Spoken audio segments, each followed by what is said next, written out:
has been organizing, and our Italian center has been very successful in organizing what we call STEAM Med, or what they call STEAM Med workshops for the Mediterranean area.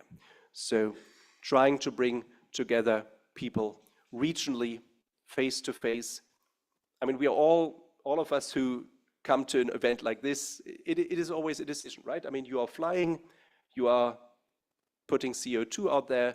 That is not something that we should do, but it has to be a compromise, and our compromise has been that the worldwide event from us is really the online event, and then we try to have regional events where travel times and travel distances and CO2 emissions are strictly limited and minimized. So that's hopefully a way of getting both benefits of face-to-face interactions and also having a broad international reach. What we've seen so far in terms of event is, if you will, training the trainers, professionalizing those who are active at a higher level, who might train teachers themselves. So this is a more regional and more local part of what we do. It's the OAE teacher training program. The IAU is giving us some funds for that, modest funding for local teacher training workshops. As everywhere in those cases, we could do so much more with more funding, but that is currently the limiting factor. There's also funding via the OAE Center Italy, via the OAE Center India, hopefully in the future of others. So this is then really where local educators, local education groups, our only boundary condition is that there should be a National Astronomy Education Coordinator involved. So where they organize a local workshop, hopefully one that has innovative elements. So quite a number of local endeavors have been coming across in this manner, and the program is continuing. Looking again at Siamiso Makwela back there, who is ably coordinating the review that is part of the proposal process. There is another aspect of this, and this is teacher training standards. So one of the tasks that we've been given by the IAU is to encourage that standards are followed. And that is, of course, in many ways a two-edged sword, right? So we don't want to tell people, this is what you should do, because circumstances are so different. But it does make sense to think as a community about what are our best practices then? What should we do in given circumstances? And I'd like to invite you to our session, in particular to our third session for this topic today, 3:30, because that's where you as the community can give us feedback. I'm going to tell you a little bit more at that point about what we call the transparency-based standards. So please join us and discuss with us what we, in this case, we as the IAU, as the community, should do in terms of establishing common standards, and I'm hoping for a lively discussion there.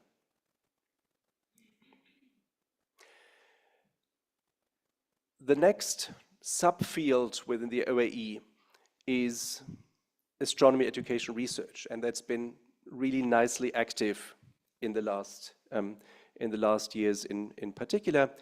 So if you've been around the OAE, you will have come across our evaluation toolkit, which is meant to help the NIACs, but also others, to get evidence-based feedback on their activities resources.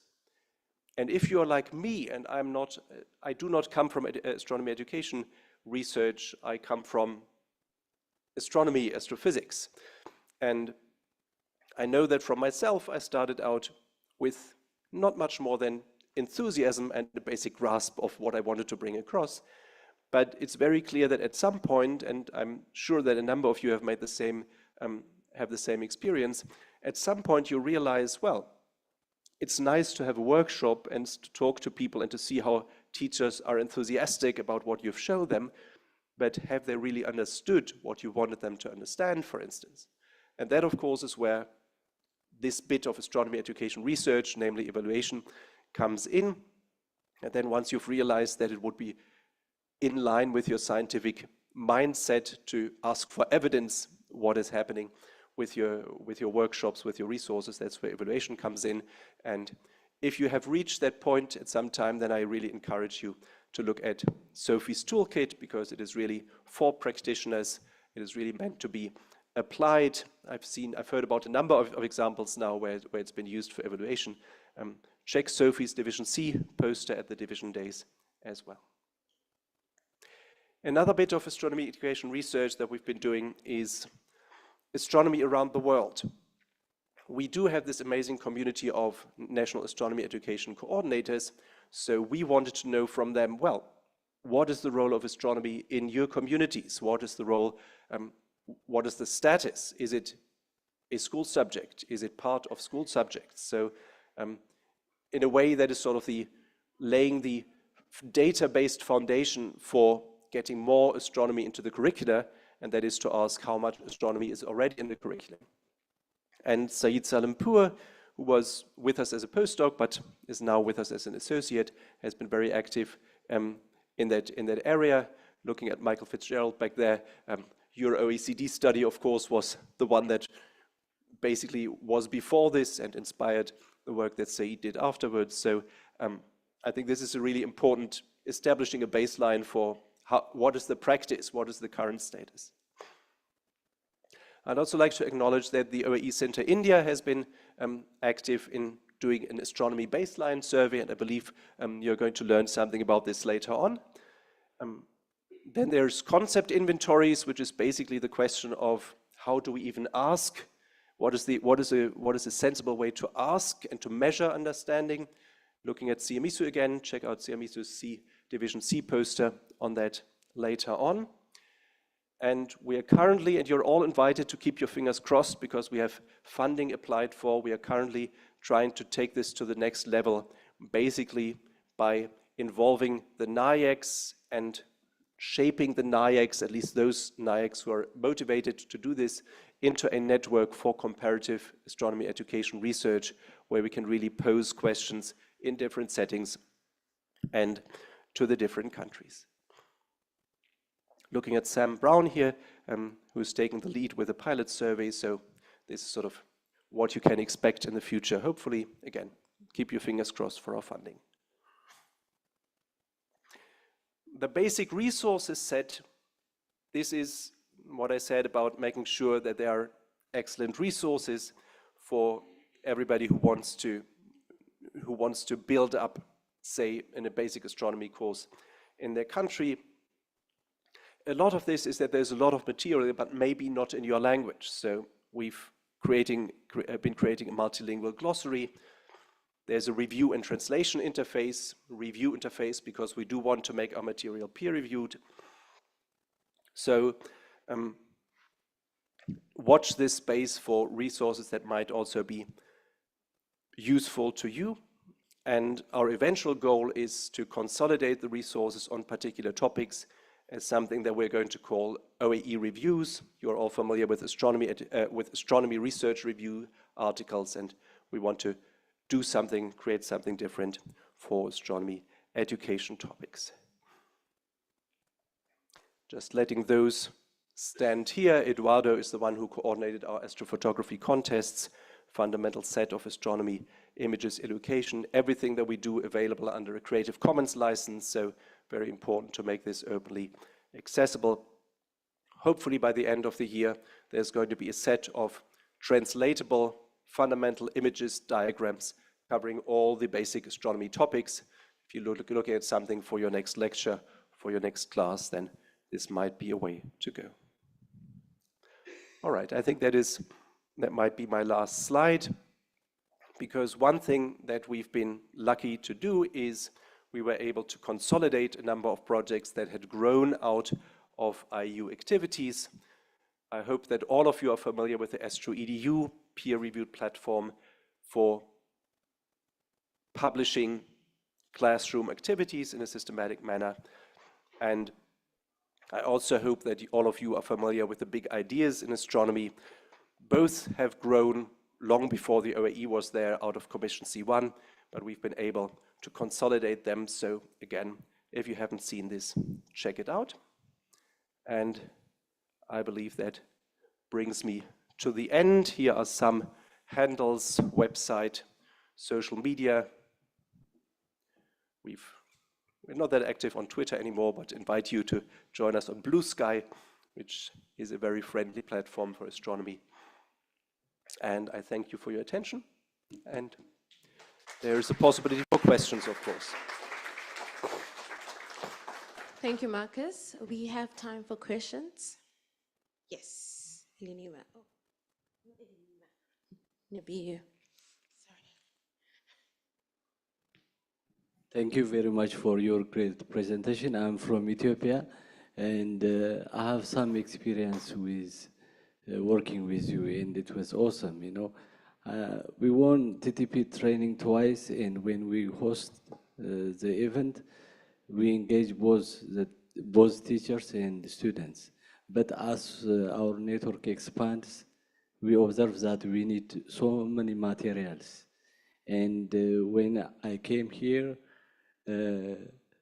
Tamiso gave me a telescope and some posters, and I disseminated and finished it with 1 week. Then I realized that there must be a continuous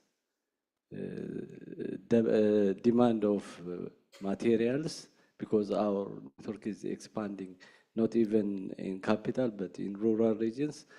And is there any other way that materials can be delivered to us?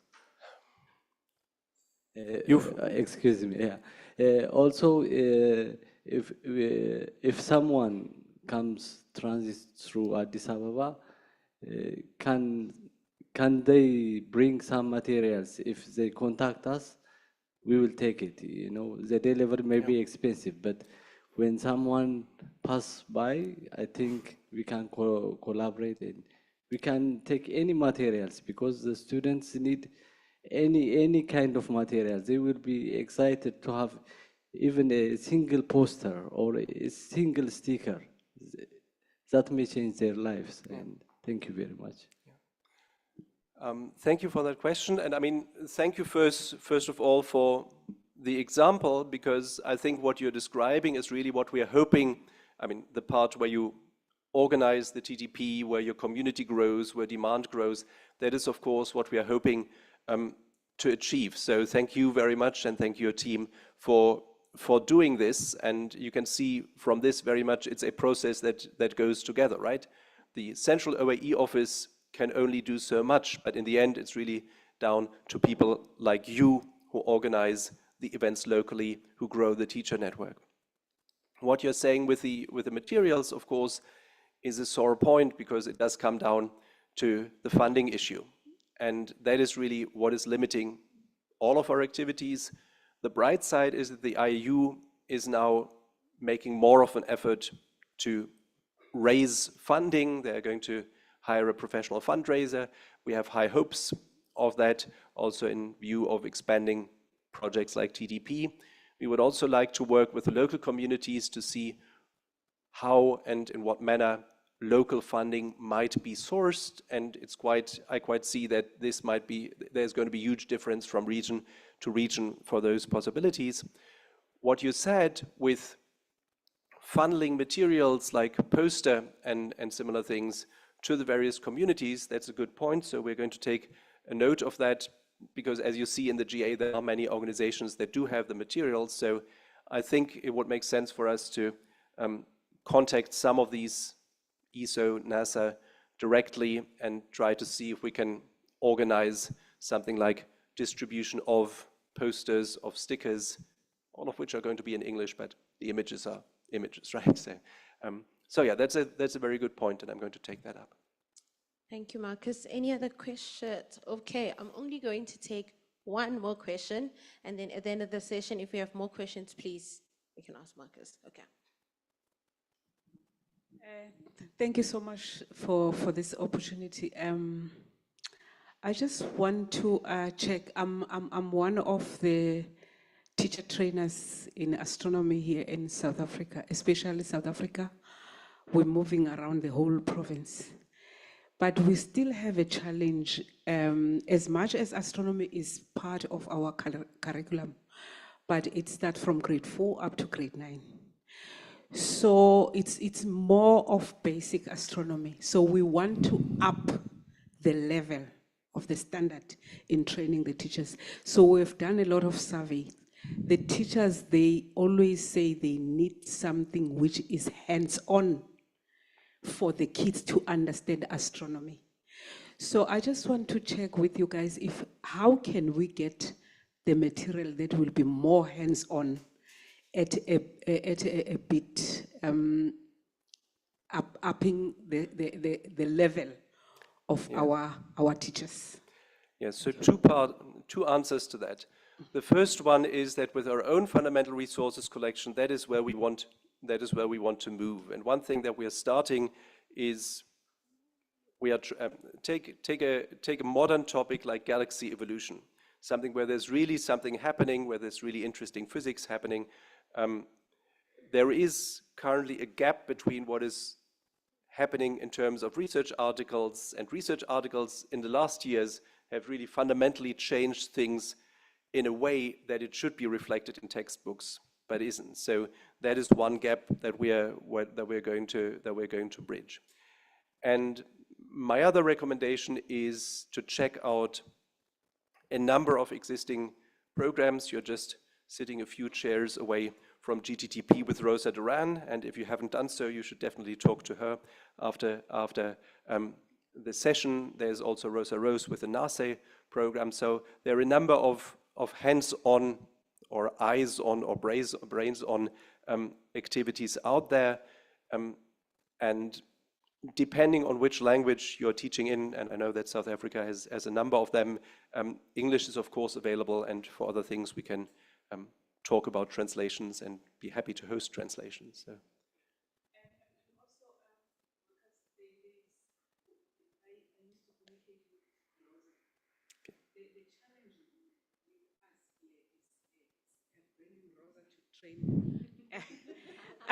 Is to bringing Rosa to train teachers here in South Africa, because we communicated with the Department of Education in Western Cape to bring the teachers so that Rosa can assist us in training the teachers in terms of astronomy, but the problem is with the fundings.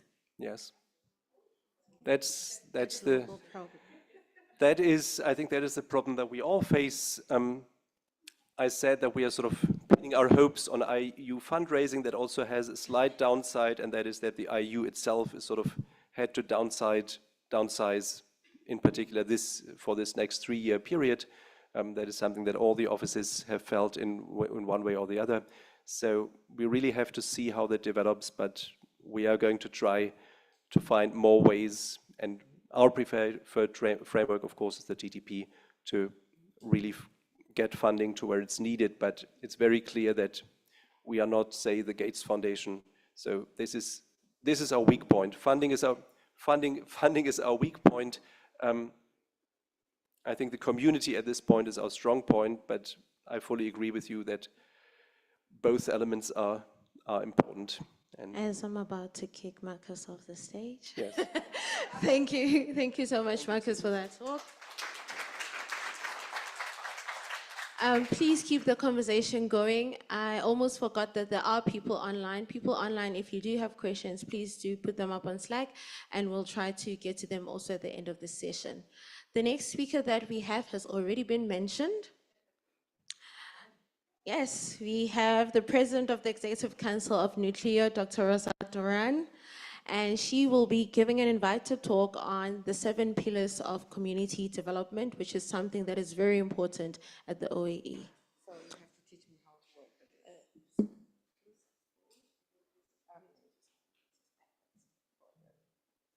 Okay, over to you. Hello, everyone. Thank you for not putting pressure on my shoulders. Oh, no pressure felt from any of you. Thank you.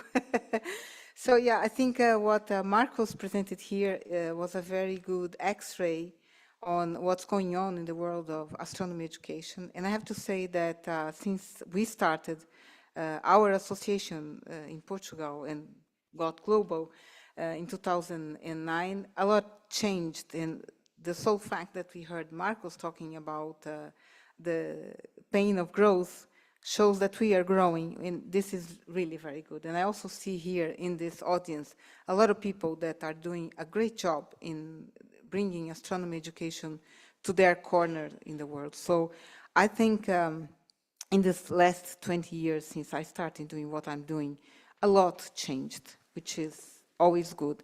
But we tend to be on the pioneer front, trying to make sure that the seeds that we are planting are going to thrive. And I learned a lot in these 20 years, especially what not to do. So I think that teacher training shouldn't be a supermarket of materials and a supermarket of people that are go, oh, come here, buy this, or it's there, it's for free, go and take. That doesn't work. We know that now. There is a whole thing, a whole story that you have to bring with you when you really are willing to make sure that whatever you are bringing, if you visit a country, will stay there. So we try to create a community of people, and thankfully that community is growing and thriving, and we see the results of this everywhere. And we have to discover what are the secret stories that you have to tell, or what are the points that you have to make sure are there, so that a person that is in touch what you're preparing or producing or delivering will remain close to you. So these pillars are fundamental if you really want a teacher training event to be a successful one. So I want to remind you the importance of a teacher, because it's not just a job for us, it's how you change the world. So I think it's very familiar to you, this say, it takes a village to raise a child. We all know that, right? We also know that it takes a child to change the world. We never know where this child is going to come, or how to empower this child, or how many children we can empower. But we know for a fact that it takes an educator to make it possible. So if we don't empower educators, if we don't make educators think that they can do it, that they can innovate, that they can be audacious, then maybe many children across the world will never know that they could be that child.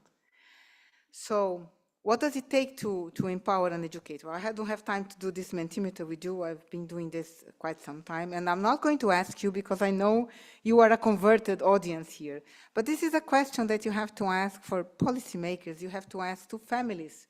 You know, the children, you have children, and you should ask to your communities. Do you think we should empower educators, and why and how? So we came up with this, well, we started with 5, we now grew to 7. I don't know if we stay 20 more years, how many there will be. But those are the fundamental ones that we consider are unique to what we want to do. So the first part is engagement. And one of the most important, because there are several reasons why teachers go for training. Sometimes because they want the credits. Sometimes because they want to learn something, sometimes because they have nothing else to do. But usually, the teachers that you want to reach out are not the ones that are coming to the training, especially in astronomy that is not part of the curricula, or not clearly part of the curricula, or they think it's not. So they don't come, and you want them to come. So you have to engage them. You have to offer the opportunities for people that are completely oblivious to what you're doing, to be there, to listen to you, and to come and give you an opportunity, give you a chance. So this is one of the most important pillars. The second one is the professional development. Plenty of it there. Any conference that you go, from NASA, ESA, ESO, IAU, everywhere you go, there are offers to train teachers. But we also know that a large fraction of the teachers will go, will love, they will be super excited. And then when they go home, oh, what was that software? Well, they had 10 different software. No, that's wait, we start with the website. But that was not the website. And will I have support in my school? Or I don't know, Stellarium, where do I start? It's cute, but I don't know what to do with that. I don't remember. So professional development is a starting point, is the first encounter that you have with the teacher, where you bring the net and say, okay, you'll not fall again.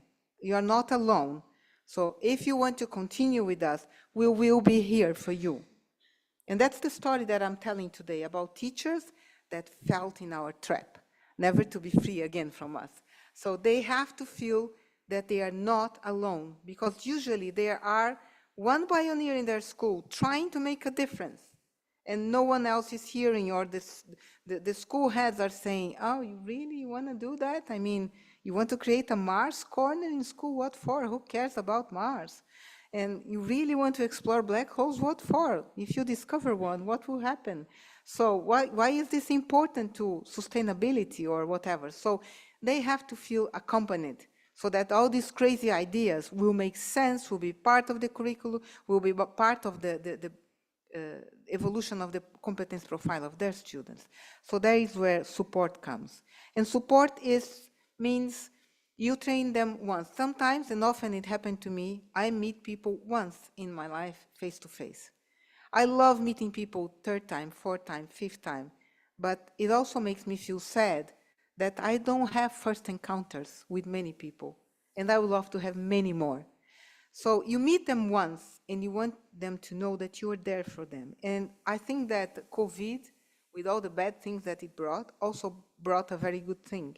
We can be together more than once, online, without the need of any particular fund or any particular special thing. We are there. And so we see people coming again and again and again, and then they come with a friend and another friend and another friend, and all of a sudden you have to book a bigger room for Zoom because you have 200 people coming for your events. And that is awesome. And that is some of these pictures that you see here are just these seeds that we planted, and where we see that people are coming back because they are feeling that they are supported.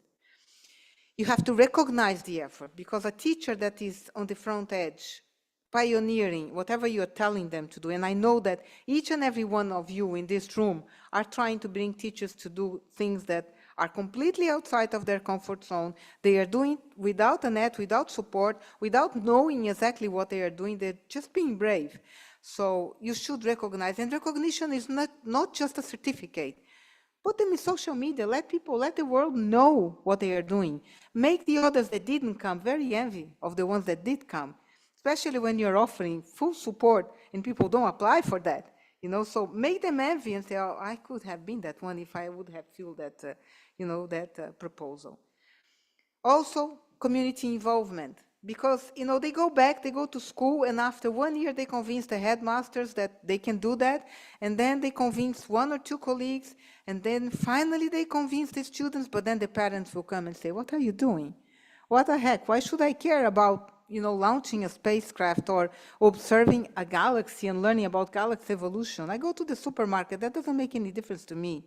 So they have to convince the parents that this is beneficial for the students. So you have to support the teachers on how to support the local community. If you want to know how, talk to me. I know very well how to convert incredible parents that don't believe in their teachers. There are ways to do that, and it's called design thinking. So you can talk to me about that.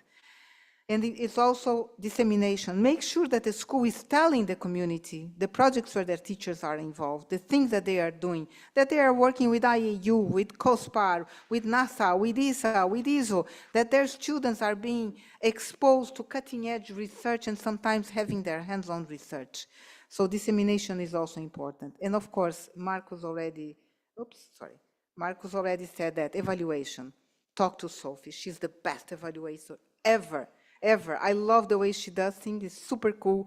Children love being exposed to her surveys, and it really works. We collect good data. So I'm saying this, but we are not doing that yet in our activities because it needs funds. So that is always the issue, also the solution. I'm just showing you one example of activity that we are doing. Is one of our projects. We are creating this community building online. And so the way we do that is we have a platform that is built by my team, where we have communities, online communities, where the teachers can become members. and they can find each other there and discuss things, within that thematic community, or they can create their own communities where they are going to discuss, I don't know, galaxy evolution, exoplanets, or whatever they want to do in this particular case. It's about sustainability, and each one have their own profile, and if I connect to one teacher, like I would connect to Sophie or to Marcos, and I will find out, oh, Marcos is part of this other community, and this other community might be interesting as well. So you can learn and you start exchanging opportunities and challenges and etc. So there I can also see which are the journeys that they are taking, and journeys are training courses. And by the way, we just had a new proposal approved called Astro Journeys, where we are going to be creating something like this with the OAE for astronomy. All around the big ideas of astronomy. So it's a new trial that we're going to make sure that hands-on activities are easily accessible for people around the globe. So we comes to the teacher, right? And the teachers are listening to me, and I'm saying all these fancy things, and they are looking at me like, so how exactly are we going to do that, right? So we bring digital competencies for them. We help them navigate the world of digital tools. And we organize a series of webinars where we introduce them to each and every one of the tools that they should be using to make sure that they feel confident in opening the doors. It's not for them. It's not for the teachers to be competent in digital tools. It's for the students. So they feel comfortable in opening the door for the students to use all types of digital tools and resources. So they are not afraid of that. It's about them opening the school, creating an open schooling movement in their schools, making sure that they understand that they are part of a bigger thing, that they should be embracing the community, that the schools shouldn't be the gateway where the parents are outside and the kids are safe inside. They should have no windows, no walls, and no doors to the family. Families should be served by the school, and they should be supporting the school community. So this is the open schooling movement. And of course, always using the good idea. You know, we are working a lot in training teachers in what it means to be inclusive, diverse, equitable, and accessible. How not to work to the average, how to work to everyone. And this is a very important part of our training courses.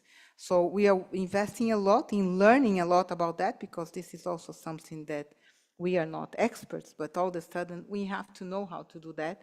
Otherwise, teachers will fail.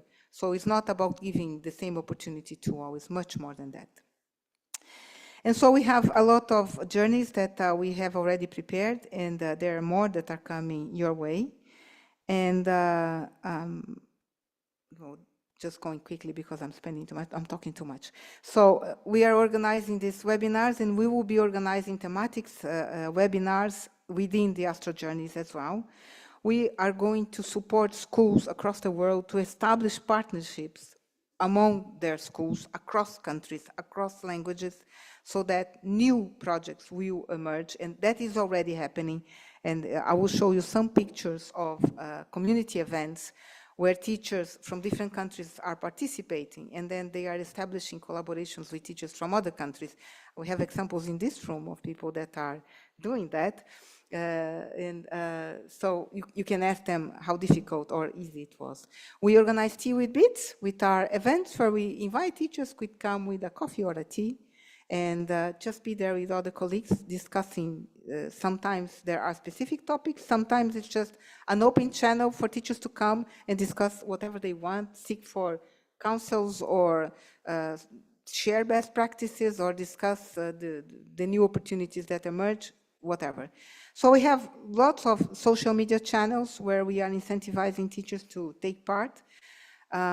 We have what we call the Teacher Square, which is the communities that I just showed. We have the School Leaders Square, where school leaders can find support also to change their school to a place with no classrooms, no classes, which is what we advocate.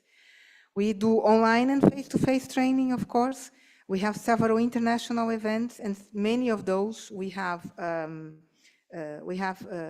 support, financial support. And I will finish this event. I always like to do that, to show you that this is not just theory, this is practice and it's happening. And so I made a quick collection of pictures. Many of you are there to show you how we continue to do that. Every year, we reach out to sometimes 400, 500, sometimes 1,000 people across the year. Of course, it's not just my team. It's a group of people that work with us and that were infected by us. We were only a small group when we started, and now we are global with more than 70,000 people across the world looking at us and talking to us and exchanging ideas. So this is just to show you how concrete this is. I have to make a spoiler alert. You will see some unforgettable moments here for those that participated. I was lucky to be in many of those. There were many friendships that I personally made and that I saw the teachers do and that changed the life of teachers in unimaginable places. Long-lasting collaborations. I can spend days talking to you about how successful they were. And of course, this is all powered by people that believe in the power of education. And I think that together, efforts like OAO, OAD, OAE, and the Young Astronomers, OYA, we are just supporting a community of world changers. I'm sure that 100 years from now, people will look back and see, look what these people started. And we'll never know the plants that, the seeds that we planted. I know for sure that we're doing that. So I hope you enjoy it. There is sound.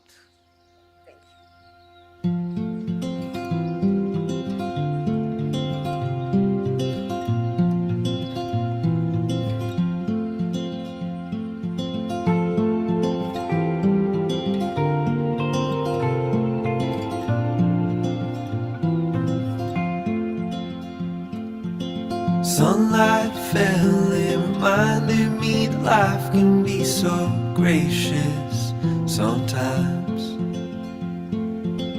And I felt like everything around me was connected somehow.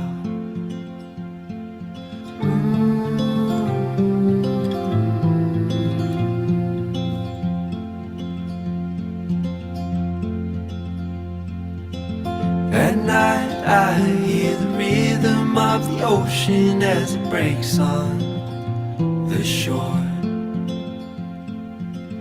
And I think about all the things that I am grateful for. And they say, hold on to the ones you love, keep them close to you. And they say, hold on to this time we have, and let the light shine through.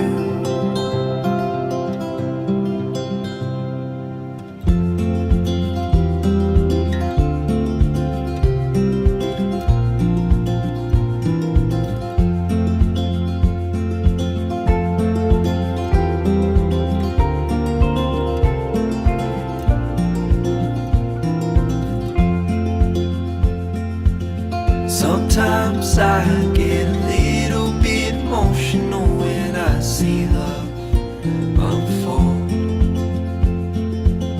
Two hearts bound by reflections of the memories they'll forever hold. And they say, hold on to the ones you love, keep them close to you.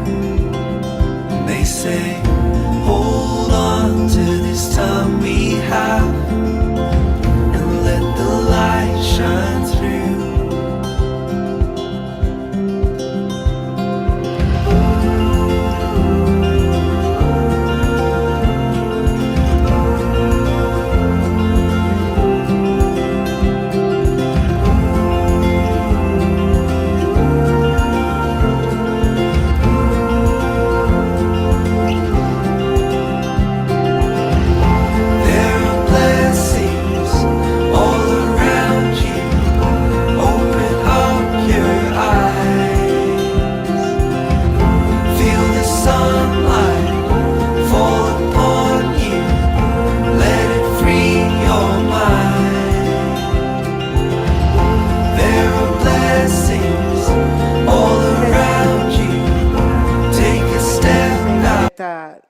to none of them, these teachers that you see are not champions that can easily come to all these places. Many of them told me, I cannot do that, and they are doing. So difficulties are the reason why we exist. So if it was easy, we wouldn't be here, right? So confidence and the pillars of community building. Thank you very much. Do you have any questions? Yes.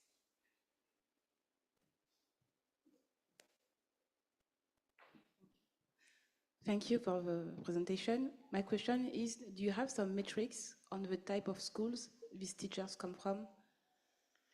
I don't have the metrics per se, no.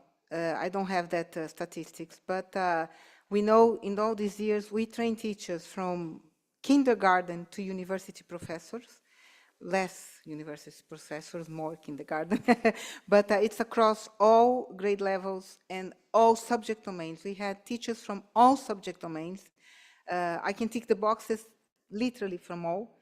In all grade levels, it's multiple, and we had teachers from all continents. The social, again, it depends on the opportunity that you have. We had, we don't invest a lot in going to countries where the levels are higher. Also, they don't seek for our support. Mostly is developing countries that we are working with.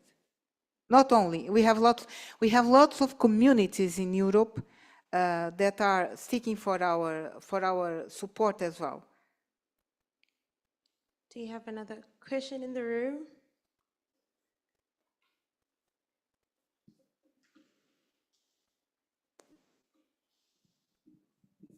Okay, so this is Tomita from Japan. So the last slide you introduced is the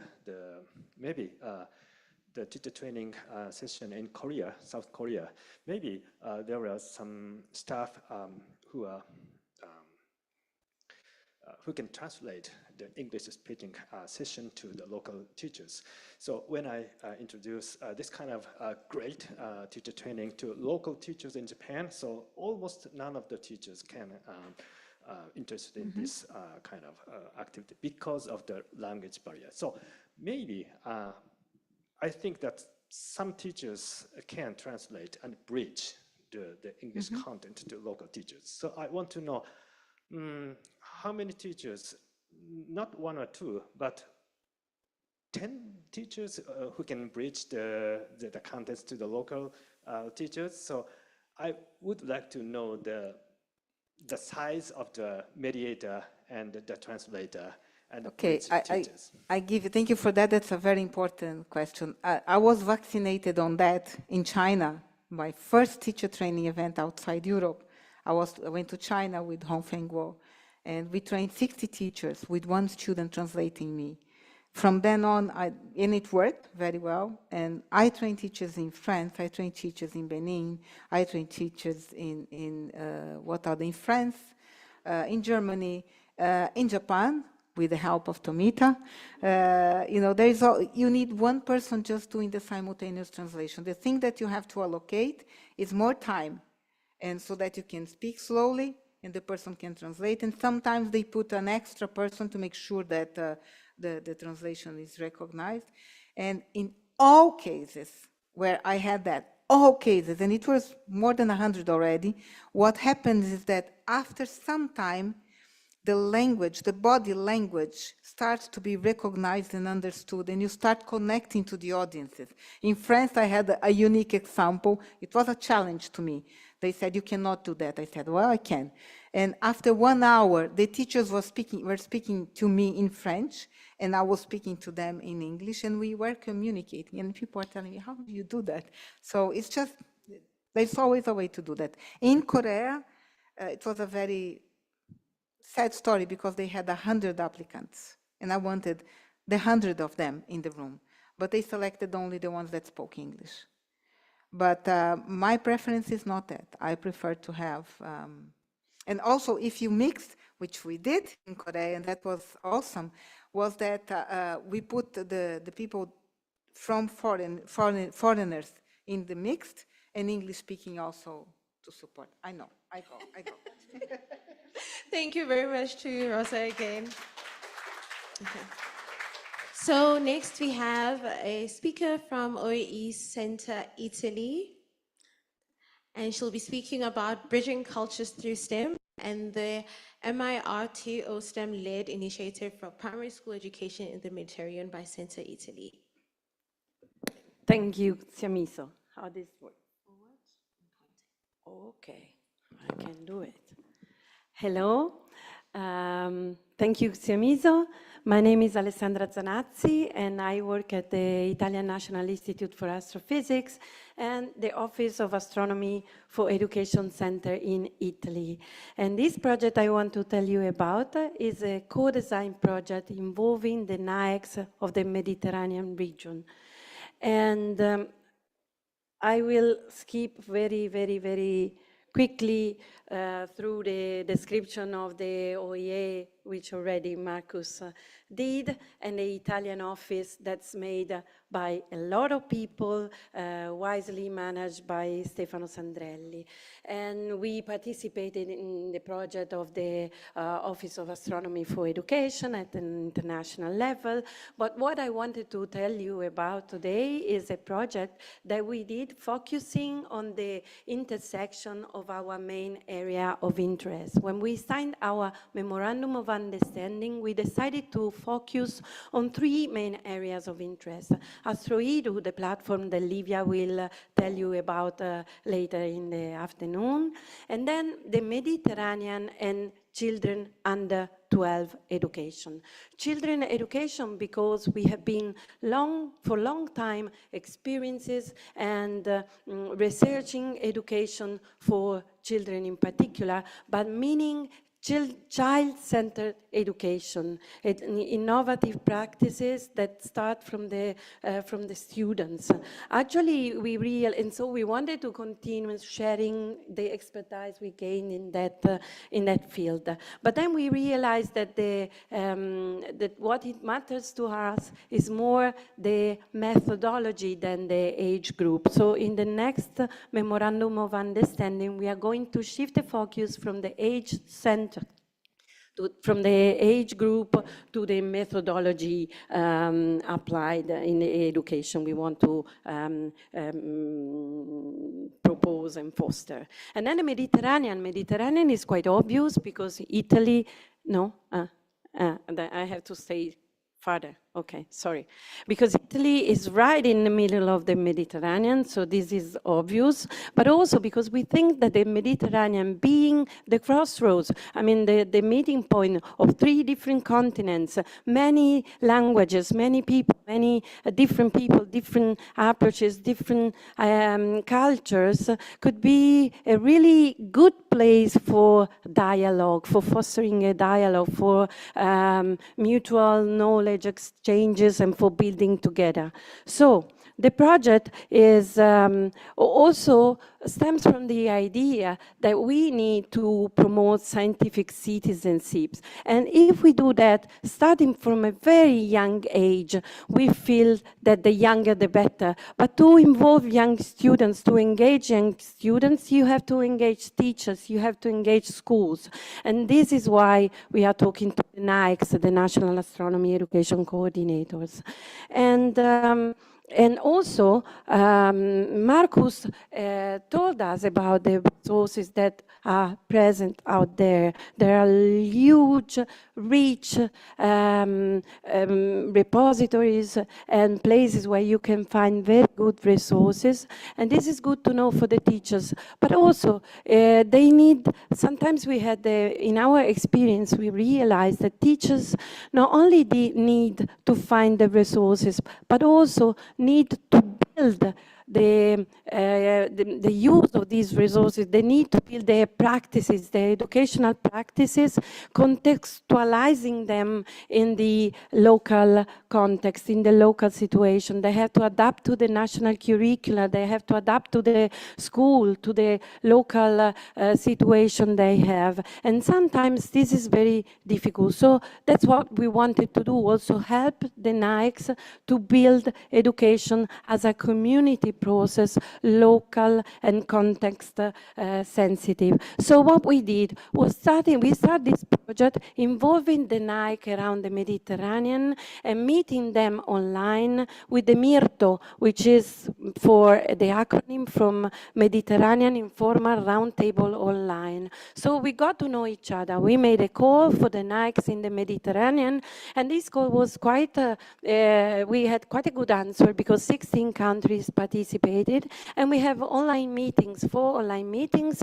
Each of these meetings, 4 NAICs from different countries explain the situation in their countries, and we learn and start to know each other and the situation, the local national situation.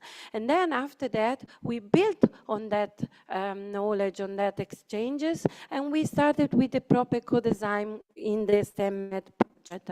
So online co-design sessions in which each of the NAIC participating proposed their, let's say, best activity around a common theme that we choose to be light, because light in nearly, I mean, any astronomy education activity you can think about, maybe it's about light. So it was very easy and easy to use. So we had some informal round, some round in couples, so 101, in which the NAICs proposed their activity, they discussed it with other NAICs, and then we mixed the couples and had a second round, and then we mixed them again and had a third round. So each NAIC discussed and changed and adapted their activity with other NAICs, working according to the proposals, to the suggestions of the other NAICs, and so that was a co-design activity for this reason. And then in the end, we met in person in the middle of the Mediterranean in Lampedusa, which is a very symbolic island for us because it's right in the middle of the Mediterranean Sea. And we worked together in person. These were the countries participating in red. The pink one were the one that participated in the online meetings but couldn't come in presence. And in present, we tried out again all the activity together in present. We discussed them again, and then in the end, we produced a booklet that has been published on the website in 4 different languages. We have a booklet which is a collection of activities, and this is why for us it's important because teachers can mix and match, can adapt, can choose whatever they want to, and this is translated in Arabic, French, Italian, and English, of course. And this is from the website you can access download the booklet. The booklet contains all the activity proposed by the NAIC from Lebanon, Syria, Turkey, and all the others participating country.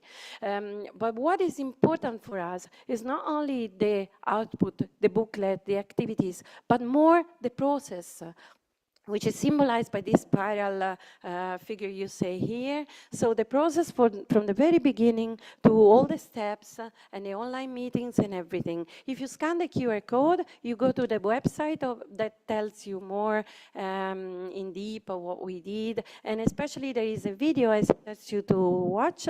It's a video about what happened in Lampedusa, and I think it explains very well with the words of the NAICs that participated in the process. And the other very important, fundamental output that we can say that this project produced was the networking capacity, the network building capacity that it produced. We built a network of NAICs, so people that have been in touch since the project began. We have WhatsApp group, emails, we exchanges proposals, ideas, projects coming from the NAICs participating that propose us to engage in certain activities, call for proposal, call for abstract, participation in conferences, birthday wishes also. I mean, we become friends, and the network building was really powerful. And a proof of that is that after Lampedusa Lampedusa, we were thinking what to do next, what to do the next year, and we got the proposal from the Moroccan NIC to host the next workshop in person in their university. And so last year in 2023, we were in Morocco, and more countries participated. You see the one in bold, Bulgaria, which is not properly Mediterranean, but the approach is Mediterranean, so we say, okay, Palestine, Israel, Egypt, and also Mauritania, not Mediterranean, but he was there, so we said, okay, welcome. And again, next year, we will have the Mediterranean Regional STEM Astronomy Workshop this year in Turkey, again from the Turkish NIC, that she proposed to host the workshop in Istanbul with the, of course, the financial support of the Office of Astronomy for Education, the Office of Astronomy for Education in Italy, and this is also part of the new two projects that we are carrying out this year in 2024, which is Sabir and Fresco. This is again co-design involving the NICs, involving the teachers, involving the practitioners, of course, and this is about designing inquiry-based activity for the school, for high schools. So here the co-design is not only in the activities, but in the methodology. The NICs propose hands-on activities, and they are working together to transform them so that our inquiry-based learning, they use this kind of approach. And then they will have a residency in person in Milan. And the last thing, I'm finished, is Fresco, which is the other co-design project, stays for Florence Residency co-design. But Florence has been moved to Istanbul, since we will put it together with the STEM, with the Mediterranean workshop in Istanbul. And this is after an international call, and we selected 10 participant countries worldwide. So now we have on board India, Pakistan, Nigeria, and Greece, which were not part of the first network. And we are co-designing this is for children activity and playful learning activity and game-based learning activity. We are designing from scratch in this case, so this is really challenging and exciting activities that are based on game and playful. So just to resume, we are concentrating on person-centered learning, student-centered learning, so to say, fostering and promoting critical thought, equity, cultural diversity through peer-to-peer processes, and about inquiry, game, or playful-based learning. Thank you. Thank you very much. Okay, I will like to just invite the next speaker, and then we'll have one question session for all the OAE census and nodes. So the next speaker that we have is Manisha Dua from the OAE Center, OAE Node, Nepal. And she'll be speaking about how the OAE Node Nepal is fostering collaborative environment and astronomy education for science teachers in Asia. Over to you. Thank you, Shemisho. Okay, thank you. Good morning, everyone. I think it's still morning here. I'm Manisha, and I'm from Nepal, and I'm the Deputy Manager for OAE Node Nepal. I will be talking about fostering collaborating environment in astronomy education for science teacher, particularly in Asia, and we are focusing more on the SAARC region.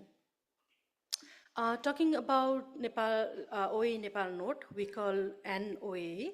Also, it was established in July 2021, and it is hosted by Nepal Astronomical Society, NASO in short. So if I say NASO, it's Nepal Astronomical Society. So we are majorly focusing on the citizen science projects in low-tech environments. So particularly we are working and focusing on how to use the resources with no or very low cost. And similarly, we are focusing on teachers training program and training for training for the astronomy Olympiads as well. And for this, we have the trainings for the students, for the Olympiads, as well as we are being supported by Homi Baba Center. Aniket is here for the exposure camp to help with our teachers as well. So the reason that like we are focusing more on like teacher training at the moment is like I am the product of one of the teacher trainings program in Nepal in 2012. I think like it was supported by it was the Galileo Teachers Training, and I think like Rosa was one of the supporter for the. Rosa was the supporter. Rosa and her team was the supporter for the program, and this actually drove my passion into astronomy. And I joined the Nepal Astronomical Society. And since then, like we have been promoting astronomy in Nepal. And recently, like we are like trying to get more into all the 7 provinces by training the teachers as well, and helping students get more exposure to astronomy through their teachers as well. So our goal is to like build OS network in SAARC region, as I already mentioned, and similar countries in which like we have some sort of similar conditions where like we lack resources and we need to use the low-tech environment as well. So we had already successfully completed 3 years, and during these 3 years, like we were more focused on, and like we were trying to like rebuild the network that we had created more than 15 years. So particularly like we had our meetings with the friends and colleagues from throughout the world, and during events like this GA or some other astronomical gathering, and even the International Olympiad on Astronomy and Astrophysics. Like so at such time, like we are trying to rebuild a network. As a result, like we are reconnecting with the peers and the teachers and the NICs, or like whoever are working in fostering astronomy in their country. And similarly, like we are implementing some high impact activities through Nepal Astronomical Society, and that generally refers to some activities like Asteroid Search program. Before it was quite popular among students, but recently like we have the students also teachers also taking part of the program, so as like human resources is being created, and like even in our absence, like they are there to support the students physically. And similarly, like in case of curriculum development, like we are having some sort of like workshops for the teachers around Nepal, and particularly at the time, like we are more focused in Kathmandu Valley, because there are the group of STEM educators who are actually going to different places and sharing the knowledge they have been gaining during the time. And I have bought this particular books. This has nothing to do with astronomy, but like it says alphabet of all. And particularly right now, as like we are also working as the one of the dark sky ambassador, we are trying to bring the importance of astronomy in the life of nocturnal animals, starting from owl and the fireflies. Since one of our conservationists has been awarded with the Whitley Fund for Nature Award recently, and we are from the same community in my hometown. So like this is how we are trying to infuse the subjects and the objects that are related with astronomy as well. In this picture, we have Miss Yeshe. She is quite popular in Bhutan as one of the astronomy educators. And so we are trying to get the country like Afghanistan, like SAARC countries, and particularly like we are in touch with the NIC and the people from Afghanistan, Bangladesh, Bhutan, India, Nepal, yeah, it's there, and similarly like Pakistan, to develop our network within this country.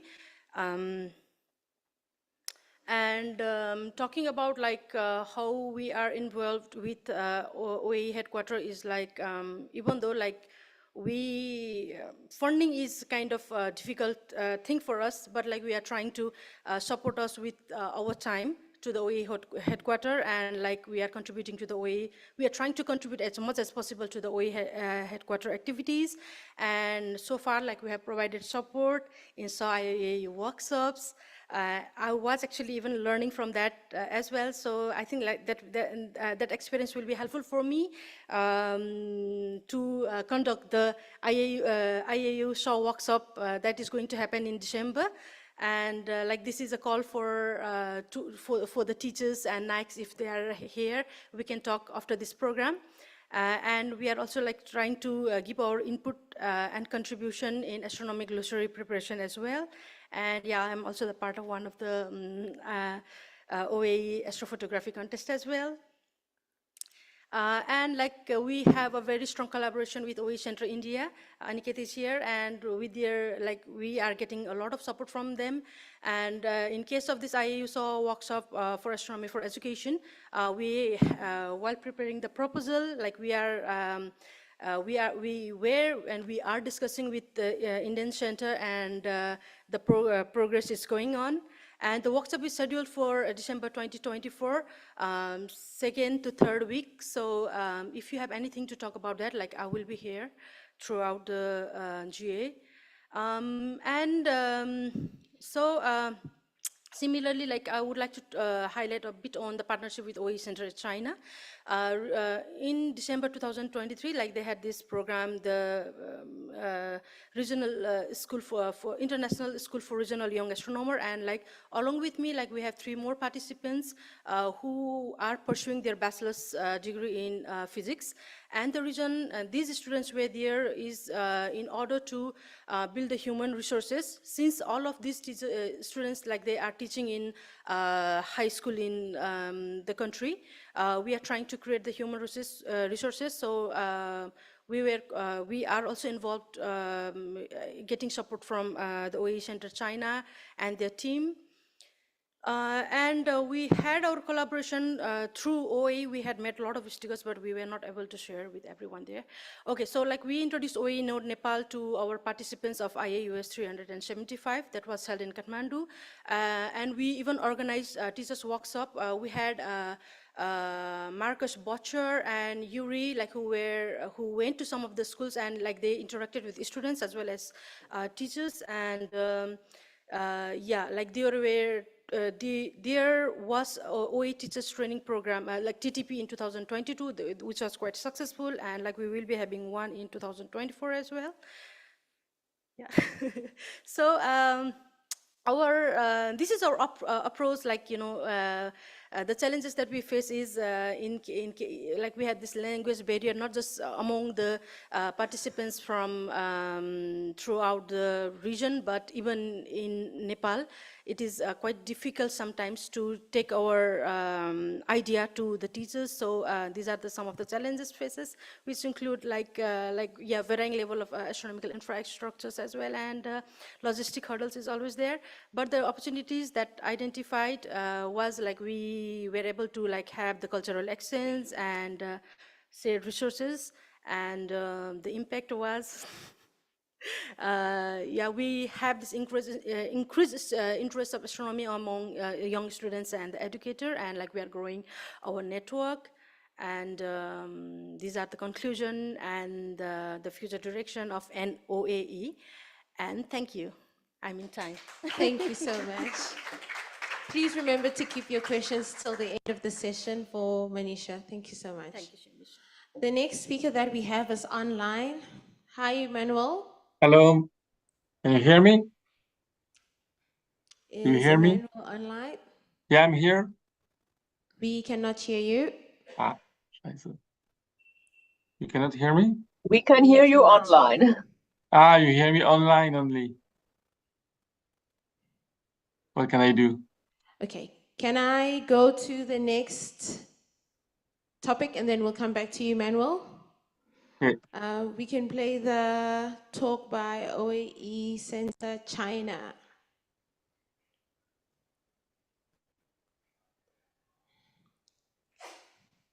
So the next two are all virtual.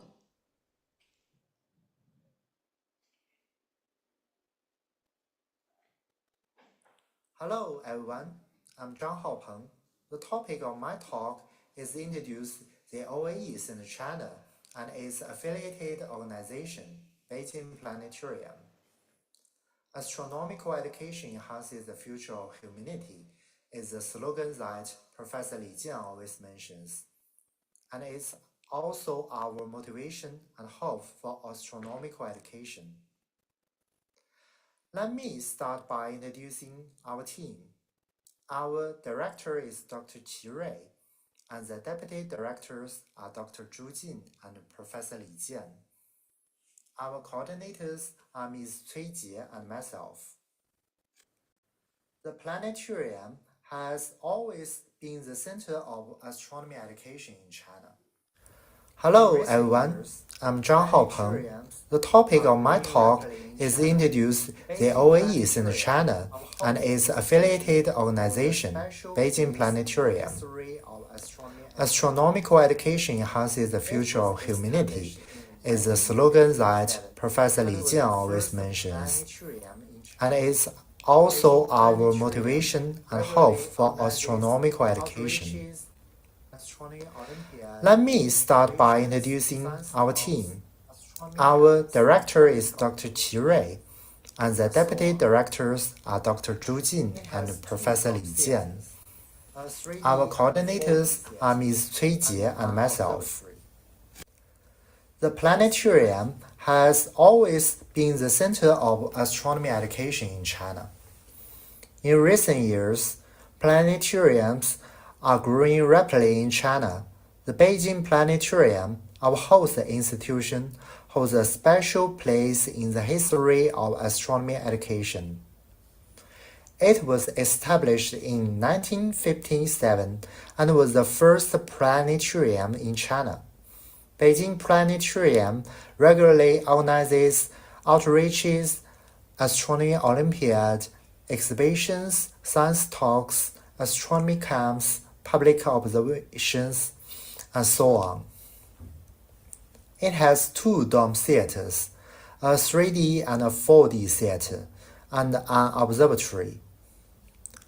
Since 1958, we published the Amateur Astronomer magazine, which is the most influential astronomy popularization journal in the country. This magazine, along with our planetarium, has inspired generations of students to pursue careers in astronomy. Now, let's look at the current landscape of planetariums in China. There are over 426 planetariums across the country, with a rapid growth rate of 30% over the past decade. These planetariums are concentrated in the eastern region, where over 50% of them are located. Large and medium-sized planetariums are often located in professional planetariums and comprehensive science museums. Small planetariums are often located in schools and children's centers. We can see in the red figure that more than half of the planetariums are located in primary and secondary schools. For the programming, 28% of planetariums regularly screen astronomy popularization films, but only 8% produce their own films, and 16% have exhibition halls. In primary and secondary schools, we are seeing a growing interest in astronomy education. According to Lee, 2023, currently 24% of schools offer astronomy hobby courses, 25% organize astronomy clubs, 14% have observatories, and 16% have planetariums or mobile observatories. This photo shows the typical layout of the planetarium and the observatory in Chinese schools. The majority of schools are eager to welcome astronomy education into their schools. 71% of schools not currently offering astronomy courses are interested in studying them. However, there are still many difficulties in astronomy education in schools.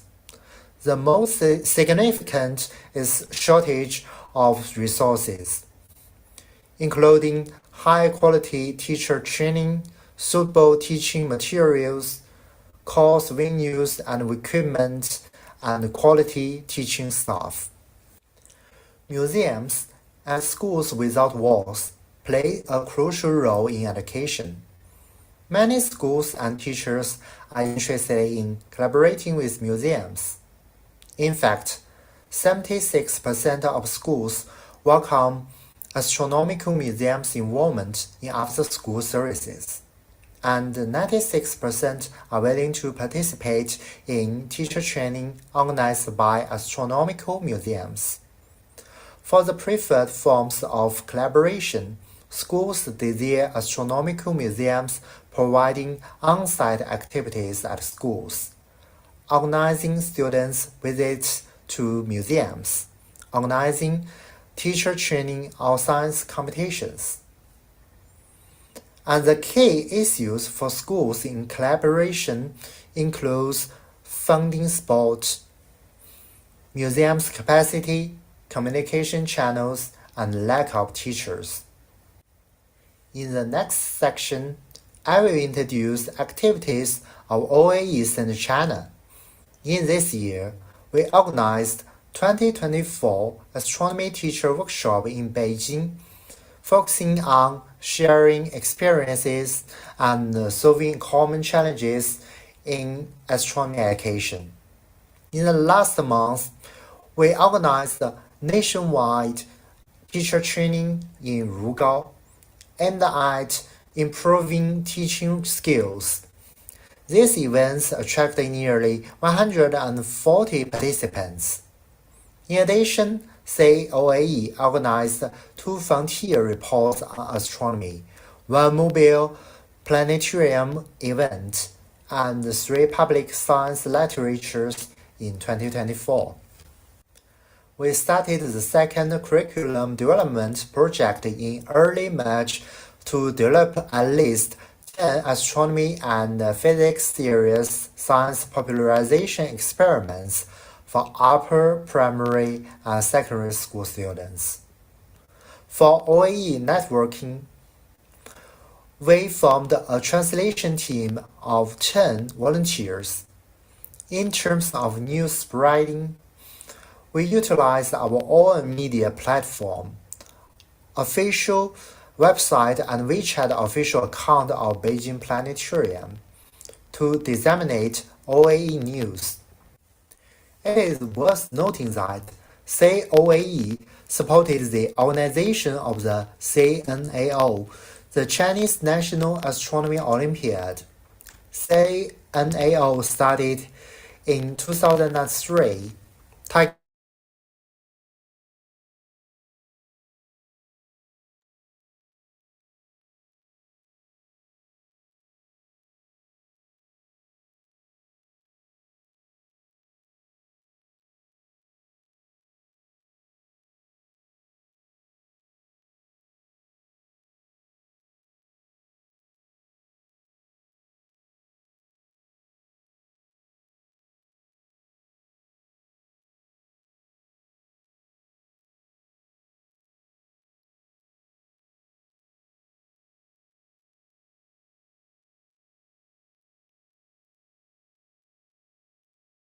Can you hear us on site?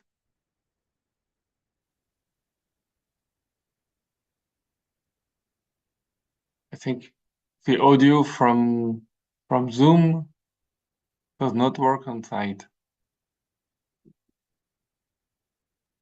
I can hear you online. Yeah, thank you. I feel less alone.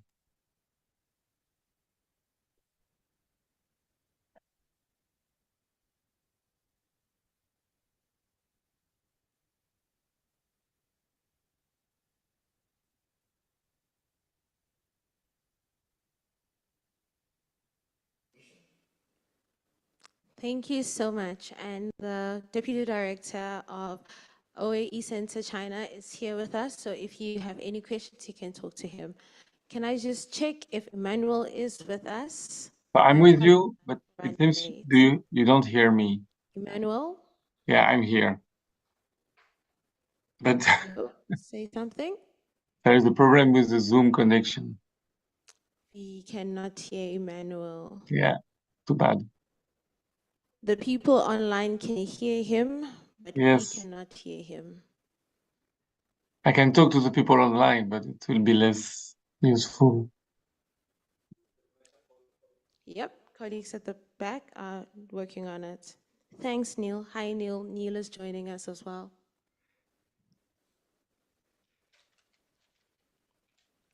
Okay, while we wait for that to be sorted out, any questions for the last three talks? I think Neil is online. There's a question online. Can I please read the question online? So Neil can decide maybe. Or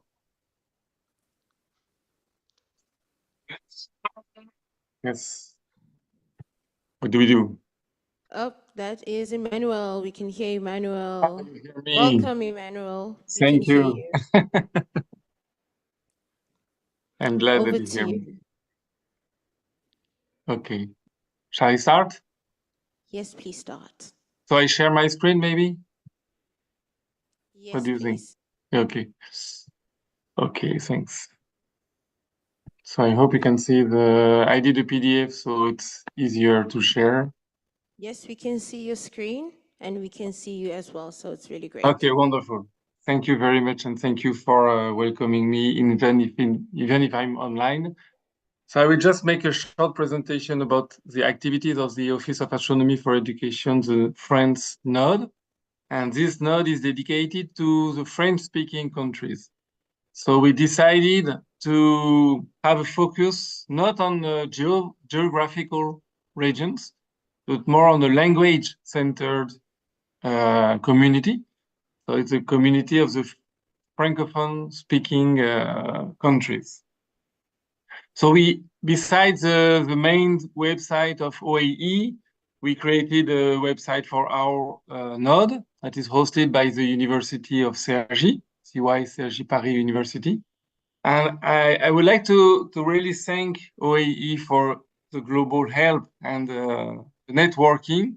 And also, Marcus, I think what I'm going to present is a way to go from local to international. So what we try to do is to gather people from the Francophone, French-speaking countries and create local activities at the same time. So I just briefly present the people who are in the node. So we come from two different labs. So I'm from a laboratory of education in mathematics and science education. And I'm specialized in astronomy education research. And François Dulieu is a professor in astronomy in a laboratory with focusing in astrophysics research. And then Gilles Rémy, Asia, and Stéphane are members of those two laboratories. And we have the pleasure to work with PhD students. That is the only help we have from the universities, that the universities pay to have one PhD student every year to help us in our activities. And I'm very happy to announce, for the coming months, that Professor Jacob Tolno, who is a NAEC in Guinea, will join how can I say that? Will join our team, the team of our node, to make it more international instead of only in France. So that's very good news. And this happened because we really worked hard to create this network of French-speaking NAEC and French-speaking actors.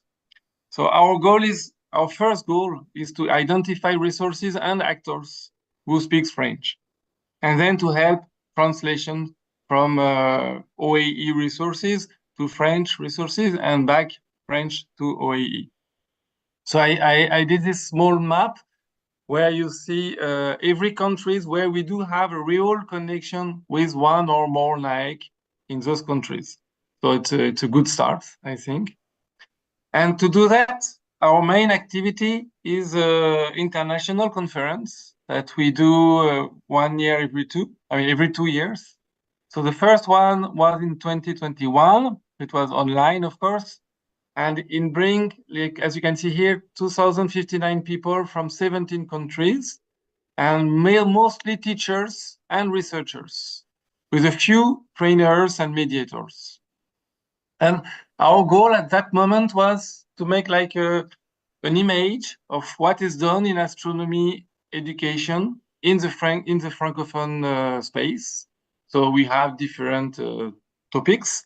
And an important thing is that we created the proceedings from this conference. And so you see, we had many people from different countries coming together online, sharing their practice. And then we printed these proceedings. And now I know that many schools and many teachers have read these proceedings. So it comes back to the local level. And in December 23, we did another conference, which was more focusing on the NAEC only. So it was in Tunisia, in Tunis. And because it was on site, we had fewer participants, of course, but we made 22 workshops and 3 conferences, again, mostly teachers and researchers. And the goal was very different. So it was actually quite close to what Italy has done, but at a much lower level. I think that's not such a big event.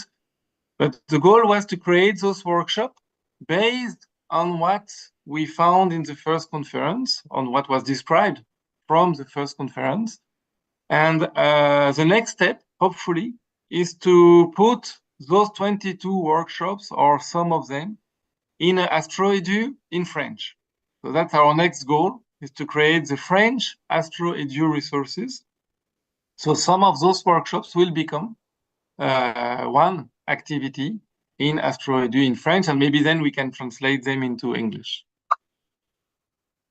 So, yes. So the next conference should be in 2025 in France again.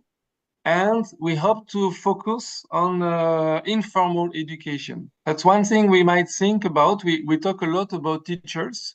I saw one slide, I think, from China with museum and schools.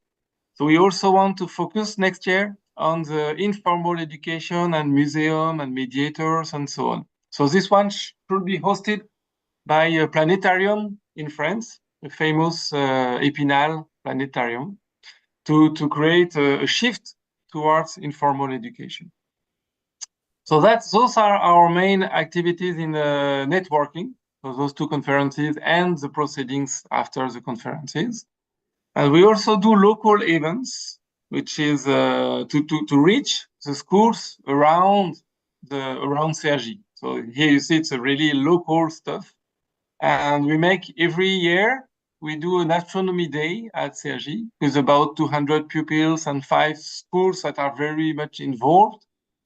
And we use a mobile planetarium that belongs to the laboratory in Cergy. Of course, we do some enhanced activities and visit of astronomy centers. So that's to show you the two scales, international scales and local scales. I think the next step that we don't do yet is to create some more teacher trainings, maybe in France. But I have to tell you that the situation in France is very different, because we have a lot of associations on astronomy education, a lot of them. So we don't need to make one more. So the goal of the France OAE node is not to have another association about astronomy education, it's more to make an international networking and to bring the French community into this international Francophone community. So that's our goal. So we do those local events to create activities and life on our scale, but that's not the main goal. And we started a small newsletter that was started in December 23 and should come. So The last activity is, of course, the support for the OAE, where we took part of the show workshop, and now we are taking part in the translation activities. I just remind you that Neil is organizing a hackathon of translation on Monday, so this we will take part of in that. So the last word is to ask you to join our network. If some of you are French speakers, so please go to our website, and we started to create a catalog, an annuaire, so a list of all the actors who are speaking French in the astronomy education community. So that's all for my side. I thank you for letting me explaining and describing our activities. Thank you. Thank you so much, man. Thanks. Thank you so much. Can you please keep the conversation going, the questions going on our Slack? The people who spoke are here, online and in person. Please do go to them, ask them questions, and interact with them. Also, Emmanuel's already said that on Monday we are having an OAE Hack Day. It is happening the whole day here at one of the meeting pots downstairs. I will find out which one, and in the next session it will be announced. And as we say in South Africa, indwemnant iyapindwa, meaning that something that's nice should be repeated. So we do have another session after lunch, and we hope to see you then. Thank you so much. You may go for lunch.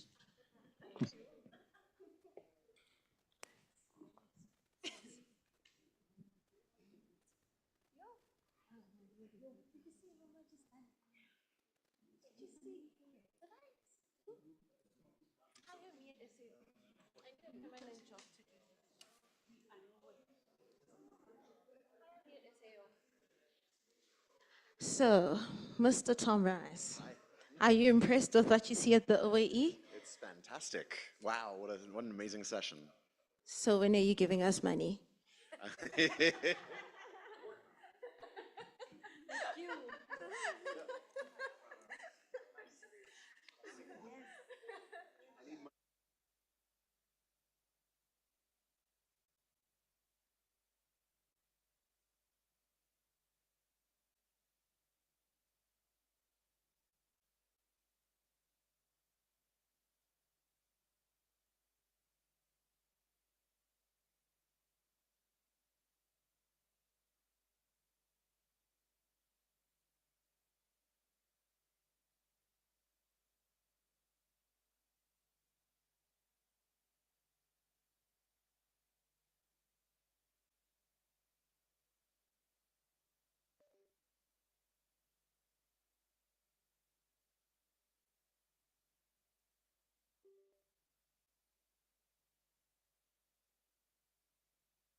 Hello everyone.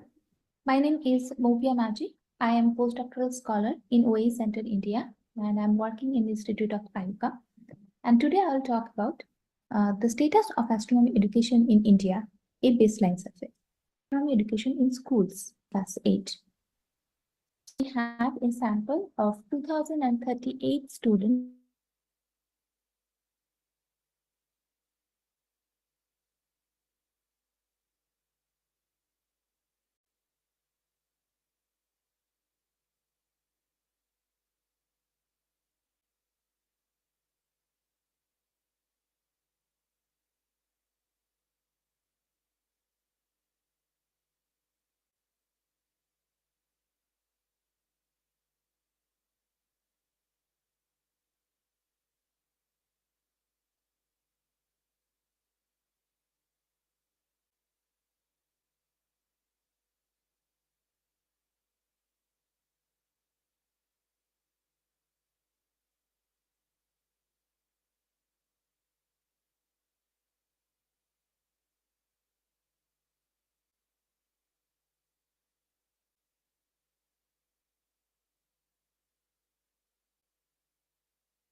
Thank you. Hello, hello.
Hello, hello, hello. So apologies for going all German on you, but we are on a tight schedule.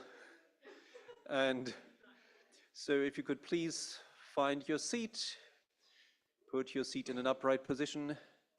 The exits are on the side of the room. In the event of a sudden loss of pressure, nothing whatsoever is going to fall from the ceiling. So, welcome everybody. I'm glad to see again both familiar and unfamiliar faces. So welcome to the session OAE 2, which is, and I'm saying this in the best sense, a mixed bag. Is there a best sense for mixed bag? No. It's an eclectic mix, a diverse mix of topics all related to the OAE and astronomy education. And we start off with a remote talk. Can we just see if Said is standing by? Yep. Hi, Marcus. Okay, I'm sorry.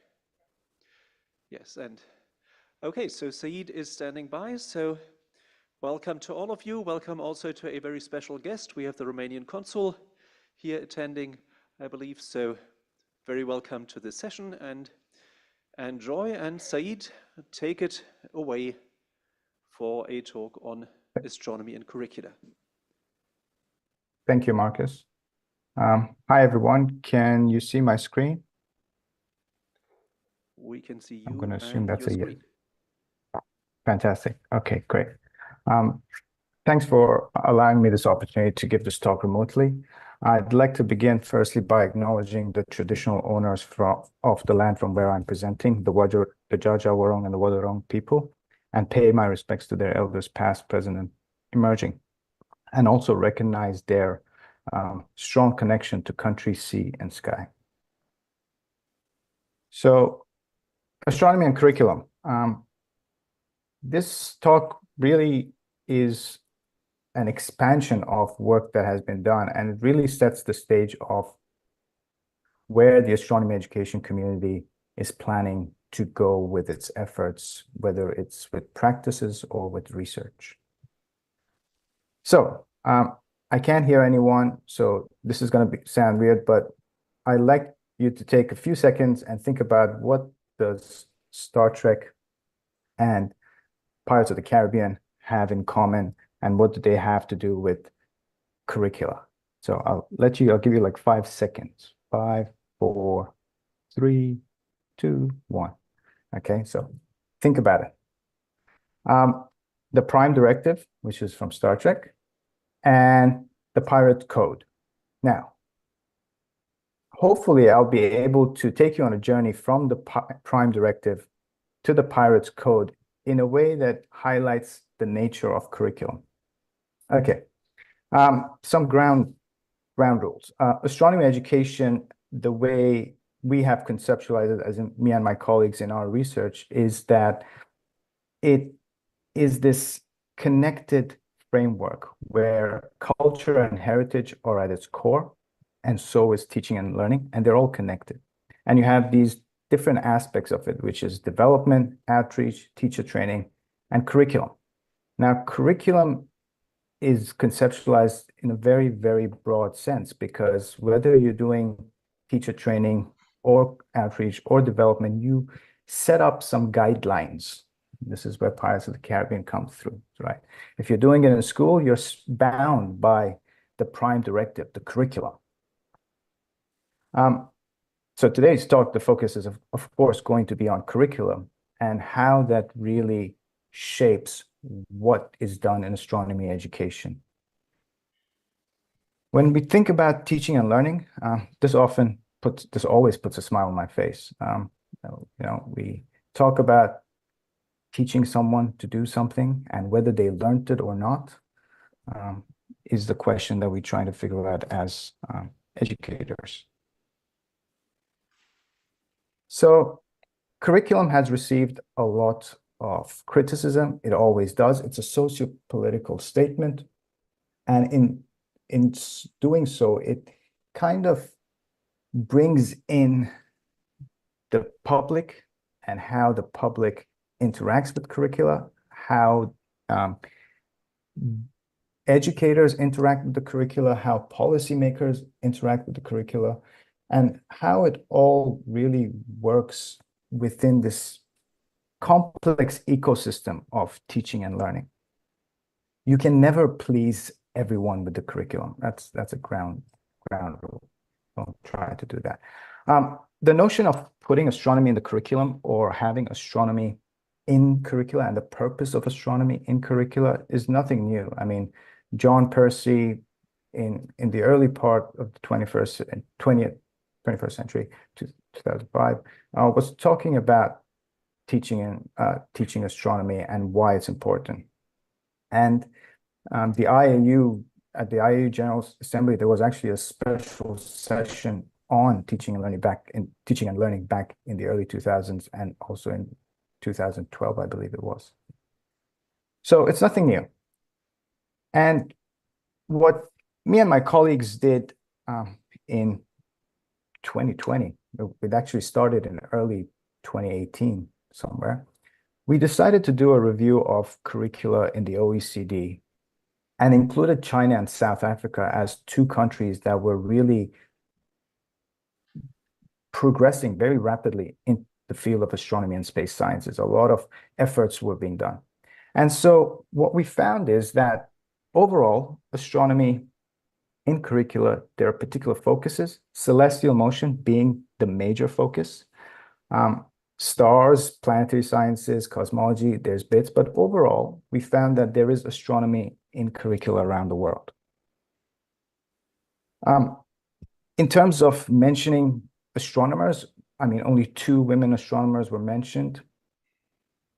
Only 3 of the countries explicitly mentioned indigenous astronomy, which is very small. But we find one important aspect was that we find that around 77% of curricula had astronomy in grade 1. And this dropped down a bit lower as you got to higher grades, but it's there in the curriculum. And in grade 6 seems to be the sweet spot where a large percentage of curricula had astronomy within it, explicitly mentioned. We're not talking about the connections that can be made. When I joined the OAE, one of the opportunities that I had, which was great, was to do an expanded version of this through the OAE's National Astronomy Education Coordinator networks. So the idea was to review the curricula for every country that the OAE had a NIAC member, or a NIAC team, I should say. Yeah, when you think about that, every Star Trek captain, I think, is there, except for the new Strange New Worlds. Well, not new, but Strange New Worlds. So how did we go about this? The idea was we created a questionnaire, and we were going to ask very, very specific question. And we were sending it out to the NIAC teams, and they would get back to us with information about what was in their curriculum. So here are the results. The current status of astronomy in the curricula. We got reports from 78 countries. That's over 2,000 curriculum statements that were there, and much more curricula because countries like Canada actually have curricula for every province that's there, much like Australia has different curricula for every state. We have a national curriculum, but every state can morph it to their own liking, I should say. So thank you to the NIACs who have submitted, who have done a lot of work in submitting this back to me and provided the information very carefully. But we need more, and there are more. If there are any NIACs there currently in South Africa, and you have not submitted your spreadsheet, please do. We need your input, right? We need every single NIAC team to submit. Preliminary analysis. What did we find from these 78 countries? It's amazingly the same that we found out in the OECD. There's a lot of focus on celestial motion, planetary stuff, bit of earth science popping up now that we have a bigger net. And then you have all the little bits and pieces, cosmology and stars and light and optics. Light and optics actually explicitly in some curriculum mentions astronomy. So when we look at this, we have the sense of what is happening in curricula and where the curriculum developers are pushing concepts of astronomy. The more modern aspects of astronomy are there, like contemporary aspects of astronomy are there, but things like nature of science in terms of astronomy is actually quite small. It's minute, it's tiny. When we break it up into primary school, secondary school, we can see a change. We can see in primary school, there's a lot of focus on celestial motion. That becomes lesser in middle school. And when we get to high school level, focus becomes cosmology. There's a mixture of miscellaneous physics, and that's because topics like Kepler's law and gravitation come into that. When we look at the context, this was something we didn't do in the OECD study as much. We see that, again, in primary school, the discipline areas where astronomy is taught or is mandated in the curriculum is, for example, science and geography. And that change is kind of stable in middle school. And then in high school, it becomes physics and geography, physics being predominantly what it is. And there's other electives that are there, but that's where the context of where astronomy is situated occurs. One additional feature that we did with this research was that we actually started mapping the curriculum statements to the big ideas. If you're not familiar with the big ideas, have a look at it. 11 big ideas, total of 97 ideas. And these are the 11 ideas, 11 big ideas. Of course, cosmology being my favorite, which is big idea 6. Each big idea has smaller sub-ideas. So we started mapping the big ideas to the curriculum statements. And when we break it, it's actually quite interesting when you break it down to school levels, to primary, secondary, middle school, and all of that. You see that big idea 2 and 3, which pretty much covers celestial motion, being dominant. There's also a lot of curriculum statements that are a combination of big ideas. So that begs the question whether there needs to be some better refinement and better expansion of how big ideas works with curriculum. Big ideas is not a curriculum document. It is meant to inform curricula. And when we get to high school, it's cosmology, of course, big idea 6 stands out, but there are all these other big ideas. Some big ideas are missing from curriculum statements. Some curriculum statements have topics that are not there in the big ideas. So there still is space for this conversation to happen between it. More recently, we actually did another study that we analyzed curricula of Australia, NGSS, and Sweden. And what we found was that you have all this immediate environment, but things to do with stars, Milky Way, actually disappears in curricula across these 3 curricula we analyzed. So where does this lead us? I mean, astronomy is there in curricula. We know it is there. What do you do with that? Christine and Janelle did another study, a follow-up to the curriculum study, and they actually looked at the interviewed teachers in terms of astronomy education, and they found that very interesting things. But one thing that stood out for me was that a lot of participants favored informal, self-directed astronomy learning over mandated and formal curricula. This is quite interesting. And it raises the question, do we want more astronomy in the curriculum? Do we want astronomy as its own subject? Or what we propose is that making use of astronomy as a context to make connections between different STEM and non-STEM disciplines. We've done this recently with a pedagogical framework to use culture in astronomy education and how to take students from this cultural lens to the disciplinary astronomy lens. We have another paper that's coming out that actually shows how to leverage what is there in the curriculum to teach astronomy. So that's coming out. One final thing, there's still more. The curriculum statements that we have gathered, I'm actually now building a database of curriculum statements from around the world. This will be a searchable database and will hopefully tie into the current infrastructure of the OAE. And basically, it allows people to look at the curriculum statements from around the world and see what countries are doing, filter it by levels, filter it by topics, and look really at this beast that is the curriculum. So the curriculum, from my perspective, my personal opinion, is that it is not this rigid prime directive. It is more a guideline. And how we use this guideline is the key thing. So as always, live long and prosper. And I thank you. And if there are any questions, I'm happy to take them. Yeah, let's thank Saeed. Yeah.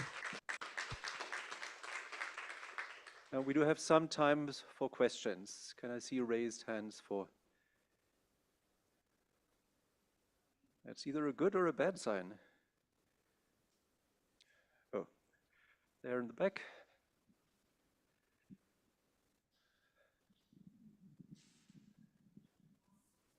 Thank you very much. You mentioned just towards the end of your talk that there is a lot of interest in sort of like self-learning or outside curriculum learning in some sense. Is there a way to connect those two in the sense that curricula that's not included in schools, but sort of like for museums and or other types of activities? Absolutely. I mean, as I mentioned, curriculum is I use it as a broad overarching statement. You can take curricula into informal settings and you can develop it based on what that organization, whether it's a museum or planetarium, what they plan to achieve, what the community wants from it. So absolutely, I think looking at these formal mandated curriculum and then looking at the big ideas, which kind of provides some context for it, I think we can begin to mold curricula into something that makes use of the potential of astronomy rather than just the facts of the universe. Let's take an online question next. Urban, please. Yes, thank you, Saeed. Great talk, as usual. I have a question for you. Assume that I am a science educator now in an obscure country. No, not necessarily so, but a country, and I want to reform my curriculum, and I want to include astronomy into that one. What would your recommendation be for me to think about if I would do that, so to say? Thanks, Urban. The first thing would be send me an email. Tell that science educator to contact me, and we need to have a proper discussion about this. But I think the first step would be to think about, as a science educator, as a teacher, what is it that you want to achieve? Where are you planning to go? Do you have a unit of work already that you're teaching and you would think, oh, is there any way I can bring astronomy into it? There probably is a way, and there will be a way. And the other thing would be to look at the big ideas document and just see what are the concepts that are there in our current understanding of astronomy. Using those, you can then start having discussions with Saeed or people like Saeed and figure out where you want to go. I mean, I do this a lot with teachers here in Australia. We look at, for example, they have a lesson plan, they're teaching light and optics, and we go through what is feasible for the teacher. You don't want to overload them and you don't want them creating something new. You want to just add something to what they're doing. That would be my. Because this is one of the problems that I actually have with my colleagues, because they really like astronomy, but they are not very well educated in astronomy. So the struggle that I see then as a potential curriculum writer is to have my colleagues to be on this journey with me, because they lack the experience of using astronomy. They know the science, but astronomy is difficult for them. And this is a challenge that I struggle with, actually, when I meet teachers, not just in Sweden where I am, but elsewhere as well, of course. But like you said, I mean, it's a great idea to have a discussion around the actual physics content, for instance, and use that. But okay, but I'll send you an email, I promise you. Thank you. Thanks, Saeed, for a great talk. Out of curiosity, which are the countries which have the most of astronomy in their curriculum and which ones have the least? Is there a kind of pattern in the regions of the world where there's more astro in the curriculum and not? In general, when you look at countries that are either very active in space or have something to do with space or have some historical connection, they admittedly will have more astronomy.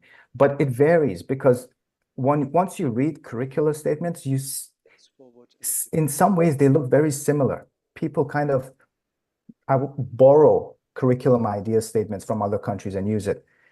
In the recent paper we did when comparing Australia, NGSS, and Sweden, what we found was the progression of astronomy in the curriculum is a very big problem. There is actually no learning progression in it. It's just picked and plotted in there. So I hope that kind of answers your question. Yeah, I would like to encourage the rest of the discussion to, again, contact Saeed. There's also some of the other people mentioned. Michael Fitzgerald is back there. Janelle Bailey is at the conference. So do continue the conversation at this point. But now we'll go over to Rob, who has a very specific example of getting astronomy back into a curriculum. Rob. Thanks very much, Marcus. And this is a talk actually Saeed sort of co-presenter on this, but I'll actually be presenting it. I'm going to tell a tale that has a positive outcome. So I'm the education manager at the Space and Astronomy Research Unit within CSIRO in Australia, which is our national science agency. So we just want to set the scene. Saeed's actually already mentioned a few of the things relevant in that we have a national curriculum in Australia, but it is up to each of the states as to how they implement it.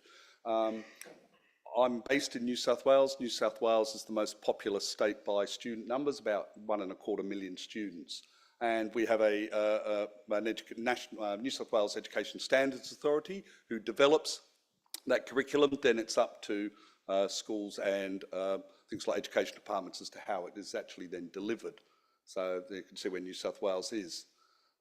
So a few years ago, in fact, in October 2022, I was literally in the boarding line to get on a plane to go to Adelaide to give a talk about how we had some really good astronomy in the New South Wales science curriculum as part of the space education day that they were having down there.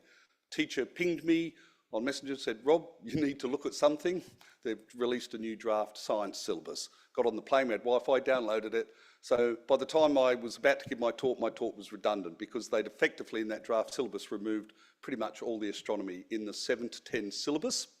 And that's the last exposure you can guarantee that students will have to science. It's an integrated science course. Now, the previous syllabus wasn't perfect, but it had some astronomy in there. So, luckily, this wasn't a done deal. It's a draft. You provide feedback. So we were able to mobilise the community. I have to be very careful. I'm working for the government. I can't comment on policy publicly or anything like that. But nonetheless, I was wearing my hat as the chair of the National Astronomy Education Coordination Team in Australia. So putting that hat on, we were able to work with our professional bodies, the Astronomical Society of Australia, and informed them as to what was happening. We had meetings, we were able to mobilise things, and they then were working in collaboration with the Australian Institute of Physics, and were able to craft a formal feedback from the professional societies. And I think that's something not to underestimate, the value that professional societies have in responding to these things. There was all sorts of other people responding, obviously. You could put private submissions in, which I did, and there was the teacher groups and everything. But what was encouraging to me was in the feedback in the various teacher forums on Facebook and that, the strong acknowledgement from teachers across New South Wales that, hey, where's the astronomy gone? Where's the space gone? Aren't we supposed to be, you know, our biggest science projects in Australia for the last few decades have been ASCAP telescope, and now we're the host site for SKA Low. So the Australian governments and, you know, people are spending a lot of money on this stuff. So working formally there, and then working with Marcus and Saeed, the OAE was able to draft a letter that was also provided in support of it. And as part of our responses, we were able to point to the detailed documentation, things like big ideas in astronomy, and the work that Saeed and Michael had done on curriculum and so on. So we weren't just saying, oh, where's our favourite subject gone? We were able to follow it up with, you know, authoritative, useful resources. So then late last year, after all the draft period, they dropped the new syllabus out, the final version. And as the opening document in it, they identified what were the key things that they responded to from feedback, and addition of content relating to astronomy was the one topic area that was specifically mentioned in the feedback. So that was a great result. And whilst we might still have queries as to exactly what's in there, we see that now the first topic actually in Year 7 Science is titled Observing the Universe. That's not just all astronomy, but it certainly contains astronomy concepts within it. And you can go briefly. I'm happy to show you after this, you know, over the course of the 2 weeks if you want more details. So they talk about space science. We've got Aboriginal and Torres Strait Islander cultural astronomy in there, and we've got it in context. So it also then explicitly talks about the role of Australian scientists and technology in there. Now, the other thing though, and coming back to what Saeed alluded to in his talk, or explicitly mentioned in his previous talk, was the idea of astronomy as a context. What was very exciting for me, even in the original draft, the positive thing in the original draft, was that there are now 2 new modules that all students have to do, one at the Year 7-8 level and one at the Year 9-10 level. And that's called data science. And this is a real change. So we now explicitly, students studying science have to learn about data science, because as many or all of us would know now, you know, if we look at astronomy, it's data science to a large degree. It's very different to the traditional sort of approaches that a lot of people still imagine. And so this is a fantastic context for introducing astronomy, and indeed several of us have already been running workshops with Australian teachers about how you can use astronomy, the wealth of materials, resources that already exist, things like LCO, other programs, how we can incorporate those and point teachers to them and encourage them to use those as the examples for tackling data science. Large data sets. I think our current data set's about 13 petabytes. Admittedly, that's probably a bit larger than a Year 10 student needs, but nonetheless, it shows that we have these large data sets. The other thing that was quite nice was our organisation, CSIRO, is explicitly mentioned as an example, as a reputable institution. Yeah, that's quite nice. Okay, so we're obviously now developing and ongoing, continuing to do these workshops with teachers. The other thing we have is CSIRO, we're supposed to be trusted advisors. I ran my teacher workshop at Parkes this year for the first time since COVID. I had members of the science curriculum team from New South Wales in presence. Saeed was up alongside me as the co-presenter for the workshop. Then they said, we're developing the new resources to support the curriculum, and these resources will be available to all schools. Would you mind having a look at the stuff we're doing for astronomy? We said, absolutely. We were able to say, that's really good. Matt's using an old thing, here's more up to date, here's some suggestions, have you thought of that? They had already included some of the activities that we had presented at the workshop. So there's a draft, they're not public yet, but I have permission to sort of show, so they're talking about JWST and SKA as the support materials. They're going to have the new primary syllabus that was dropped 2 weeks ago, so I thought I'd finish this talk and then we get the new primary, well, K-6 technology and science and technology syllabus. That's just dropped. It's actually got even more astronomy than in the 7-10 syllabus. And again, I can show you all the details, but essentially at the 3 stages of primary education, they're the core concepts that are driving what's in there. So please, if you are looking at curriculum change, engage with the Office of Astronomy Education, engage with your professional societies, engage with the passionate teachers and the teacher authorities. And if you can get to know your curriculum people, your science department people, that networking is invaluable. So thanks very much. Thank you, Rob. It's a very encouraging example of what you can do if everything comes together, right? The engagement from the community, the receptiveness on the part of the ministries. So I see a raised hand back there. Sorry, could you just pass the microphone back there? Thank you so much. I'm so sorry I missed Saeed's talk. I saw that it was here. I said, I have to come here. The curriculum, it's so important. Just what we've known for 100 years. I know the concepts, the physics, it's imperative. But at a general public level, even in primary school, how are we letting the kids around the world get out of the 6th grade not knowing they're made of stars? Well, it's like, excuse me, it's a rhetorical question, I guess, but it's like everyone I speak to, no matter what age, in the public, so few people still have that sense of the value of their life and the other people's lives.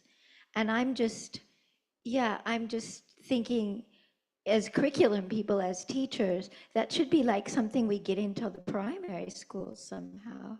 So the new syllabus in New South Wales certainly actually talks about galaxies and stars and energy from the stars and life. So it's an interesting change. It's a philosophical change in New South Wales. With all new curricula, they're moving to a much more explicit learning model as compared with previous syllabuses. That's obviously always generates debate in the educational community. I mean, my take on it now is that syllabus is now a done deal. It's, one of my jobs and others in our community is to come up with the effective and useful teacher training, because that's going to give us the biggest bang for the buck, particularly at the primary level. The average primary teacher has very little science training, and within that, very little training, if any, as to how to teach astronomy. So we're going to be busy for quite a few years helping our teachers deliver these syllabuses. Thank you, and we have to move on, but as always, there's a possibility to talk later. So let's thank Rob again, and if the next speakers could just come up. So next we're going to learn about integrating astronomy into curricula in Egypt. Yes. So you have the stage, Professor. Firstly, I'd like to thank all the organizers to give me this chance to talk about this education in Egypt. Please, the first slide, if it is working. Okay. In our country, there are different systems of education. The first one is the governmental schools, and this is represent approximately not less than 65%. And this is the weakest system of education. The second, private national system. In that case, there are private schools teaching also all the syllabi, like that of Egypt school, governmental, but private schools has a special type. The international systems, there are 2 types of international systems. The first one, IG, which is the English system, and the second one is the American one. Other types of education may be related to some religious school, like Coptic schools or Islamic schools, Azhar schools, and so on. Really, the first one takes a large amount of funds, but with respect to number of schools, it's very small. Therefore, you find in the class approximately not less than 50 students in approximately 25 square meters. For this reason, how a student can understand in this atmosphere. This is the first bit. This is the first one. The second thing, the integration of space sciences in schools, curricula in Egypt, represent approximately minor part. What we meet in challenges are limited content, teachers feeling uncertain, a student with varying of knowledge. How? We are going to first part. With the first part directly, there is a curriculum, and with this curriculum, in that case, we must teach this curriculum. You can't go outside this range.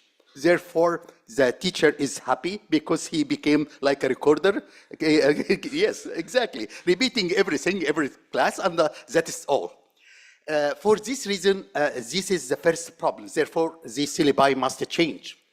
Teachers feeling uncertain because most of them unprofessional because they faculty of education and also faculty of science. Faculty of science, we can study astronomy, space science, and so on. But in faculty of education, just concentrate on how to educate, and it's the main subject in science. For this reason, most of the teachers didn't know a good idea about astronomy and the space sciences.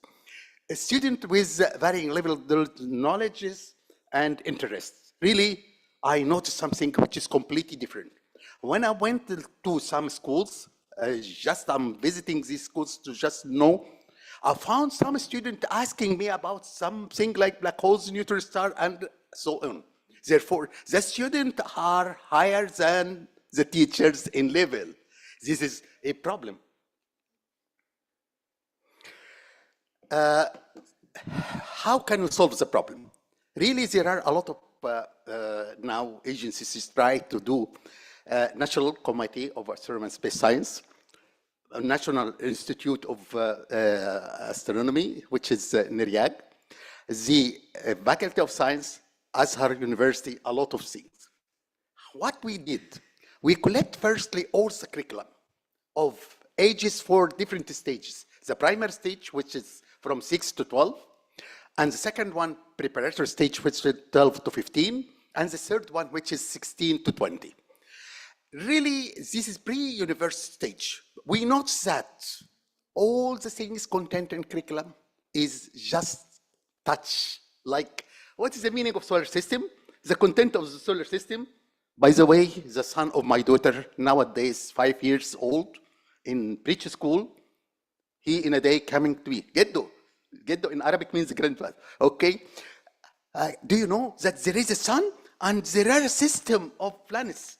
How many planets? He said to me, 8. From where you know this one? Therefore, he is ready to learn. Therefore, we must reflect that in our schools. This is the first point. We tried to meet the Minister of Education. You never ever penetrate this cell. Because if you would like to change something, in that case, you put another curriculum, and after that, you are going to share in competition, and if you succeeded, in that case, we're taking your curriculum. And impossible to gain this competition. This is known. For this reason, this way, I think it is closed way.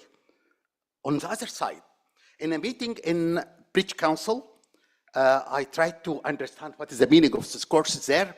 Then I looking for physics syllabi for IG stage, which is starting from grade 10 to 12. I found there is no astronomy also. I said to them, in the American system it is, because it is followed by STEAM system.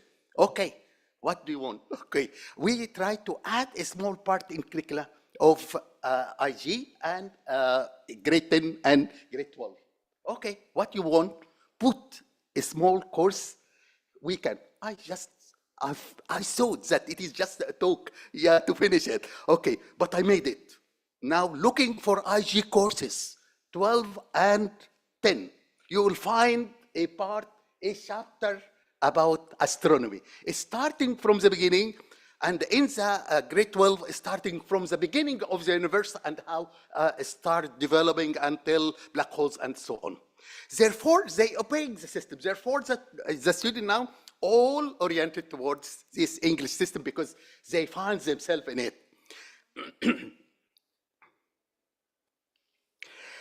What we are going to solve the problem in our schools?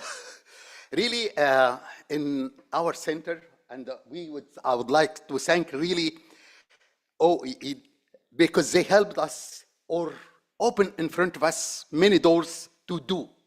Therefore, really, we in the last year only, we putting a parallel courses and we distribute it sometimes for free or by low prices less than the printing price. In the last year, as you see, this all a sample of some boxes are written in Arabic in so simple. Yes, the first one, I wrote it because كيف ينشأ الكون in Arabic means how the universe is constructed. And starting gradually, and we talking about a lot of subject in this one. Therefore, this is represent a parallel courses, and the government or the Minister of Education cannot say no. Okay. Alternative practical, because really I added two presentation one, because they are combined together. Nicola said to me that. We're using another procedure. We have Ola, Dr. Shaima. They are teaching the small kids by astonishing procedure. Dr. Somaya also.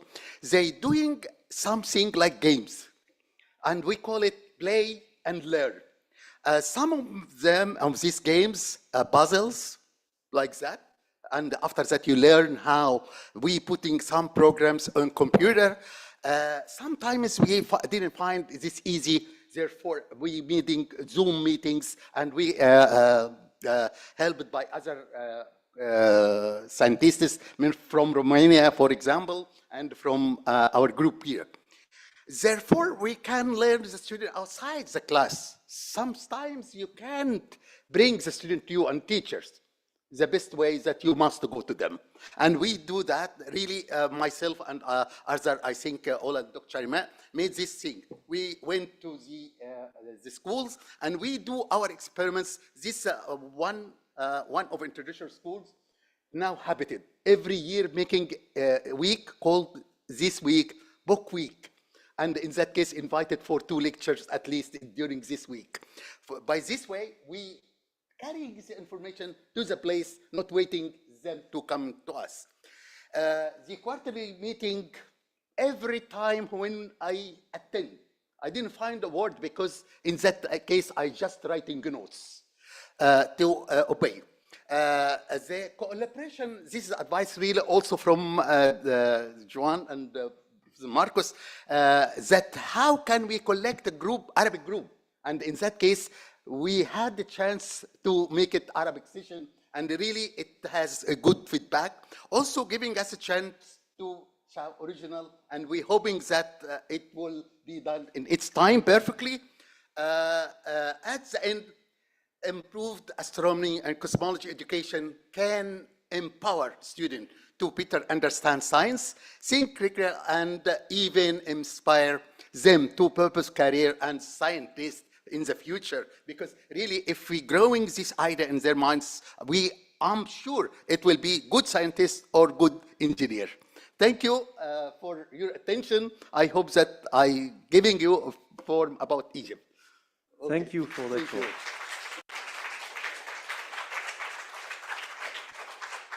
Let's have one question, let's say. If there is a question. If not, then let's thank Professor Morcos again. And let's hand over to Livia. Where is she now going to talk about AstroEDU? AstroEDU as a peer-reviewed platform has come up a number of times.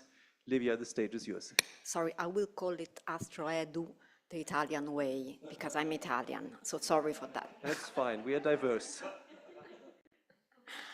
So hello, I'm Livia Giacomini from the National Institute for Astrophysics in Italy, and I will be delivering this talk about AstroEDU on the behalf of the editorial board.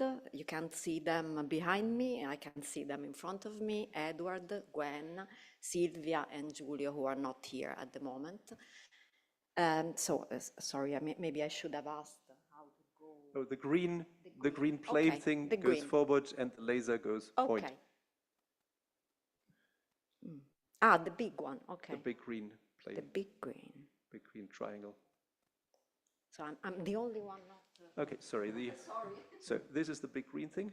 Oh, okay, sorry. And it was so big that I didn't realize. So, okay. Many of us are used to go in classroom to deliver our own educational activities. We focus on our scientific topics, we plan our activities, we test them, we do them during the years in classrooms. But what about transforming these educational activities into open educational resources, meaning activities, online activities that any teacher from all over the world can download and without being a professional scientist, implement in his or her own classroom. So this would be fantastic, of course, but there are a number of problems in this transformation. And this is where Astroedu, the Italian way, sorry, Astroedu can come to your help.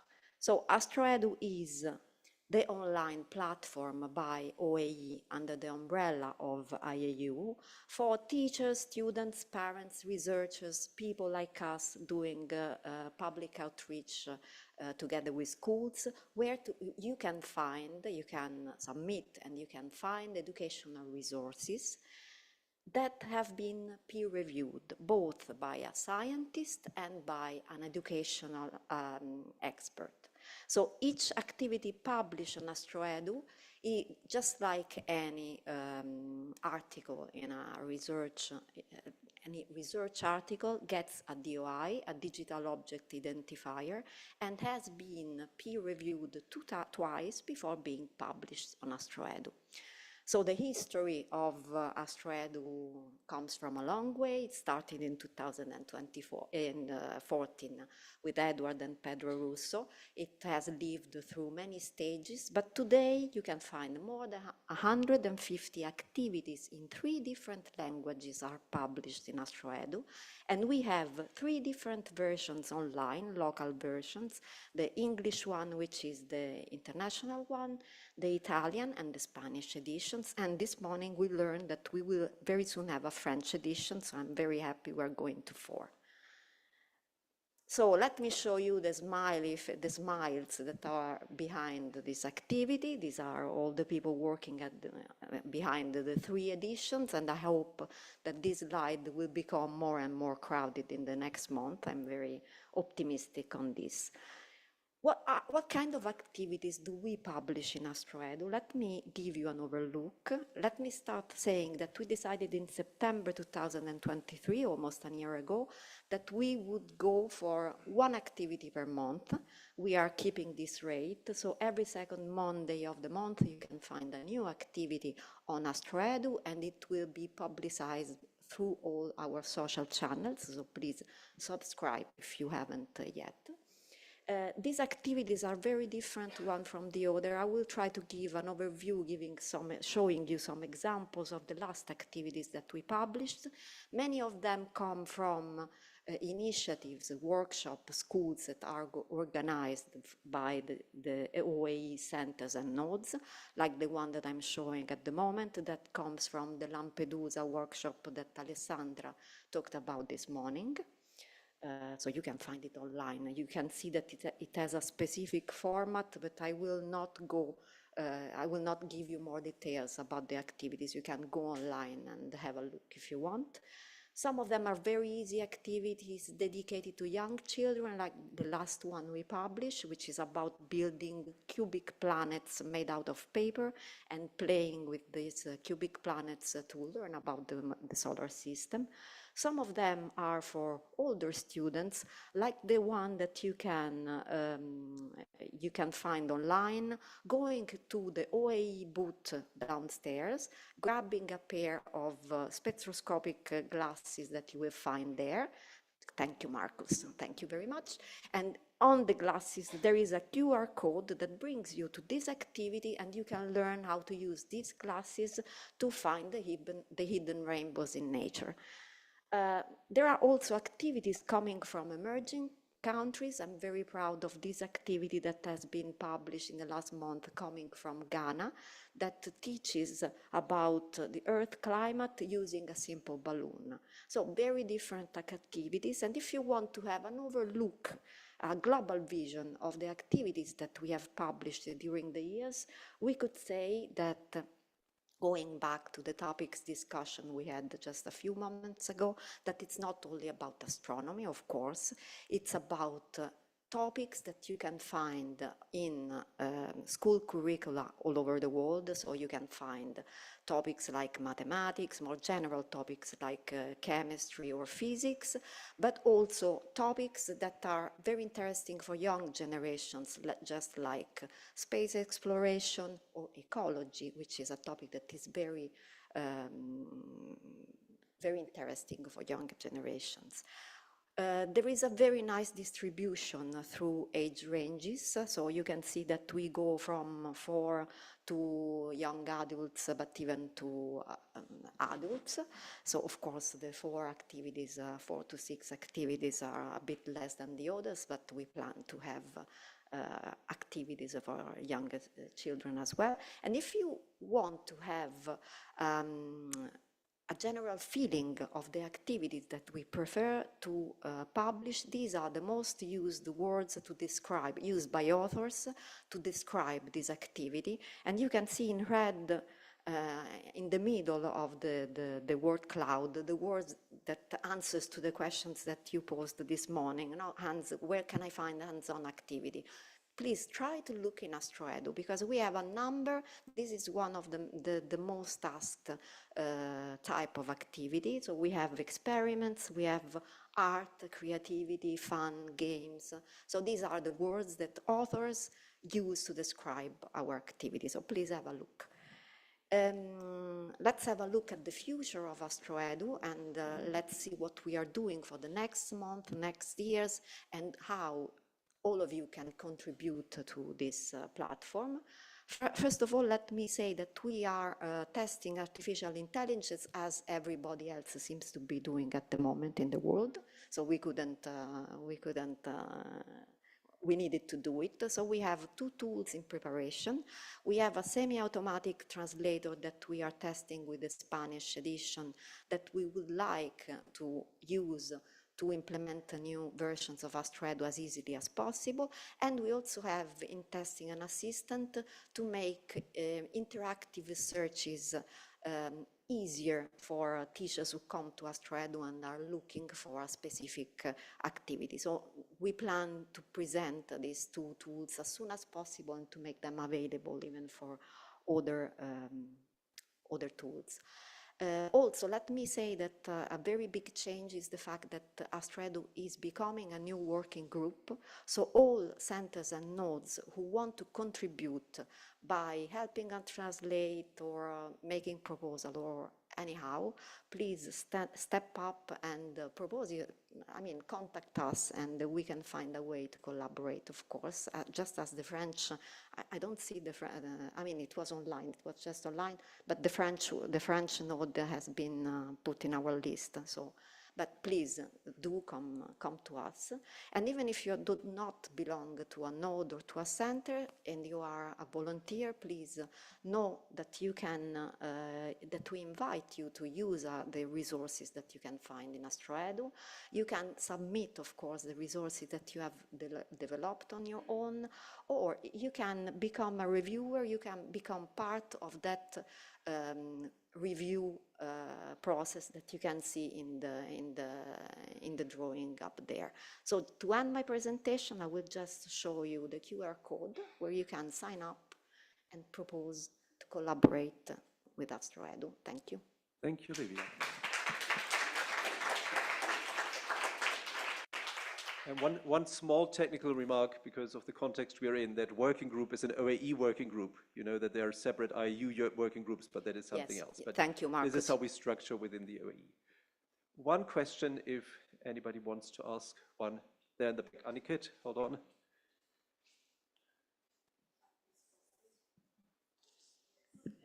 Hi, of course, yes, it's for free, sorry.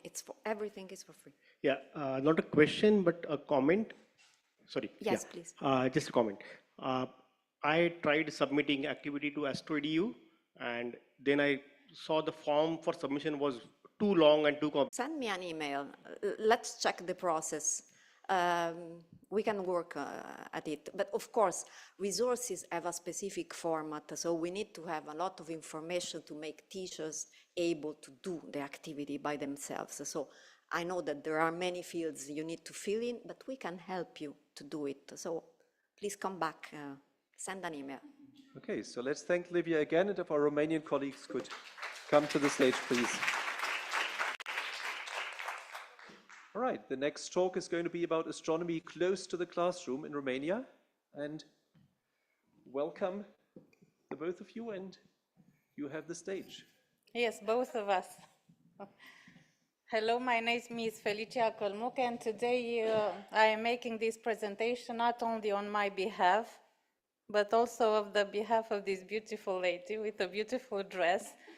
Elisabeta Ananoc, she's the Romanian NAEC, because in the first presentations we talked about the importance of the implications of the national NAECs and the importance of a national coordinator to bring us together. And she's also on the board of the National Society of Mathematics in Romania, so interdisciplinary is at home today because I'm an English teacher, in fact. So let's see how we can bring this aspect in astronomy. So basically our presentation is based on two main aspects. First of all, we are trying to show you how, step by step, we managed to create an astronomy curriculum for primary level in Romania, and a little bit about our national system and how we managed to do this. And that, secondly, we have astronomy education at extracurricular level because we think it is extremely important. So we don't have obligatory to have astronomy education in the former curriculum because we can find other ways to bring it to our students. And in fact, we tried to put something beginning with extracurricular level. So first of all, how did this idea come up? In fact, we identified this need in Romania because until the year 2000, in fact, in the national system in Romania, astronomy was a subject. It was a subject in the obligatory curriculum. Afterwards, it was somehow taken out, and some aspects remained, of course, in other obligatory systems like physics or chemistry or geography, but it was something that we miss in our national curriculum. So we, first of all, we started to think about it, and we created a working group. So because we wanted to start with young students and how to bring astronomy to their classroom, because we saw that our students were very interested in astronomy topics. Because we started with some IAU international programs, we brought them in our classroom, presented them, and we saw that very young students were interested. And we tried to find a way to bring it to the classroom. And so these working groups were created. They were made up from teachers for primary level to understand young students, but this teacher for primary level had the help of a teacher for secondary level and high school, I mean for the scientific level. And it was called Starting the Adventure of Exploring the Universe because it's a start. And fortunately, we got it approved by the Ministry of Education in Romania. And I will tell you why it is very important that it was approved at national level. Because we started from this topic of our conference, the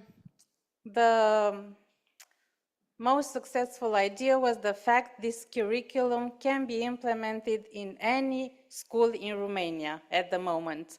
Because you know, in our system, at least, we have an obligatory national curriculum, and then at each level, we can have a number of hours where we can implement other curriculum. For primary level, for example, we have 1 hour per week where teachers from the school can implement other curriculum, but they have to be approved by the scholar inspectorate, by the school management, some times it is very difficult. And the big success of this curriculum is the fact that it can be nowadays implemented directly in our schools, in every school, because it is approved by the Ministry of Education. So nobody has to go to the local inspectorates to wait at the door and get the approval. And this is a great thing for us. And in Romania, it is called the curriculum at school decision. So 1 hour per week for primary level, we can implement this astronomy curriculum. And shortly, something about its contents. So it is structured in 3 chapters. First of all, for the first 2 years, because primary level in Romania has 5 years. We have a preparatory grade and then 4 grades. So during the first 2 years, there is the introduction of the new notions and the acquisitions of new skills, and then the next 3 years, we have the development of the skills that we have in the first 2 years. And there are 3 main chapters of our curriculum. First one is the solar system. Then we get our students forward to the cosmic space. And of course, unfortunately, another need in Romania is to have this career orientated. And we saw that we should do that from a very early age. Because if students are passionate about it, they try to think about what they will do later on, but from a very young age. And that is why the 3rd chapter we decided to be jobs of the future. So if you ask our students, it is not something out of ordinary to dream to be an astronaut or spatial engineer one day. Okay, and also for the contents of our activity, we had the help of ESERO. It is the European Bureau, and it is the main educational project of European Space Agency in collaboration with our national agency, ROSA, Romanian Space Agency. And this is where you have a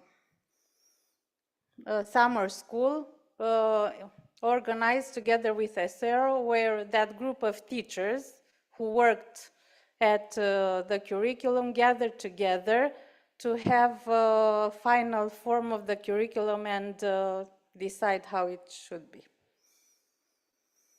And after there is a second, because in fact we started also from that need to bring the teachers together and to help them implement this curriculum, because it is for primary level, and at some points maybe teachers for primary level get the idea that it is very difficult to teach astronomy at primary level.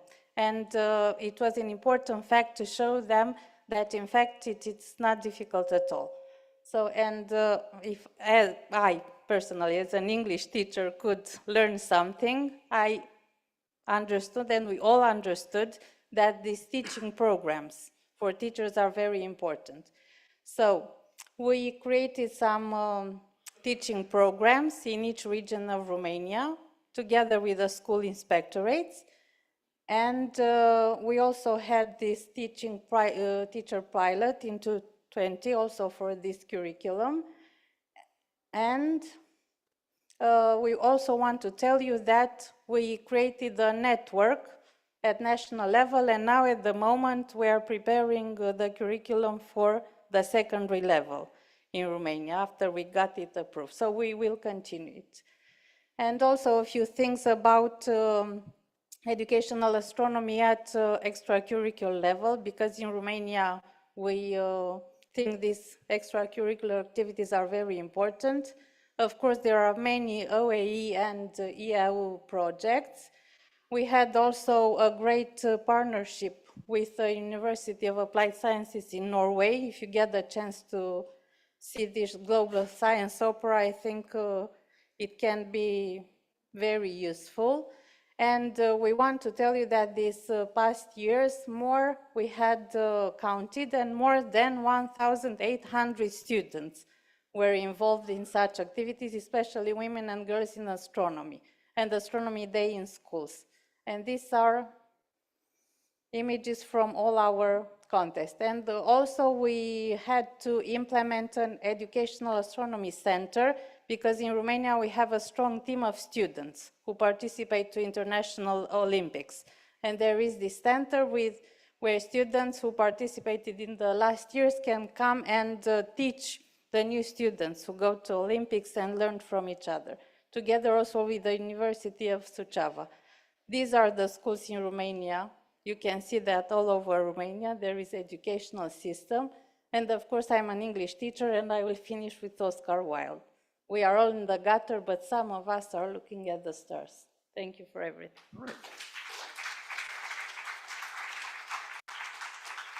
Thank you for that talk. We have no time for questions on this one, so I'll ask the next speaker, Dr. Wiek, to come up.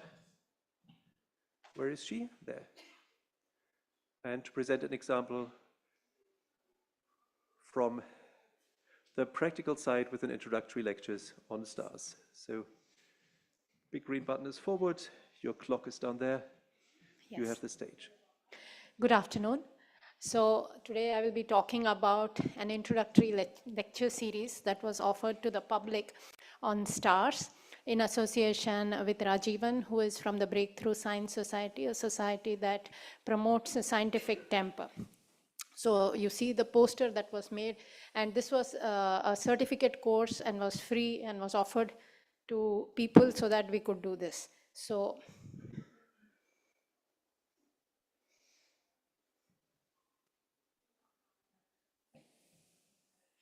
if I go to the next slide, is easy, right? Yes, the idea behind this is that there is widespread interest among the public in astronomy and astrophysics, but everybody does not get an opportunity to study this formally. Of course, there is access to outreach, few outreach lectures, and there is they have access to few outreach events. But if you're really interested to know a little bit more than what is given there, then you have to go to the textbooks, which may not be very easy. And if you want to, in India at least, you can't really take even short formal courses, because once you branch out in a certain stream, after the higher secondary, it becomes very difficult to learn even a little bit of astronomy.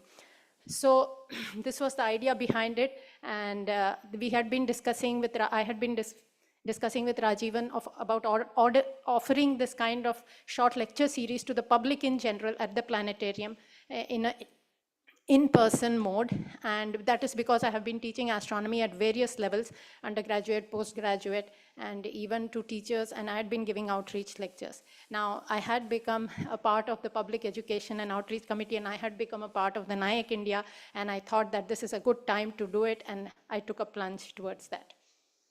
So the next part was the logistics.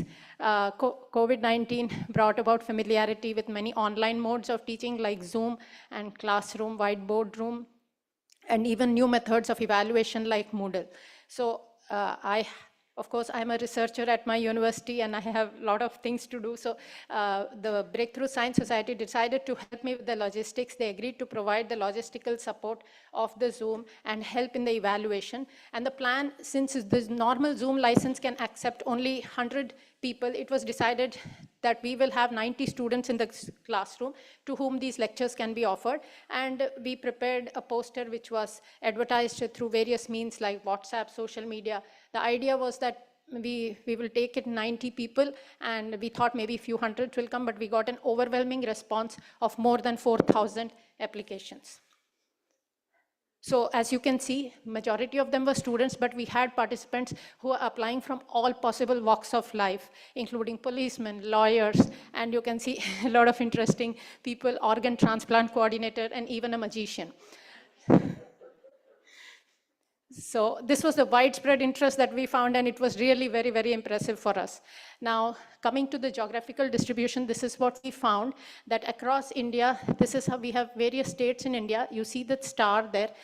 sorry, I have a pointer. Yeah, this is where I am located. So Breakthrough Science Society has a strong presence in the state of Kerala, and therefore most of the participants were there, but we had a good number of applications from all across India. And what was surprising for us that we also, this got advertised well far and wide, that we had a number of applications from outside India, from US, UK, Australia, African countries, and many Asian countries as well. And now we had this tedious task of actually selecting people, but we had only a Zoom classroom. So now the whole thing went into an overhaul, and we decided that instead of a Zoom, we will go for a WebEx classroom. So the Breakthrough Science Society bought a WebEx license to help with this, and the students were given preference. Students from above higher secondary level to the master's students. These students we shortlisted, and they turned out to be of the order of 1,200, and these lectures were also live streamed on YouTube. So and the links were sent to all the participants who had applied for this. And there was option, so the students who were selected were admitted into the classroom so that they can directly interact, but we also gave the option of having a live chat through the YouTube when the lectures were being presented. So these were the various topics that were covered: the introduction to astronomy, the scales, brightness of stars, apparent motion of stars and the sun, classification of stars, and evolution of stars. And overall, the idea was to have 15 lectures. So these were distributed into 8 lectures of 2 hours each. It was done every Sunday for 8 Sundays. And this was the evaluation pattern, because this was a certificate course. We also wanted to evaluate them. So one important thing was attendance. They had to attend all the lectures. 7 exams were conducted through Moodle, and 10 to 15 multiple choice questions were given based on the lecture that was covered. And the number who attempted all the exams were about 370 out of, not all the students whom we invited participated in all the lectures and gave all the exams, but the number who attended all the exams were of the order of 30% of those who initially we admitted. And those who attended all the lectures and scored above 40%, we gave certificates, and that was of the order of 25% of the students that we had selected initially. And this is the level of the students. This is the students who were admitted in the class or who were shortlisted. Most of them are of the bachelor's level, few of the master's level, and there were few higher secondary. In fact, we had students even as young as 6th class and 5th class applying for this course, but we thought that it will be difficult for them, although they were welcome to watch it on YouTube. But the students, number of students who completed, 25%, majority of them were from the bachelor's level. And we also had a few higher secondary students completing and masters. So what are my experiences and lessons regarding this? I feel that 15 hours was a bit too long. Maybe this can be shorter, 45 minutes lecture, and each was 1 hour there. So it was like 16 hours. I think 45 minutes lecture and maybe 10 lectures would be good. And I had, as part of this lecture series, I had given few problems and we had tutorials, but I think more activities can be included. This is what I feel after the lecture series was over. This was also resource intensive in terms of making arrangements and so on. And here the Breakthrough Science Society's help was very useful, because they helped with the shortlisting, they helped with the evaluation. So one suggestion that I have is OAE can also consider providing support for such short lecture module courses, and they can give certificates. The takeaway is that there is a lot of scope for such this is a relatively advanced lecture module, and worldwide there is a lot of scope. There are a lot of takers, there will be. And online platform has proved to be extremely useful for this, because we had a wider reach. And we also conducted recently a feedback to see where the students are to the people who passed out. And sorry, I can't go back. Can I? Yes. And I found that of the 360 students had responded, many of them have gone on, the bachelors have gone on to do master students, and many of them are doing PhD in astronomy, astrophysics, which is very heartening. And they have also asked that if other lecture modules in other areas can be given, as well as workshops on some softwares can be conducted for the public in general. So that is That is it about these 8 lectures are available on YouTube, which is available for anybody to watch. That's the QR code. And overall, the views is of the order of 45,000 for all the lectures. 8 lectures together. I would like to acknowledge Dr. Sri Kumar and Dr. Shaji Albert, who actually helped with the shortlisting and the evaluation. And I take this opportunity to thank the OAE team for giving me this opportunity to present this work. Thank you very much. It has been a pleasure working as an IAC in India. Thank you.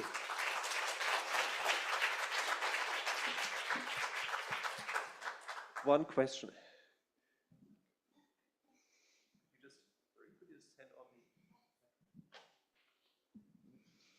Thank you for that. I was wondering if you had any statistics about the gender breakdown of the students. Yes, I have. I need to take it out, but it is there. I don't have the numbers right now, but I can try to get it and give it back to you. But what was interesting to me, particularly from professional point of view, there were many housewives, let us say, who were really very interested in taking this certificate course. But I'll get back to you. Okay, so let's thank Dr. Wieg again. And next up is Sophie with the evaluation talk. I'm going to be really quick, flash talk. Well, it is your talk. So I appreciate shaving off a little time, but you give your talk, of course. I will do my best. Hi, I'm Sophie. I'm an astronomer turned social scientist. So thank you for letting me into your community and your fantastic conference. I wanted to talk a bit about how you guys all do such wonderful things and you inspire next generations of the people who'll be in this room in 10, 20 years and the teachers that make that happen. And you do make magic happen, and I want to talk a bit about how we can capture that magic beyond just anecdotal evidence. So actually proving the impact that you're having and hopefully supporting you to do more of that. So I'm part of the OAE main office in Heidelberg, but I am based in Wales in the United Kingdom at Cardiff University. So first of all, when we looked at how we were going to do this toolkit, we realized it was really important to define evaluation. It comes with a variety of different terminologies and definitions depending on where you are. So in our context, we really mean it about how well something works. When you aim to do something, did you achieve what you intended to do? But it can also capture maybe some unintended outcomes as well. And I've seen so many projects and educational activities happen where they have a great impact on what they wanted to do, but there was also really positive impacts that happened that maybe weren't related to astronomy. Maybe people made new friends, maybe they discovered a hobby that they didn't know they had, and it's really important to be able to capture those as well, I think, so that they don't go unnoticed. And a lot of us probably come from a research background, which means we do a lot of generalization, we do a lot of validity, of reliability, making sure that everything that we publish is rigorous and solid.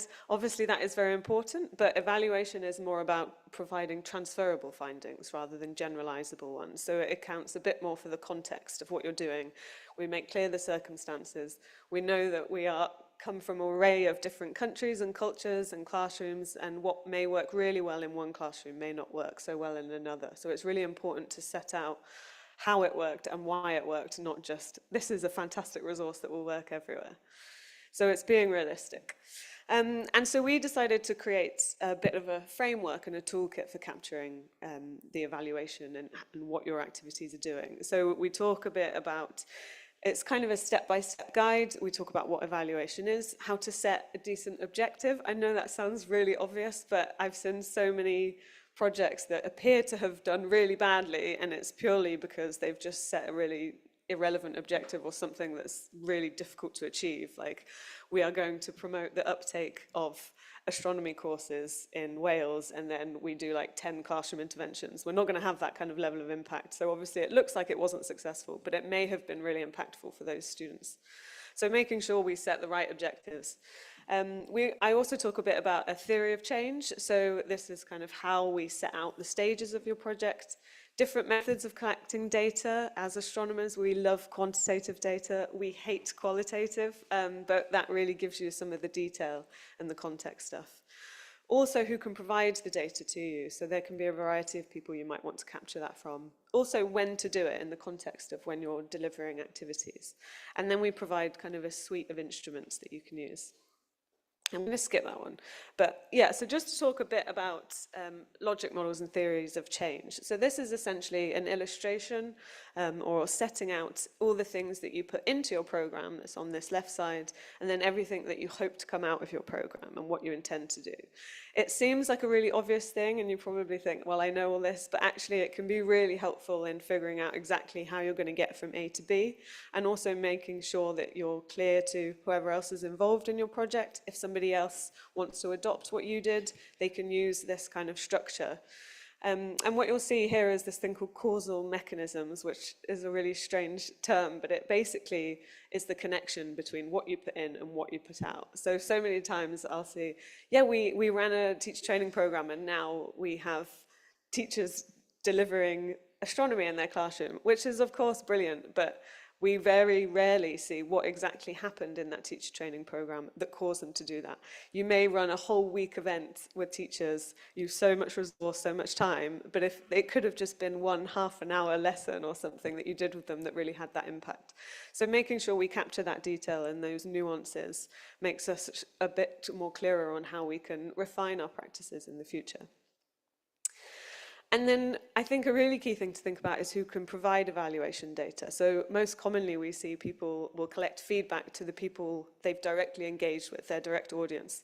But I would encourage you to kind of think a bit broader. So sometimes if I'm doing things with young kids and they've come along with their parents are kind of just waiting around as their kids are involved. And they're just standing there almost looking for something to do. It's a great opportunity to gather some of their feedback. They know their pupils, they're going to know what they're kind of doing at home, and they can be a really valuable source of information. Also, they're teachers, so don't necessarily just assume that the only people you can get valuable feedback from is the people directly receiving your activities. Also, speak to stakeholders. So if you have volunteers working who are used to engaging with young people or used to your audiences, see what they think. They're experts too in their own right, so gather different people's feedback as well. It can be really helpful to get different perspectives there. And most importantly, don't underestimate yourself as a source of information. You are your own experts in your own right. You do these activities over and over. You'll start to get a sense of when people are engaged, when they're not, when things work and when they don't. So being that reflection, having that process, I think is really important. So just when you're thinking about how you're going to collect data, just think back to what your objectives are, the accessibility of your audience. So if you've got limited time, you're doing it with pupils and they're really engaged, then who else can you talk to? You don't want the evaluation to take away from the actual activities they're doing. And there are lots of different times you can collect data as well. So you can do it before your activity starts. This is really helpful for getting a sense of where you're coming from, what's the benchmark that you're starting at. You can gather feedback during the activity. So if they're kind of engaging in hands-on activities, you can ask them questions, get a sense of how they're feeling, what they're kind of understanding, what they think the purpose of the project is. You can speak to them afterwards, so after they've had the event, what are their feelings then, what's their understanding, and particularly if you speak to them before and after, you can see if there's been any change. But a key thing I suggest is, because it's really easy to promote kind of excitement, most people, particularly kids, if they've got some new exciting activity, they're going to be enthusiastic. But if you really want to measure that impact, follow up with them maybe 3 months, 6 months later, see if they've remembered anything, if they've taken anything with them. Particularly with teachers, if they come to a teacher training event, follow up with them and see if they've done anything differently in their classroom. So our toolkit provides this kind of evaluation matrix. So along the top, we have the 8 different tools that we kind of set out and describe for you. These are by no means exhaustive. These are just kind of a mix that we think would be suitable for at least something that you're doing. But we'd love to hear if you're doing more creative things, so do share that with us. And then along the left-hand side, you can have a look at which audience groups you might be using, and then you can just follow. This isn't a hard and fast rule, it's just meant to be kind of some guidance. So you can see where the ticks are, these are where it might be appropriate to use these different activities. So you probably wouldn't get teachers to do a drawing. You might, but most of the time that's more suitable for kind of the younger kids. And then we also categorize them by event types. So if you're doing kind of a website or a blog, if they're just engaging in that sense, you're probably not going to be able to interview people about that engagement. So just kind of what suits what activity. And then we also do it in terms of objectives. So there are just some broad objectives here that most people tend to do. So whether it's to improve understanding, interest, confidence, think about their aspirations, it also gives you guidance on that. And how long it kind of takes to, so the more clocks there are here, the longer it is in kind of time commitment. So thinking about how much time you have with these individuals. As I said, it really shouldn't trump the actual engagement itself. So I'm just going to go through quickly all the different tools that we include to give you an idea of what kind of stuff you can do. One of my favorite ones is graffiti walls. So this essentially just involves using large sheets of paper or post-it notes that you can just stick on the walls. And you can provide people with different prompts. So you can just ask them questions. You may have a question on the wall saying, what's your favorite thing about astronomy? What's your favorite planet? What did you like best today? And you can just collect all these different responses. It gives a bit of ownership to the participant. It doesn't put them on the spot. They can kind of do it as much as they can. They can go and come back. They don't have to do it at all. So it really kind of gives them a sense of agency. And they can do it with their peers as well. And you can kind of use different colors. So you can say, oh, we want the adults to use purple and the kids to use green. So you can kind of get a sense of the different demographics as well. Mentimeter is just an example of an online tool. I know there are a few other versions like Kahoot. This works really well for like online presentations or webinars, things like that, where you can present questions to your audience and they respond in real time, and you can do it in a variety of formats. And so they can kind of see what everybody else is saying. It kind of feels a bit more interactive, and you can extract all the data afterwards. So that's a really good way of just kind of getting everything really quick. Surveys are obviously the traditional ones that we see, and tests. So surveys are kind of to capture attitudes and perceptions. Tests are about kind of understanding people's knowledge and gains that they've had along the way. So in the toolkit, we provide a series of surveys and tests that have already been developed and validated that we know work really well. So those are really useful to use, particularly if you want to do comparisons elsewhere. But we also provide tips on how to create a good survey or how to create a good test. It's frustratingly difficult to write a good survey. I can't tell you how many times I've asked a question to people that I think makes sense. Like I've asked 7-year-olds, do you think people like you work in space? And they'll say, no, because I'm 11. And it's like, yeah, okay, that obviously made sense in my head. So it's really hard to make sure you kind of get that right. So we provide some tips on how to not do what I did, essentially. Interviews, I think, are really important. And I know that as astronomers, that kind of qualitative, conversational aspect is a bit of a strange and abnormal example of collecting data, but it really provides a bit more of the why something happened. So surveys and quantitative stuff can tell you what happened, whether they had an increase in knowledge, whether they enjoyed themselves.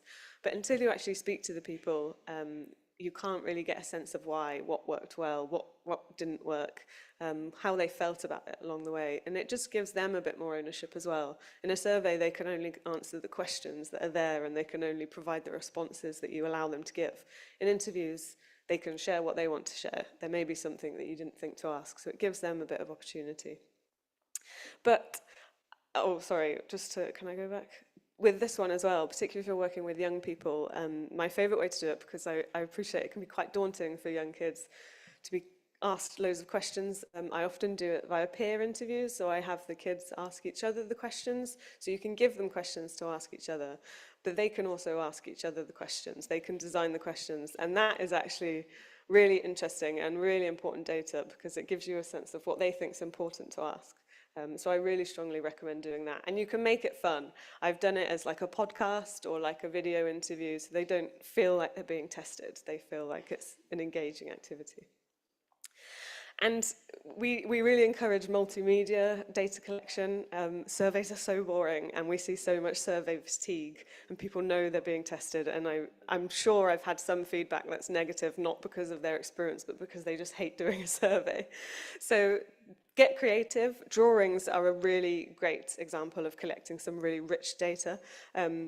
You can really get a sense of people's identities and how they feel. So often, you may have heard of the Draw a Scientist activity, which is a famous approach. We often do a draw yourself in an astronomy lesson or draw yourself in a science lesson. And what you'll see is they'll draw very specific facial expressions. They'll usually have speech bubbles. They might be with other people, they might be on their own, and it gives you a really rich insight into kind of what's happening and what experiences they're having. And also just doing kind of journals. These work really well if you're engaging with people over and over again. So maybe if you've got like a summer camp, you can get them to do like a little entry each day. It doesn't need to be written. It could be through photographs. They could do another podcast. They can take videos. And it can provide really rich data. And it can also be something that they can take with them as well. So make sure you get copies if you want to use it as data, but it gives them something to take back from their experience as well, which is often really appreciated. I hate to bring up the logistics of the kind of ethical side of things, but you'll have seen many talks today about the OAE where we really try to promote professionalism and transparency. So because we're encouraging evaluation and collecting data from people, we really want that to be a fair process, transparent. So making sure that you kind of conduct that ethically and morally with your individuals, being very clear about why you're asking them these questions, make sure they don't feel they have to, and weigh up the costs and benefits. If you're doing a 30-minute observing night, don't then interrogate them for an hour about their experience. And make it fun as much as you can. I think you'll get so much richer feedback when it's just a tick box exercise. We've all had those surveys that seem to go on and you answer one thing and then a whole new set of questions come up. So try and make it a bit light touch if you can. And we are developing a committee ourselves at the OAE, so we realise that that can be quite a barrier in conducting research and education research. So we are looking to put one together and to help people get formal approvals in that way. So I just want to encourage you to use the toolkit. We welcome criticism as well. You can scan it here. And we also have a special session on evaluation at the short IAU workshop, so we'd love to hear about anything that you do and any creative methods you use to evaluate your practices. Thank you very much.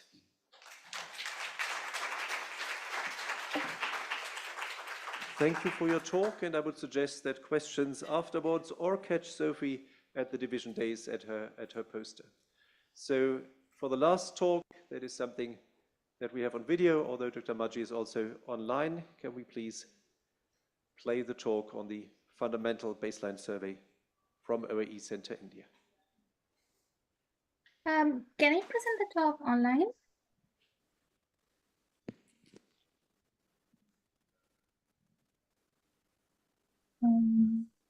What's that? Sorry? Can I present the talk online, if that's possible? Do put her on then.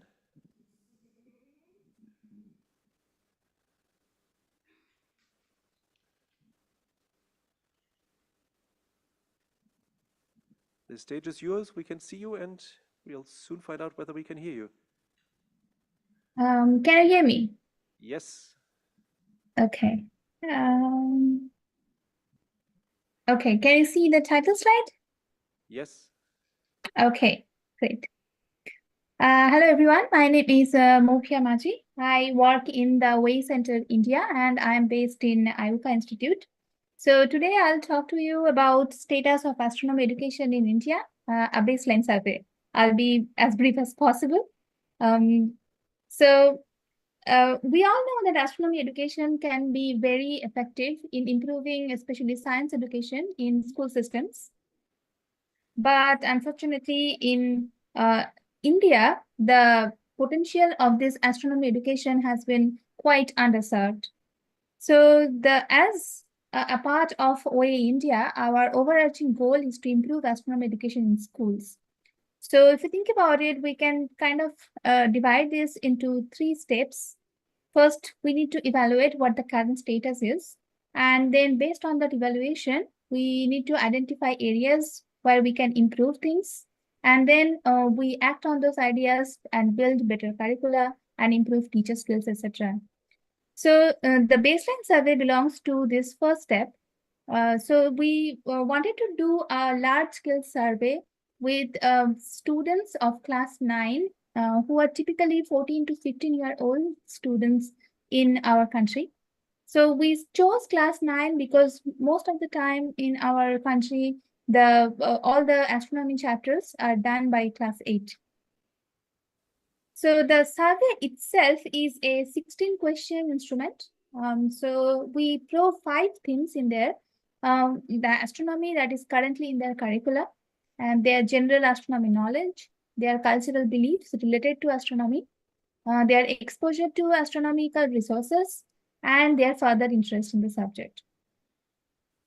So India is a big and very diverse country. So we wanted to reach a diverse population of students for this survey to capture the whole picture better.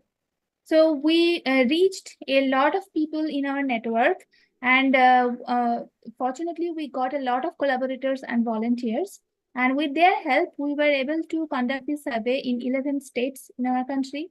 So the survey was translated into 10 languages, and we made sure that in every school, the survey was done in the language of instruction of their school. So in total, we reached 2,038 students in 34 schools. These schools are in a variety of environments. Some of them are urban, they're rural schools, they have different mediums of instruction, different syllabus, etc. So a large number of and a great variety of students we have been able to reach.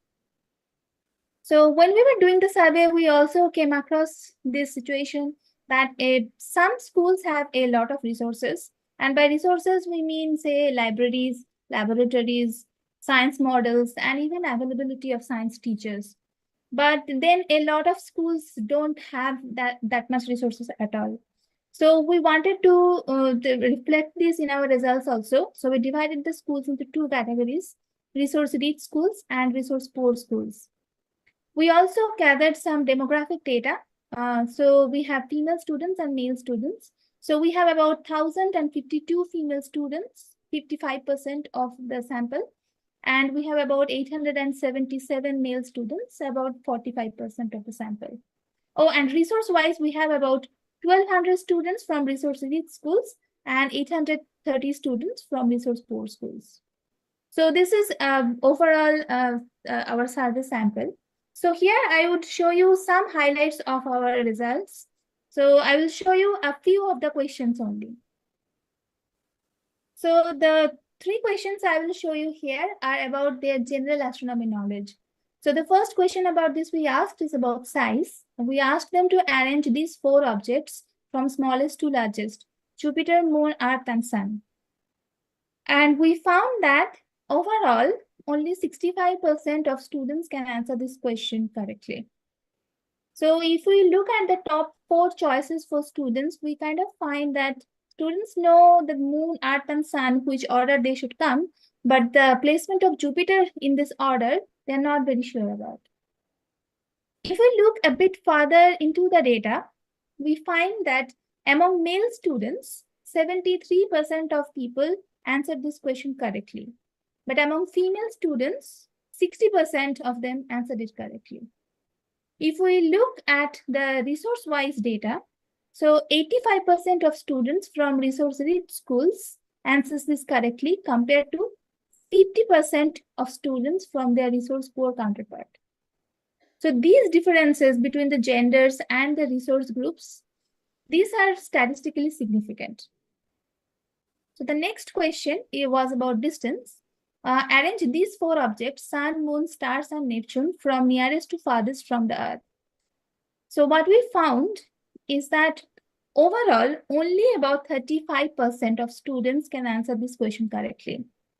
And so if you look at these top 4 choices, you will see that students know the correct order of Moon, Sun, and then Neptune. M, S, and N is in correct order. But the placement of stars in this sequence, that students are not sure about at all. So they put stars at 4th, 3rd, 2nd, or even 1st place.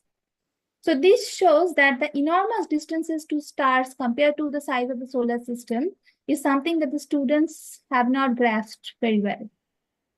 So again, if we look further into the data, we find that among male students, correct response rate is about 43% compared to about 30% in female students.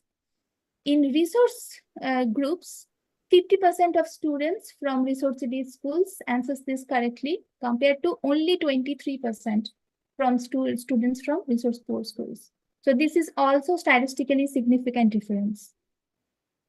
The last question about general knowledge was about moon phases. So we showed them these 9 pictures and we asked them to just pick the correct image for 5 days. New moon day, day 0, day 2, day 8, day 11, and full moon.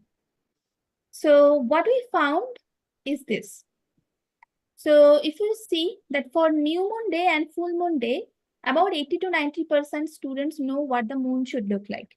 This is expected and this is good.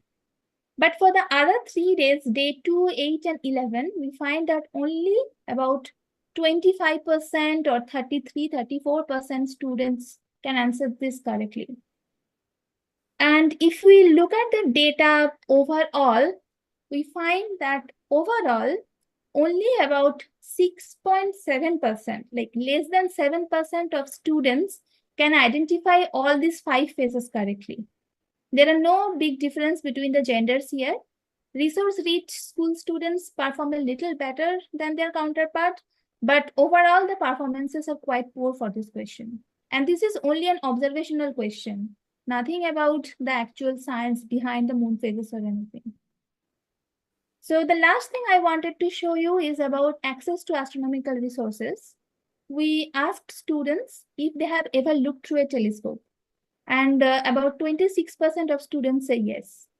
And for planetaria, this number is 27%. So pretty similar numbers. So we find that there is no big difference among gender here. But if we look at resource differences in schools, so 35% of students from resource-rich schools have access to telescopes, whereas only 20% of students from resource-poor schools have access to telescopes. And these percentages for planetaria is 41% versus 17%. So clearly there is a very widespread scarcity of resources among students, and the situation is particularly dire for resource-poor school students. So just to summarize, we find that most students are very interested in astronomy, more than 80% when we ask them. But a majority of them has very poor understanding of basic astronomic concepts. We find that there are significant performance difference between resource-rich and resource-poor schools, and in some cases also between genders. So the results of this data give us some insights which can help us to improve the curricula and some teaching practices. We are currently building some teaching material based on these results. So additionally, this study fills a gap left by the scarcity of such surveys in developing countries. So we hope that these results will be applicable for other countries with similar socio-economic context, like many countries across Asia, Africa, and South and Central America. So these are all of our collaborators. We thank all of them. And if you want to do this survey in your country or you want to collaborate with us, you can email me or in OA India. Thank you. Thank you. Yeah. Right, so we are in the usual situation. We are over time. I suggest that we leave the Zoom on for a bit if anybody wants to stay and discuss with the online participants. Please all come back at 15:30 for a session on teaching standards and the NIACs, and otherwise the poster session is now going on below, so as usual, you're spoiled for choice, so choose wisely.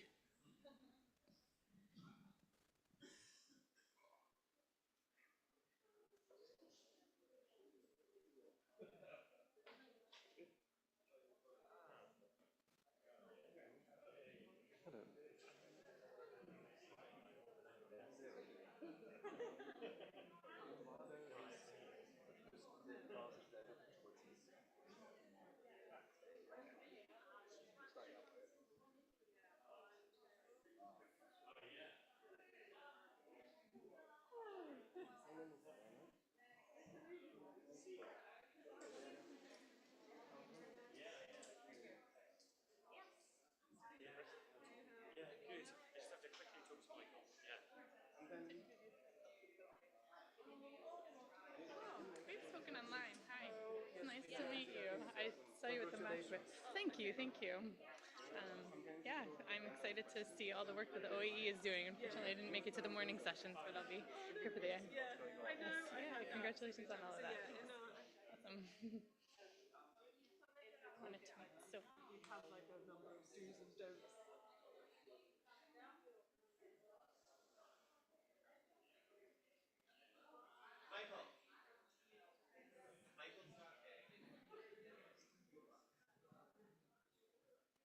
Thank you. Sorry, sir. Would you perhaps know who the next chair for the session is? Next session is?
1, 2, 1, 2.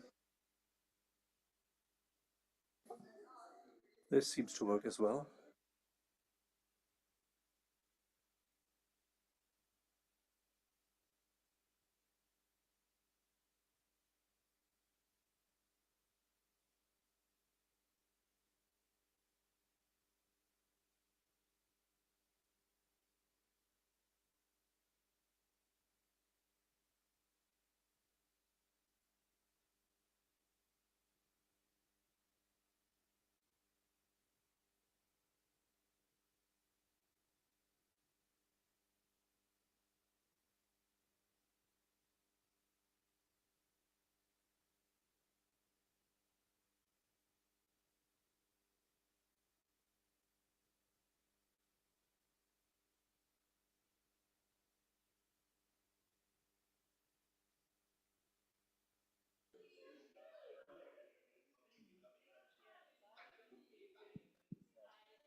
Where's Gabi? You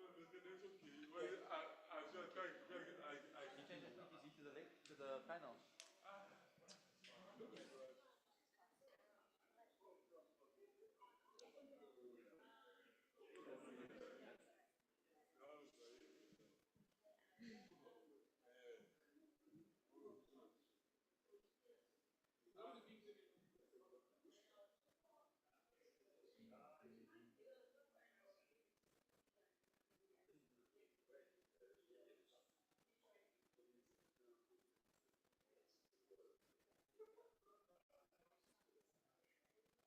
So Gabby, in terms of like moving the camera, can we do it like on the fly, or does it have to be just like one and done, has to be set?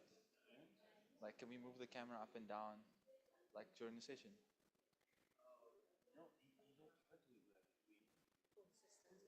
Yeah, just making sure right now. So are you going to be joining him on topic for the rest of the session? Or? I don't think so. I think I'll just direct the questions, so I'll run around with this. Yeah. Is this on? Hello? Yes. Cool, thank you.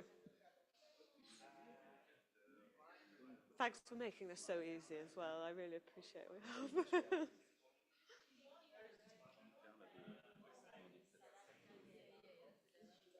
So, Saeed, then you, then discussion. Was it that way around? I don't remember. Yes. Okay. That's what it is on the program anyway. Okay. And I'll just take questions from the audience. There's nothing. Do you want to do an opening thing, or is your presentation? I think I'm going to segue from my presentation to the discussion. Okay, cool. I will just make sure I have the timings up.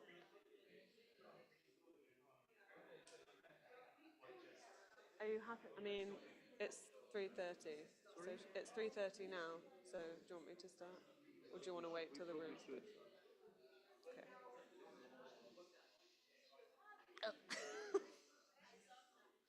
Okay, hi everyone, welcome. I think there'll be a few more late arrivals, but in the interest of time, because we do love to talk, I'm going to get going. So we welcome to the third session. We're going to be talking about teacher training standards this afternoon, and we have a good eclectic mix of speakers.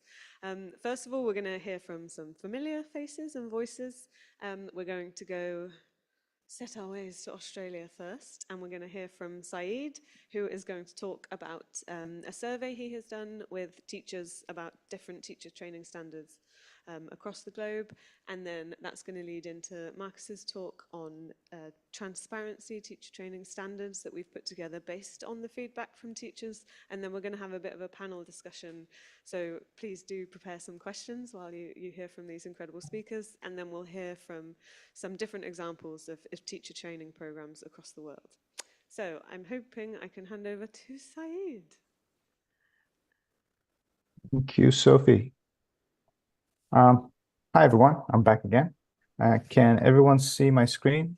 I want to make sure that I'm seeing everything. We're all good. Yep, cool. Okay, so this is kind of a preliminary exploration into the development of what Marcus will explain about the teacher training transparency standards. So one of the 5 objectives of the IAU Office of Astronomy for Education, Marcus has spoken about this. The first one is to professionalize astronomy education. And one approach to do that is to develop these standards. Now, standards is a strong word, but we'll use it now for the time being. So the goal was to look at what the landscape of astronomy teacher training is within the IAU and its extended organizational network. So that includes the IAU family offices. So it was an online survey. It had a range of questions, multiple choice and open-ended. It was carried out between 2021 and 2022. We got a range of respondents from national outreach coordinators, national astronomy education coordinators, Division C and Commission C1 members, the IAU offices family members. So it was within that network. The 3 questions that we were trying to explore was the landscape, obviously, and to figure out if there are themes that emerge that are present across these teacher training workshops that would inform how we develop the teacher training standards. And also, most importantly, is to look at whether there were any concerns or challenges with developing such standards. So we wanted to know what within the IAU community, if those people running teacher training workshops, if they could highlight some concerns or challenges that were there. So the exploratory snapshot, 34 countries responded. So people from 34 countries responded. And there were a range of teacher training instructors, professional astronomers and certified teachers were pretty much the majority, and there were some amateur astronomers and people that were in other fields. In terms of the teachers attending the different year levels, there was a lot of secondary teachers that had attended teacher training workshops, but a good mix between primary and secondary, both of them scoring highly. The backgrounds of the teachers were very diverse. I mean, but really there were a lot of science, physics teachers that participated in these different teacher training workshops that were run by members of the IAU community. And we also found that there were also a range of techniques that were used, but predominantly lectures, gallery share, and discussions were the primary pedagogical approaches, if you want to put it that way. And then we looked at resources. So we had questions about the types of resources that were being used. And in terms of IAU adhered resources, not many people were aware of the various resources that were there. But by the same token, there were individuals that were using things like Ashray Edu, the big ideas, what wasn't being used as much. And it was really giving us a picture of where people are going for their resources. If we looked at non-IAU resources, of course, those organizations such as NASA, ESA, where they have a big presence within the public domain, their resources were used by teacher training workshop instructors and teachers who attended those workshops. In terms of what activities they did, really the focus was on telescope observations, the technical aspects, the use of telescope use, unaided observations, the notions of day and night. So again, this paints a picture of what kind of topics were being addressed. Although, again, I should emphasize this is within the IAU community. So beyond that, it probably looks vastly different. Taking all of this in, all of the data and analyzing it and really looking at it, not from a quantitative lens, but looking at it from figuring out whether there are overarching themes emerging. These were kind of the overarching aspects that we could identify from both the open-ended questions and also the multiple choice questions. So we have the content standards, resource standards, accreditation. This was an interesting thing because a lot of respondents mentioned that teachers really valued having something accredited. The teaching methods and the educator standards. And each of these provides insights into what sort of aspects need to be developed that allows, for example, a teacher training workshop to provide the most, to be most beneficial to its participants. The key insights were that the word standards, now this is looking at the challenges, the word standards was perceived to be as a burden, so people were not very sure of it. There are different cultures of teaching and learning across the world, and that was highlighted. How do standards respect and bring that in? Defining what it means to be good, and what is a good teacher training workshop? Adherence to curricula. If you are teaching teachers about topics that are actually not contextualized in any form in the curriculum, is that beneficial? Is that adding to anything? Unintentional control. So if you develop standards and someone becomes this overseer and looks over you and controls everything. One thing that was highlighted, the notion of transparency. And Marcus will elaborate on this a lot more. If you want to have a look at the standards, there's a link here. There'll probably be a link in the chat. If you visit the OA booth, they can direct you where you can get the report from this survey. So to be continued, I will hand over to Marcus to actually expand on where these results have taken us now. Yeah, so thank you, Saeed, for getting the ball rolling. And I have a few slides that are hopefully going to show up there soon. In your minds, I hope that when you hear Saeed's talk and hear the variety of feedback that we got, when it comes to actually creating standards, I think the appropriate soundtrack in the back of your head should be the Mission Impossible theme. Sorry, can I just get the talk slides?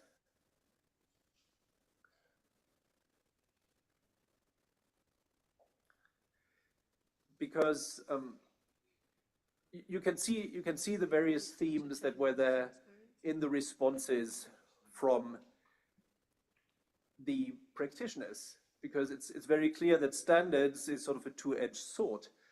Just like our association with the IAU and with the authority of the IAU is a two-edged sword. We've heard in some of the talks of the last session that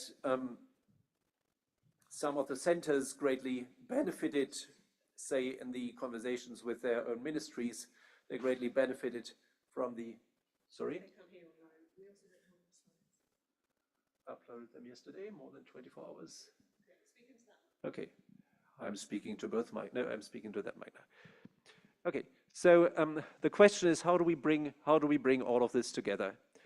And the solution that we came up with is really what we don't want to do is to create some artificial prescription that when it comes to the people actually organizing teacher training on the ground or organizing teacher training support on the ground, that is going to be perceived as a burden because it requires them to do something that really doesn't fit what they want to do, what their concept is. So basically, what we came up with is, what we latched onto is the idea of transparency. And our transparency standards, the basic idea is we are not going to tell you how to do anything, but we do ask you, if you want to be accredited in terms of the standards, we do ask you to be open, to be explicit about a number of areas that we're going to ask you about. So, for example, the slides are not coming, are they?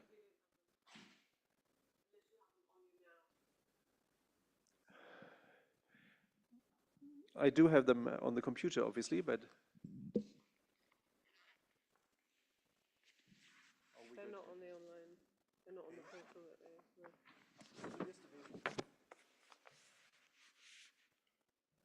Okay, where do I send them?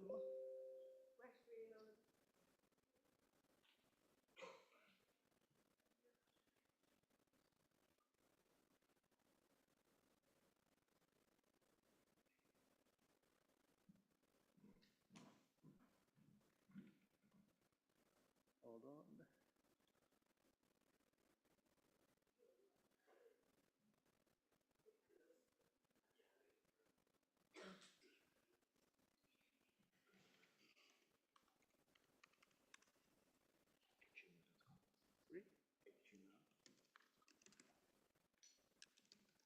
And it's a Dropbox file.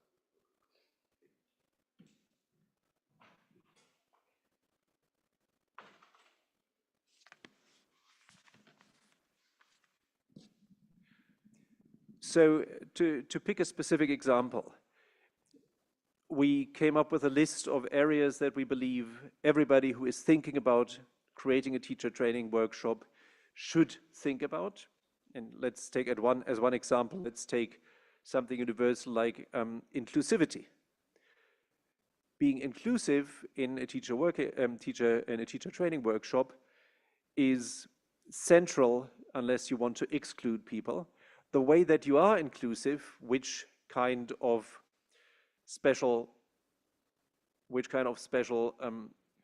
accommodations you include, that is of course something that you will need to decide based on who is attending the workshop, on the kind of resources that you're talking about.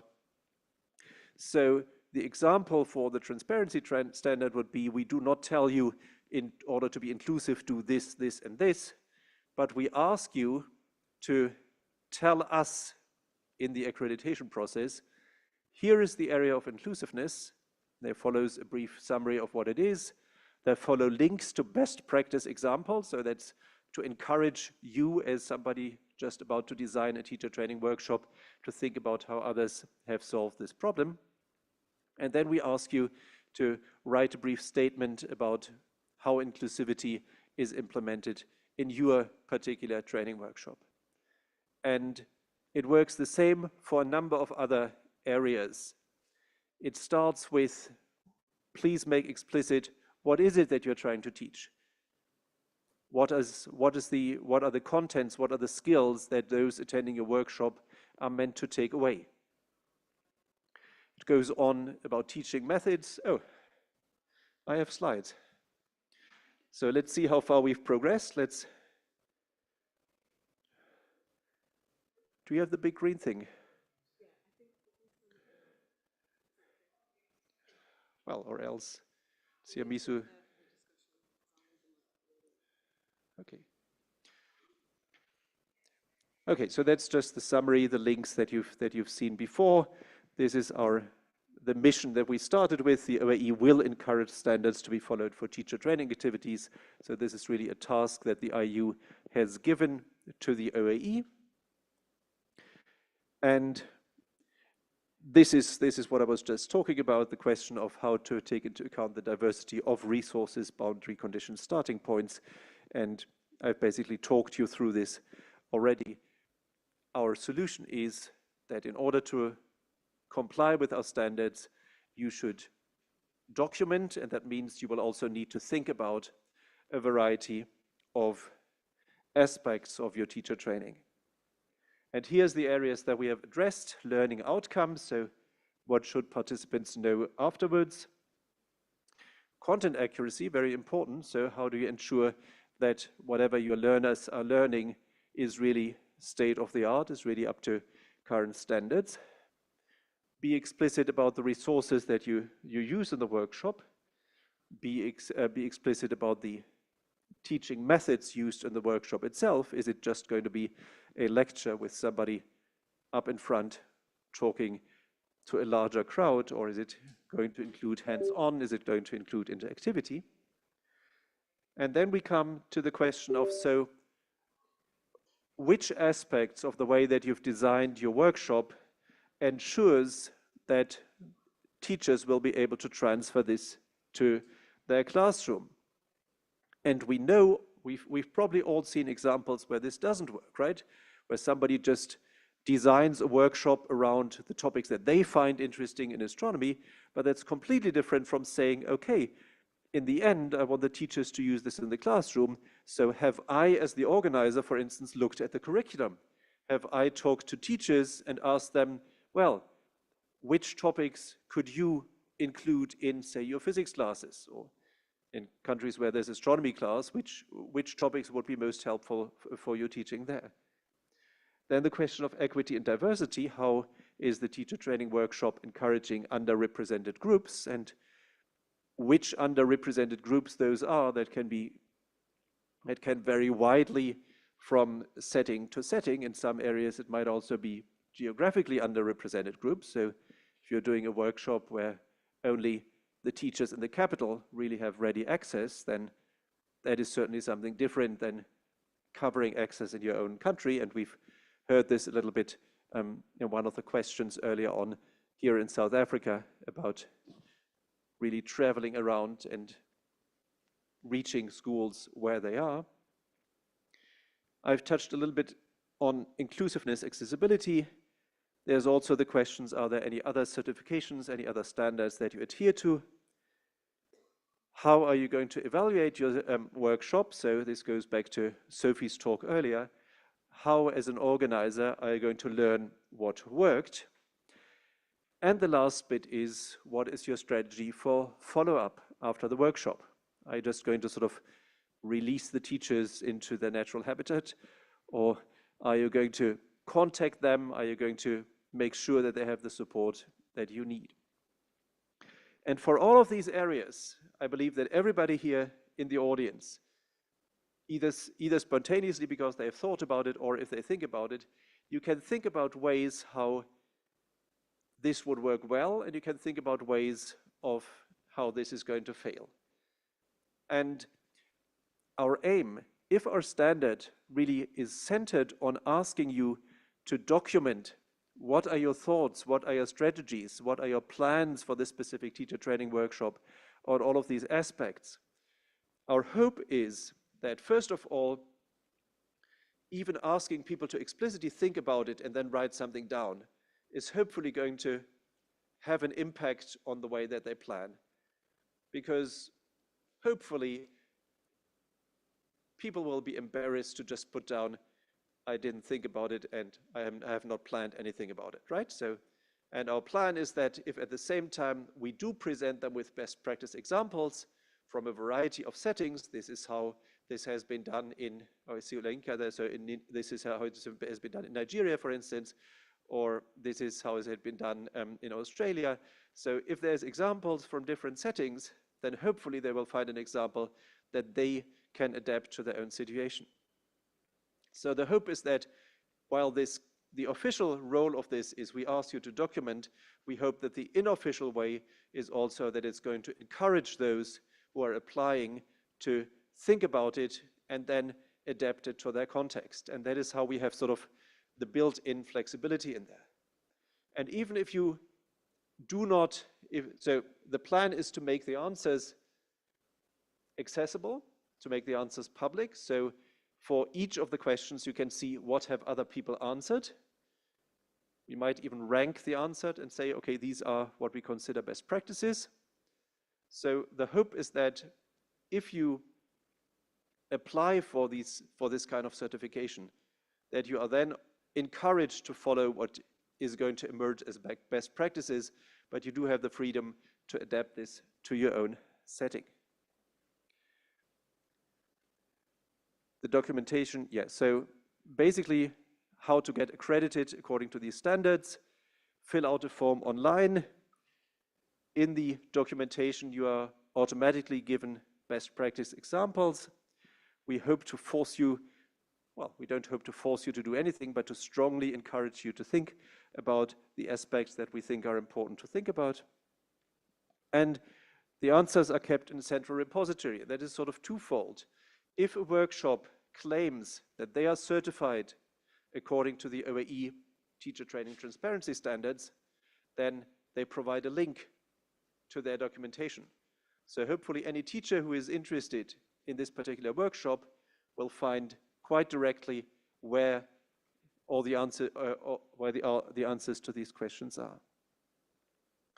All right, so this is our general plan, and now we have lots of time by our standards. I think 20 minutes. Are we still on time there for discussion? And what I would like to know in particular is, does this work for you? Would you think it is still too restrictive? If you think about your particular example, your particular teacher workshop that this might be applied to, is this something that where you can fit the two together? Or, and this is the other kind, because this is really sort of, for us, it's the starting point. We believe that this is sort of the minimal thing that we would need to do in order for this still to qualify as a standard. Because if we really take away from this, then it's difficult to see what remains that ensures some degree of quality assurance. But the question is, would you be interested in us going further than that? And going further than that does not necessarily mean that we are telling something in order for this to be a good teacher training workshop, you'll have to do this and this and this. But it could be providing examples, providing best practice examples. It could go a similar route like the big ideas, for instance, which are a proposal for astronomy literacy, but by being such a proposal and by being such a well thought out and complete list of ideas, it's something that can serve as the starting point, for instance, for curriculum or specifically for workshop development. So really the question to the audience is, where would you be interested for us to go from here? What do you think makes sense? So what are your thoughts on this? So, oh, there is a second mic. Thank you for this presentation. This is, I think, a very good starting point. And I believe that only when you put it into practice, you will discover what works or doesn't, as in everything. Just a question. So if someone presents something to you and you certify it, for how long it's certified? It's forever, or it has a validity or something like that? Also, will you ever ask who are the trainers? Is that of interest to you, or you don't care about that? And the third thing is there a place for the OAE to go back to the people that participated in the training to see if actually what they proposed that they were going to do was done? And maybe an invitation to keep the very treasury emails of all the participants so that the OAE can then communicate and disseminate further efforts, because across the world, as you may imagine, most people don't know that these efforts exist, and let alone that they can be certified, or they can be for free or found online in multiple ways. So all of these are things that I think should be important. All very good questions, and all those questions show where you're coming from, namely from a lot of experience with the practical side of things. So to start off, the idea at the moment is really to certify specific events. So if there is a specific workshop organized, that workshop is going to get a certificate if it answers these questions. I do see the challenge with having the same kind of workshop in different settings, and I see why we should make it very easy to, for instance, say, okay, this workshop is building on the other workshop, so we'll start by copying your questions, and then you can include changes if there are changes. But the idea at this point is really to have workshop-specific certification. The question about do the organizers actually do what they promise to do? That is an important one, and I think we are limited by not wanting to really reach into the group of participants. I see how it would be nice to reach them directly, but you know that data protection laws are really challenging to deal with. So our current idea on that count is that as part of the certification, we specify how the certification is displayed. So blah, blah, blah, certified under this standard, and then there's a link to the specific answers of this teacher training workshop. And then there is a link to an email address that basically solicits feedback. So tell us if this worked out as they planned. We'll have to work on the wording, obviously. But yes, the idea is that they have the opportunity to give us direct feedback. And if there is critical feedback, then we will certainly bring it up with the organizers. It's very clear that we have only very limited ways of sanctioning. I think the only way that we can sanction here is that next time the same organizers apply, we are going to withhold the certification, or at least be very careful to make sure that they are in a better position than they were previously. And obviously we don't want this to become sort of a policing matter, but yes, so the idea is to provide a way for feedback that would enable us to see what's going on, if something's going wrong. Saeed, did you want to add any comments there? No, I think Marcus covered it very well. Okay, great, thank you. Do we have any more questions? Edward? Thanks. Yeah, I think my gut instinct is that there's going to be quite a big appetite for this. I think that for a long time people have wanted to have some route to have, and which is obviously what you've been thinking of as well, that have some route to have an IAU stamp on it on these type of training events. I wondered if you'd considered getting buy-in from national learned societies like Royal Astronomical Society and things like that, so that if there were regional events that you can provide people who are organizing things with a way of sharing best practices and things like that, maybe in order to get this authorization, this certification, and just sort of uphold it as a standard that maybe other people can help with achieving. We have not thought about learned societies in particular. We have thought about how this would work out in practice. And the first thing where it sort of gets regional is we were wondering, and you know how it is, even if you have a very simple form, fill something out, then through no fault of their own, some people are there's going to be a communication mismatch somewhere. So we were thinking about at least devoting some volunteer resources, if you will, towards just checking the basics and getting in touch with people where we think the answers are really, there was some miscommunication somewhere. And that is something where regional bodies, but of course the first regional bodies that we think of are the NIACs, could be involved. Anything about building on the standards in the sense of getting endorsements for the standards, I think I'm with Rosa on that one, in the sense that first we need to get it started, then we need to get ironed out those wrinkles that will inevitably turn up once plan meets reality. And if we find that it's sort of established within our community, then I think it makes sense to sort of widen the scope. And I think widen the scope goes both ways, right? I mean, the first thing is, and that's not so much learned societies, but for instance, education ministries. We know that in many countries, there's a difference between teacher training that is officially accredited by the education ministries, and sometimes education ministries do have their own certification procedures. So anything that would enable teacher training workshops to be more easily accredited if they comply with our standards, that would of course be potentially really helpful to local organizers.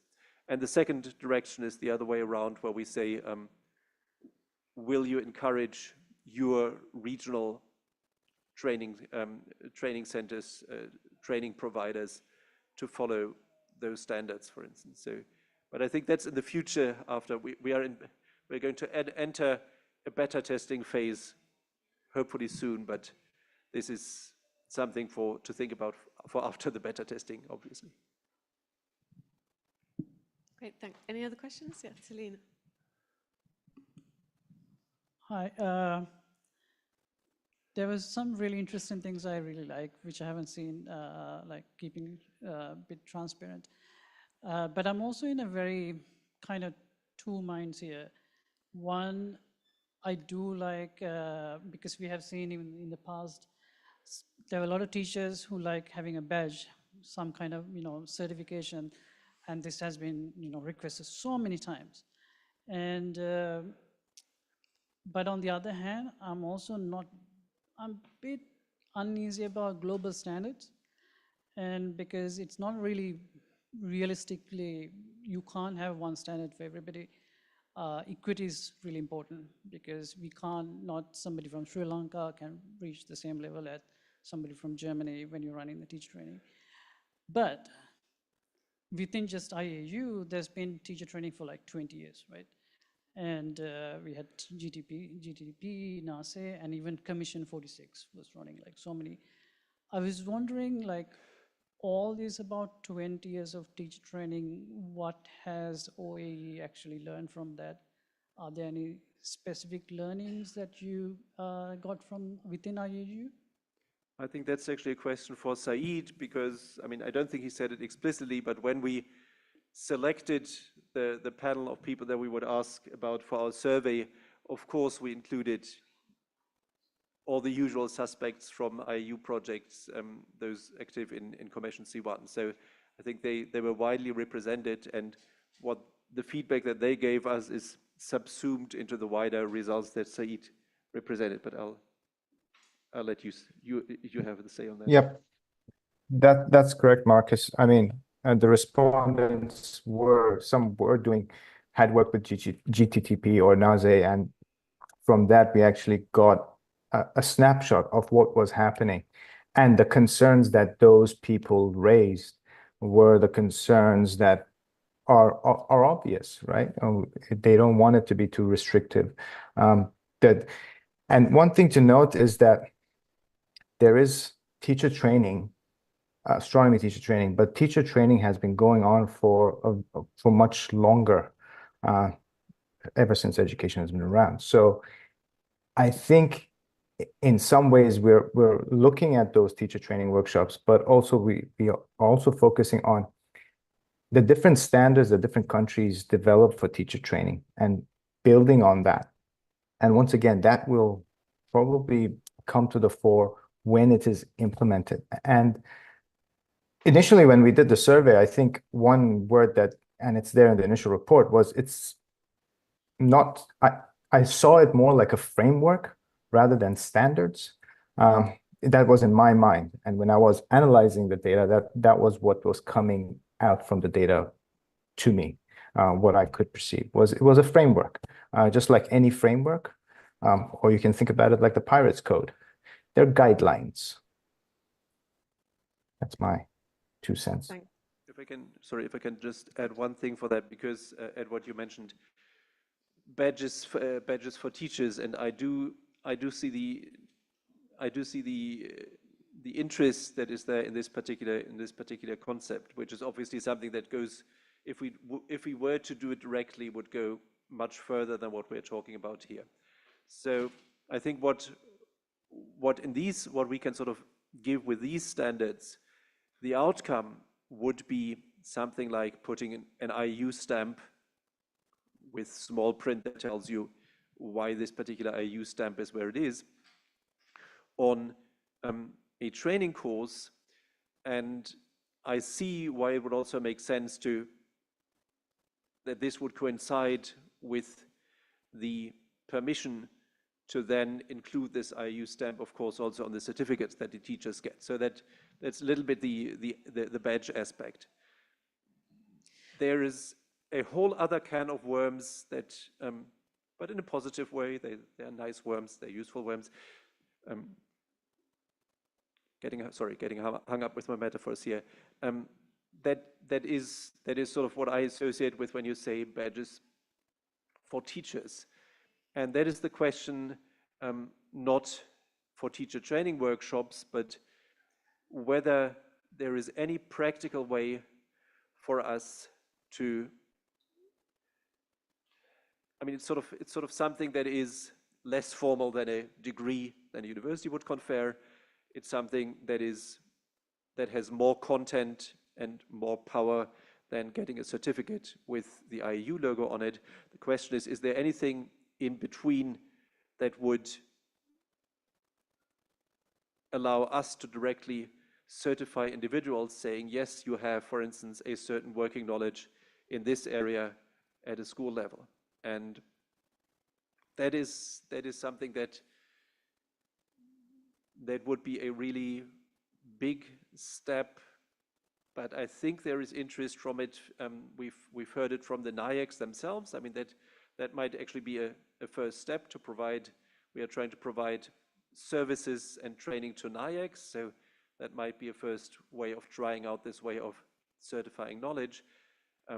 For the teachers themselves, that would of course be a much larger undertaking, so that's obviously nothing that we can specifically plan at this point. We have an online. I think Rosa wants to. I'm going to move us on, I'm sorry, just so we can get as many people to speak as possible. We have a question online from Saeed Jafari, I think directed at Saeed Salimpur, about these are teacher training standards, obviously in the context of astronomy education, but can there be interdisciplinary, multidisciplinary spin? Can these standards be transferred into other disciplines?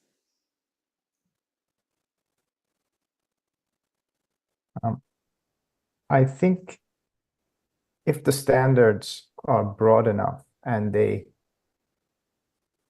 tackle or address very fundamental aspects of teaching and learning, and if the standards over time draw on the research, the vast body of research that's there in education, then I see no reason why other disciplines can't model that. As I mentioned, education research and education standards for teachers and workshops and courses has been around for a very long time. So I think this is a very discipline-based set of standards.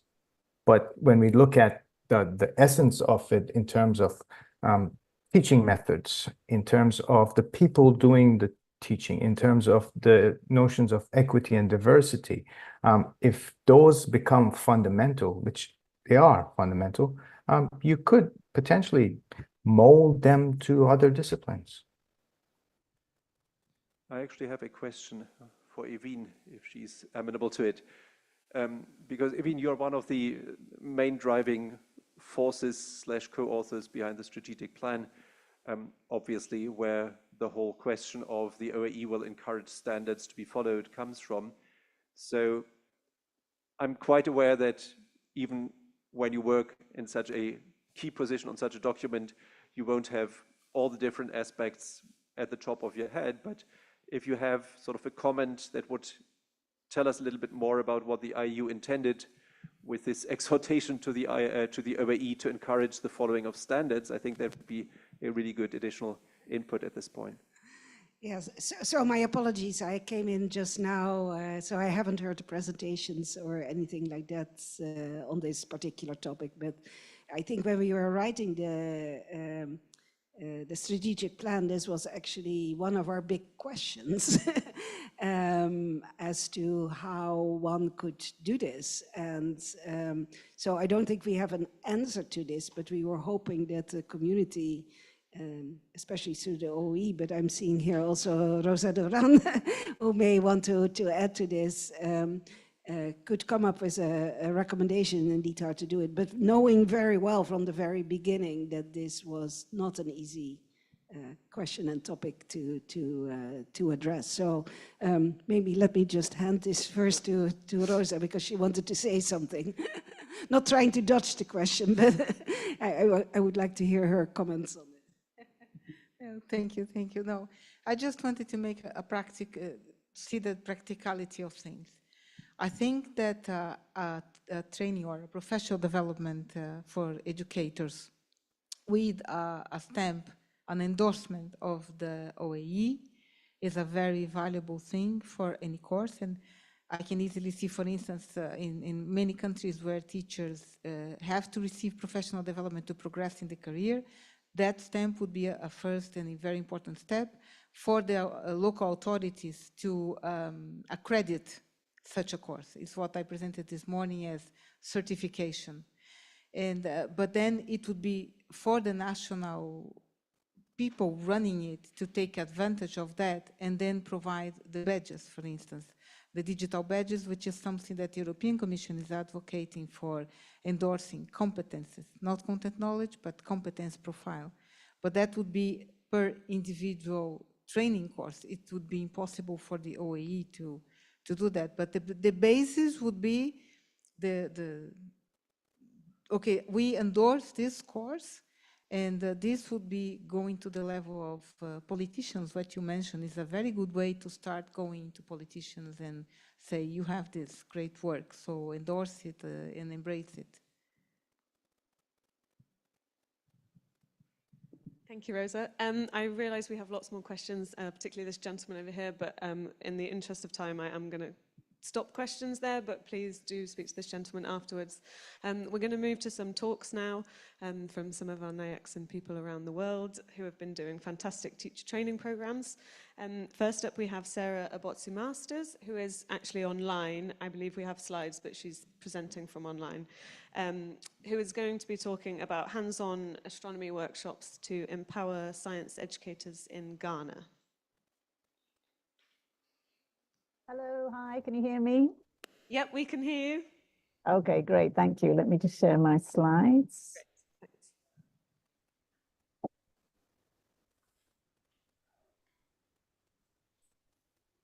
So I'm Sarah Abochi-Masters. This is coming up. I'm joining you from Accra, Ghana. We can see your slides and we can hear and see you. Okay, great, thank you. Right, let me just move that. Okay, yes. Hello, everybody. I'm Sarah. It's great to be here. So yes, I'm talking to you about a hands-on astronomy workshop we did under the OAE's TTP project in Ghana. And my co-author is Naomi, who I believe is sitting with you there in Cape Town. So to give you the background, why we wanted to do this workshop in the first place, in Ghana, despite the fact that we have a radio observatory, the level of astronomy knowledge is generally low. We did have a planetarium, which unfortunately had to close down. We don't have science centers. We have a small science museum, and you hear very little science or astronomy news in the media. So it's not something people know much about. There's not a great deal of astronomy on the curriculum, but even what's there, we know from experience, from talking to teachers, that they find it difficult to teach because they actually don't understand the concepts. And in general, science, all the sciences, there's quite an issue in Ghana that all the sciences are taught very theoretically. There's very little hands-on. So we thought that we could help make an impact on these issues by applying for the TTP grant. It's one of the first rounds in 2022. So here's the team for the workshop. So I'm one of the NIAC team for Ghana, and Dr. Naomi is an astronomer and research scientist at Ghana Space Science and Technology Institute. And then Betty Bua is a teacher, but also a regional STEM coordinator for the Ghana Education Service. So the aims of the workshop, we basically wanted to improve the teachers, both the knowledge of astronomy, but also, maybe just as importantly, their confidence in teaching astronomy, and also to expose them to new ways of teaching, much more interactive ways, using hands-on activities, but also using very simple materials, because we know that resources are scarce. And then also to promote awareness of the Ghana Radio Astronomy Observatory. It's a fantastic world-class facility, but most people in Ghana don't actually know it's there. And if they know it's there, they're not sure what it really does. So our target audience was primary school teachers, science teachers from primary schools. And we also selected teachers from schools that were all quite close to the observatory, within a few miles of the observatory. And we've been lucky that in the past we have received funding for other teacher training, but that was mainly for high school teachers. And we realized there was like this gap, and we wanted to bridge the gap and let the primary teachers also have the same opportunity. So the topics we covered, it might look and sound fairly basic: Earth, Moon, Sun, solar system, and eclipses. These are all on the Ghana Education Service curriculum. But even though they're like the basics and the fundamentals, there's still a lot of misunderstanding and misconceptions among the teachers. So that's what we wanted to concentrate on. But we also included, as mentioned, a section on the radio observatory, so that they'd understand what it is, what it does, what kind of science is happening there, what are the benefits to the country and the area of having this amazing facility, and also to think about astronomy careers for their students, because most people would not think about astronomy as a career. So for the actual training, we've tried to make it as varied and as interactive as possible. So we'd have some introductory presentations, but we made a lot of use of short explanatory videos, and the teachers, that was a good way to start discussion and bring up lots of questions. We used things like stellarium or celestia to show some of the more abstract concepts, like, rotation of the planets or the orbiting. And the most important is we had hands-on activities for every topic, and the hands-on was normally like twice as much time as the theory. And here's just a few photographs for time. I won't go through too many of some of the activities. You can see they're effective, but they're simple, they're straightforward, and using simple materials, showing the shape of the Earth, the fact that it bulges at the equator, showing the Earth-Moon distance, which everyone was always very amazed by. Things like showing the movement of the Earth and the Moon around the Sun. And then in the bottom there, a firm favorite with everybody, making the solar system hat, one of our most popular activities among students, but we found even the teachers absolutely loved it. And when they'd made their hat, most of them kept it on for the rest of the day. So after the workshop, we also gave all the teachers some materials, a handbook that covered everything, all the content, all the astronomy content, instructions for the activities so they could do them back in their schools, and the soft copy as well, so that had links to more information for them to find out more. Also a nice set of laminated posters that they can put up in the classroom, and then even a small pack of some physical materials, even basic things like scissors, glue, torches, because we know that it's difficult for the teachers to get hold of those things. That was also included. So we did do some evaluation, actually 5 different kind of surveys. So let me just go through those. So the first one we sent out even before the workshop, along with the invitation to the workshop. And with that, we wanted to find out what kind of challenges or difficulties were the teachers having in the first place with teaching astronomy, so that will help us design the workshop to target what they really want to see. And some of the useful things we found out was that teaching about eclipses was what they found very tricky. They often did not know what hands-on activities to include for the different topics, and they didn't really have any teaching and learning material. So we could make sure that we included all of those in our workshop. So the second and third ones were the pre and post workshop surveys. And these were talking really about the confidence levels of the teachers in teaching the topics. So down the left-hand side there, you've got the astronomy topics as they appear in the curriculum. And you can see in the first column, their confidence level on a scale of 1 to 10 before the workshop, which is all in the 4s, 5s, and couple of 6s out of 10. But after the workshop, they've all gone up to the 8s and 9s. So that was very gratifying to see. And also some comments. I won't go through all of these for time, but one of them that particularly liked said that the program has been successful and I will be able to teach confidently with practical activities. That's exactly what we wanted to see.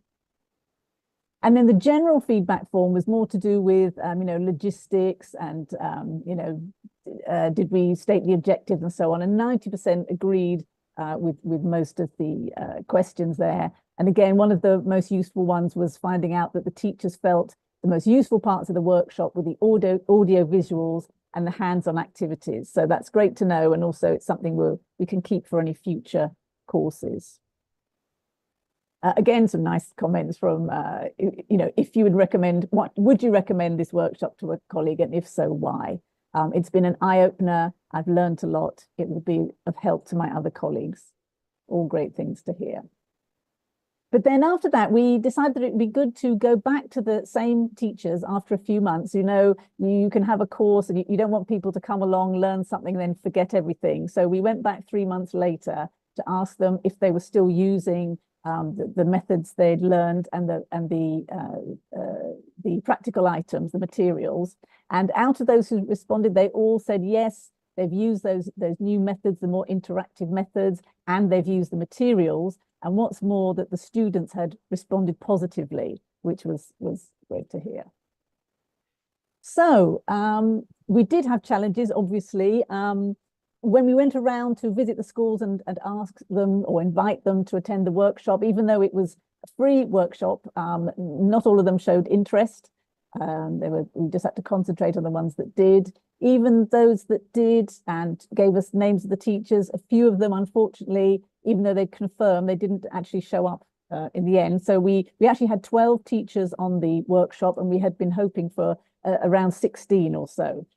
The teachers all came from private schools. We wanted government schools as well, but they have quite a lot of bureaucratic processes to do with seeking permission, which we have gone through in the past, but for some reason this time there were additional problems, and unfortunately we couldn't get those resolved in time. So that unfortunately they couldn't be included.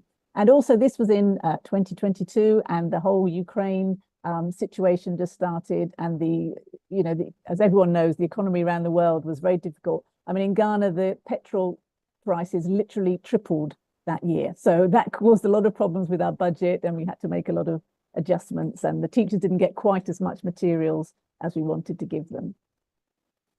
So what do we want to do next? Well, we want to keep in touch with the teachers and build up a network of astronomers and teachers so that we can share ideas, the teachers can ask questions, they can continue learning. And we've done that already with a WhatsApp group, which is quite active. We want to keep following up visits to the schools, which is something we're still working on. And they mentioned that they'd like to do more training. So that's something we're also going to do online on the WhatsApp group. And also we're thinking about also looking into the accreditation with the Ghana Education Service. If your training course is accredited by GES, the teachers get points for attending towards their license. And so, of course, that makes it much more attractive for them to attend. So that's something we're looking into. And then we want to build up our relationship with the local education authorities so that we can ensure that government schools are also going to benefit from this training. So we were very happy overall with the workshop. We felt that it was successful in that we improved the teachers' confidence in teaching astronomy topics. They did learn new methods, more interactive methods of teaching, and lots of hands-on activities they didn't know about before. And their whole curiosity and knowledge has improved. In the WhatsApp group, they do ask questions and participate in discussions, and they particularly like it when we tell them, look out tonight, you'll see a dot next to the moon, and that's Jupiter. They're really interested in the night sky. And overall, we were really happy with the participation of the teachers. Astronomy is a very small part of the curriculum, but they were very enthusiastic, really participated in everything, and were very appreciative of everything we did. So we're actually very confident that this is going to make a big impact to their students in future. And yes, that's it. So there's our team on the left, and then the teachers on the right, still wearing their solar system hats, you can see. Thank you. Thank you ever so much, Sarah. We have time for the quickest of quick questions, if anybody has. No? Okay, that's it. Thank you, Sarah. Please do continue to interact with our online participants. Thank you. Next up, we have Anne Nyeri from Kenya, who will be talking about workshops and mentorships for teachers in Kenya. Are they here? Yes.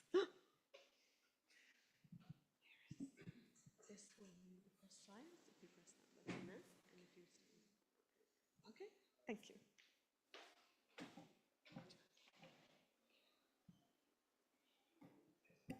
Yep. Okay, good evening. Yeah, so I am Tabitha Elango, but this is a joint presentation between me and Dr. Anne. So I'll be making a presentation on a teacher training program that we did in Kenya. So I I'm affiliated to an organization called Elimisha Msichana Elimisha Jamii, which can be loosely translated to educate a girl child, educate the entire community. Yes, so. Okay. Yeah, so a quick map. So Kenya is one of the countries allocated almost centrally within our continent. So yeah, so basically the equator passes right across the country. So we are both in the northern and partly in the southern hemisphere. And then, sorry. So like in the case of Ghana, in Kenya, astronomy is also still considered an exotic science, and especially in our rural areas. And the incorporation of astronomy again into the curriculum is very limited. There is not much of astronomy that is studied in primary school, and then in secondary school, they only include the solar system. So that is pretty much what is covered, that what is astronomy related in our curriculum. And as much as it is part of the curriculum, the methods that are used to also deliver it across schools are not quite creative. So then we realized there is a need to really build the capacity of our teachers to help them understand the concepts of astronomy and also to just empower them on some of the creative ways that they can deliver these contents. So we saw this as a perfect opportunity for us to leverage on a network that we've established over the 5 years. So the Imager project has been implemented since 2019. And yeah, so for the teachers training program, we targeted physics and geography teachers from 10 schools in Kachibora, Kitale. So Kitale is one of the towns that is located towards the western part of Kenya. And why we chose this area, it's because the Imager project had already established a network of STEM teachers within this area. And so for our planned participation, we targeted 2 teachers, one for physics and one from geography across 10 schools. And we implemented this workshop in one of the local schools just to make it easily convenient and accessible for our teachers. This is a program that we implemented between the 24th and 25th of August in 2023. So we used a combination of different delivery methods.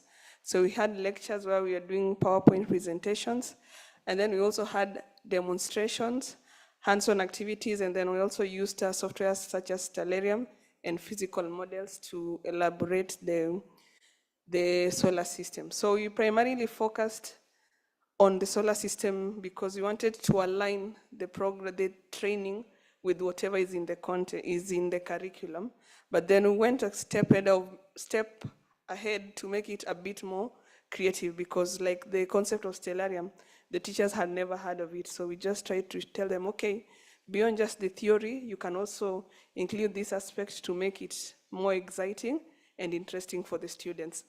So this training program was enabled by funding support from the Office of Astronomy for Education under the TTP 2023 program, and also from funds by the Imager project. So we brought in funds from OAE and what we have for the project to implement this workshop.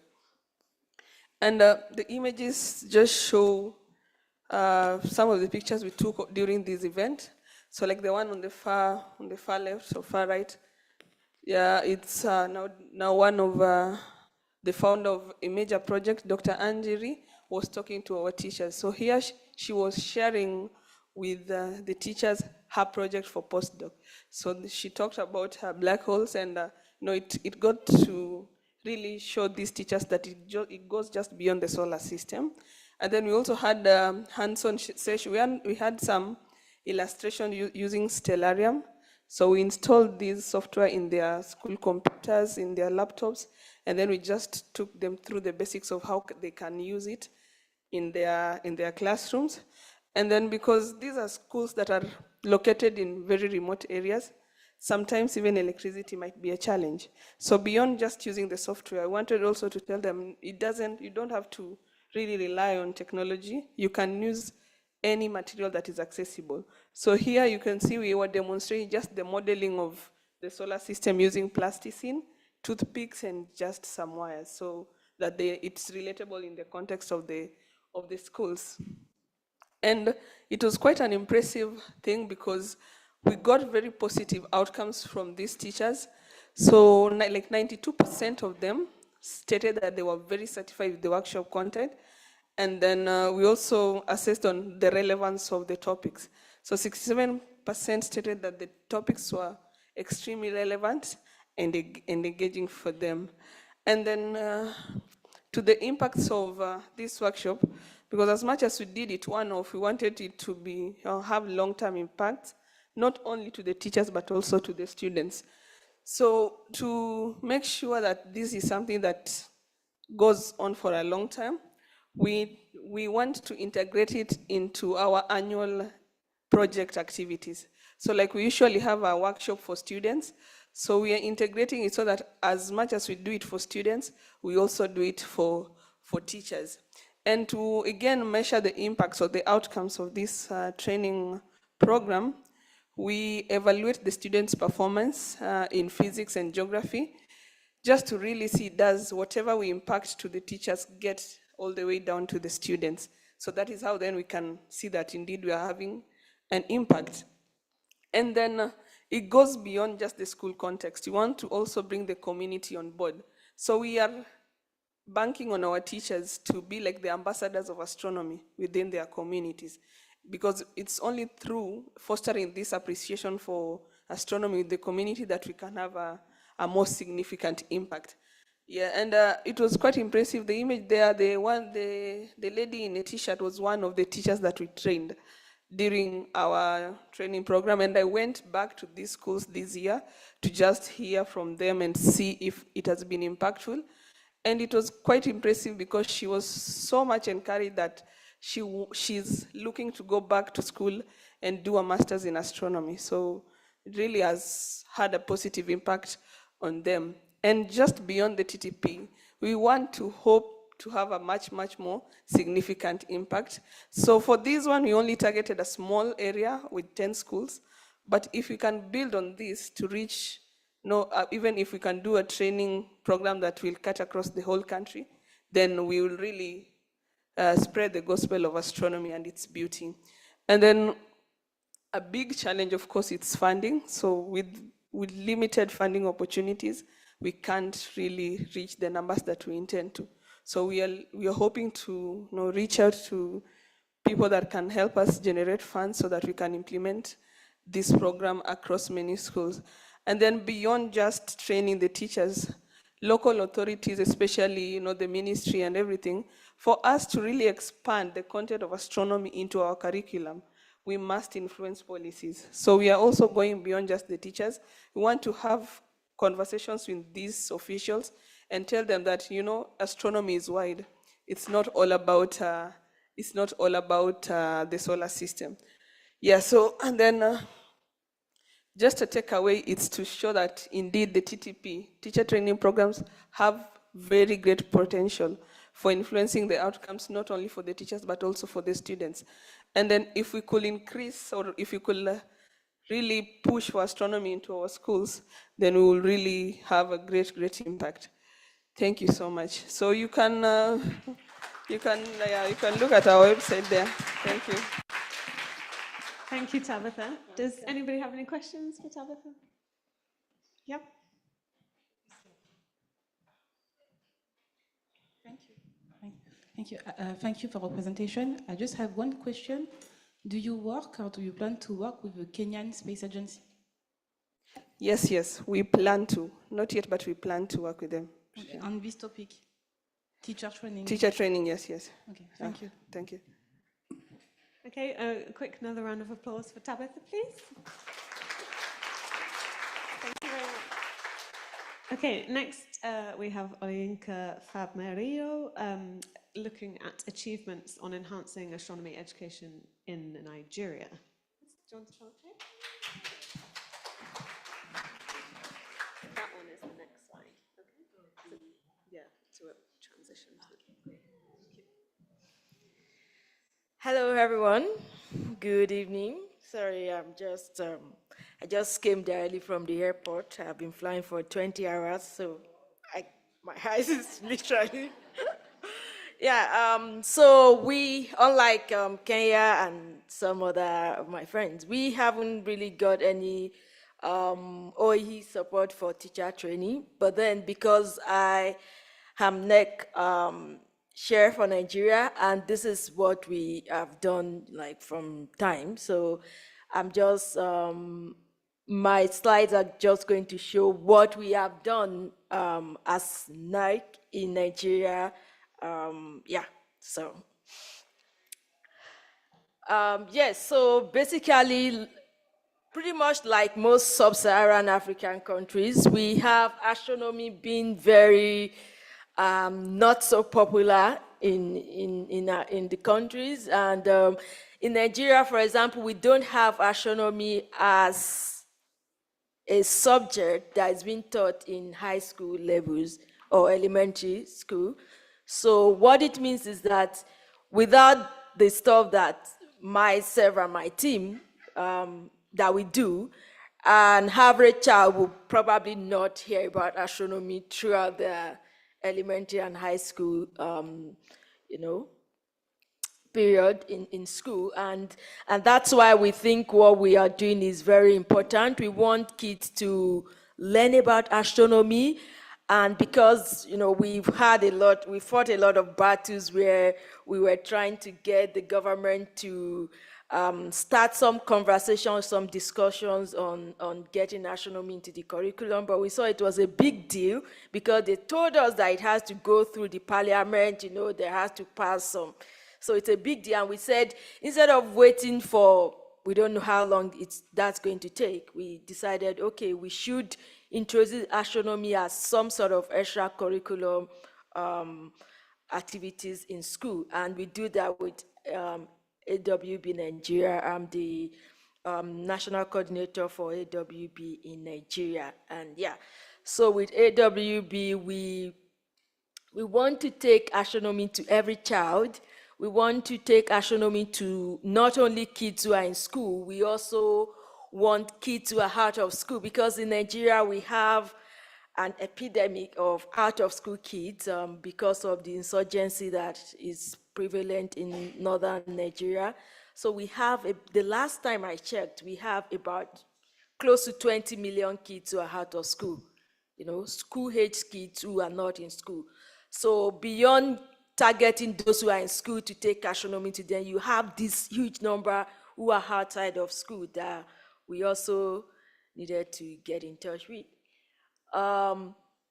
So we have a lot of different initiatives that we have developed, because we want teachers to be able to help with this project, because they are the ones who can help us to have that multiplier effect. So we do a lot of teachers training workshops, and like Tabitha was also talking about, the best bet is to target STEM teachers. It's easier and it's faster. The process is easier and faster because these are teachers who are already teaching some topics in astronomy in their geography, physics, or mathematics classes. So that way it's easier to look at their curriculum, extract the astronomy-like topics, and just help them to emphasize on that. And also part of what we do is to develop resources, because sometimes when we're talking to teachers, STEM teachers, they're like, yeah, this is really cool, we like this idea, but then we don't have any resources to work with. And you can't blame them, because we don't have astronomy as a subject in the country. So we have to improvise, we have to go online, print out materials, develop. And then because we also have the problem whereby even when we have donors from outside the country, like, oh, we have these resources, we want to donate to you, sometimes the cost of shipping things to Africa is ridiculous. So at the end of the day, you find out that you are not able to do so much. So what we do is we get maybe a few of these things, and then we try to replicate them with locally sourced materials. Sometimes it's perfect, sometimes it's far from being perfect. Yeah, teachers workshops and training sessions that we've organized. I think in the past, like 3 years, we've had over 50 teachers. And part of what we do at these sessions is to provide hands-on experience, with educational materials, because we want teachers to be able to keep, teaching astronomy without our input. Like, we want to lay that foundation, like training the trainers. So you train these guys, and then they go ahead to train and help kids in their schools. We also do public outreach events where we go to schools or we go on the streets, where we just get people to show interest in astronomy. And it's always very interesting, because every time we go on the street, you have a lot of people, even adults, kids coming around, and many of them are seeing, say, telescopes for the first time in their lives. And so it's interesting, because we now have parents who would connect us with their children's schools to say, oh, I want the STEM teachers in our children's school to come be a part of your training program, so that they can have this regularly in their schools. And we have the Stars in Schools project. Basically, we want young people to show more interest in astronomy. We want young people to learn about astronomy. We call them stars because, we want them to, we also want to use astronomy as a tool to popularize STEM in Nigeria. And part of what we do is to have interactive sessions, we have practical observations. We, most importantly, want the rural areas to also be a part of this program, because then you have kids who otherwise we don't have had contact whatsoever with astronomy. So when you go to the rural areas, you're helping kids who are disadvantaged to get in contact with astronomy. And sometimes when we have visitors visiting Nigeria from outside of the country, part of what we always do is to get them to visit some of our schools, so that they can also share their own experiences from where they're coming from. So the impact that we've done has had on under-resourced schools are enormous, because these are schools that they don't even have electricity, they don't have internet, they don't have potable water in schools. And all of a sudden, we are going there. If you look at these pictures that I show in this slide, you see this thing, you see, it's a school, you see? These are schools in rural areas, and these are schools that are for kids who are from disadvantaged backgrounds. Their classrooms, they don't even have windows, they don't have fans, they don't have electricity, but they are very eager to learn. And every time we go there with astronomy, it's something that is different from what they've been used to. They teach them mathematics, they teach them English, they teach them basic sciences. But then when we go there as people who are going to teach astronomy, who are going to talk about astronomy, the excitement is different, and we love that. Yeah, and so, we want we want astronomy to really help them to develop interest in STEM. We want them to love STEM. And so it seems like, oh, it's fun. It looks like they are playing, but at the same time, they are learning a lot. And the impact that has had on them is that we now have young people who are consciously working towards studying astronomy in school, in the university. Even though we have only about 3 to 4 schools in the whole of Nigeria that offer astronomy as a course. But what we tell them is that it doesn't have to be astronomy. For the first degree, you can do physics, you can do any other courses that are, related. Yeah, we have a lot of challenges, doing these things, and we faced key challenges such as limited access to reliable infrastructure. Like I said, sometimes we have contact with people who will say, oh, we are able to say, an astronaut say, I'm able to give a session to your students if you can just get them together at this so and so time. But then you go to these schools, they don't even have electricity, and so you have to improvise. So every time we are trying to improvise because we want them to experience, the power of astronomy. Also, we don't have enough funding. Like I said, we never had the share training funding from OAE, but then we know that it's a process we will keep applying and see maybe one of these days we're going to get that. And so sometimes we have to make do with the very limited resources that the schools, because that's another very exciting thing about this. The schools are so interested in this thing that even when they invite us and they say, please, can you come to our schools? Can you come to teach, talk to our teachers, train them? And then we say, oh, we are sorry, we would have loved to, but then we don't have the resources. Sometimes the school volunteer to say, you know what, we're going to, take care of this part of the program. What can you do? Can you just bring yourselves? And then, so we have a lot of volunteers that are able to do that.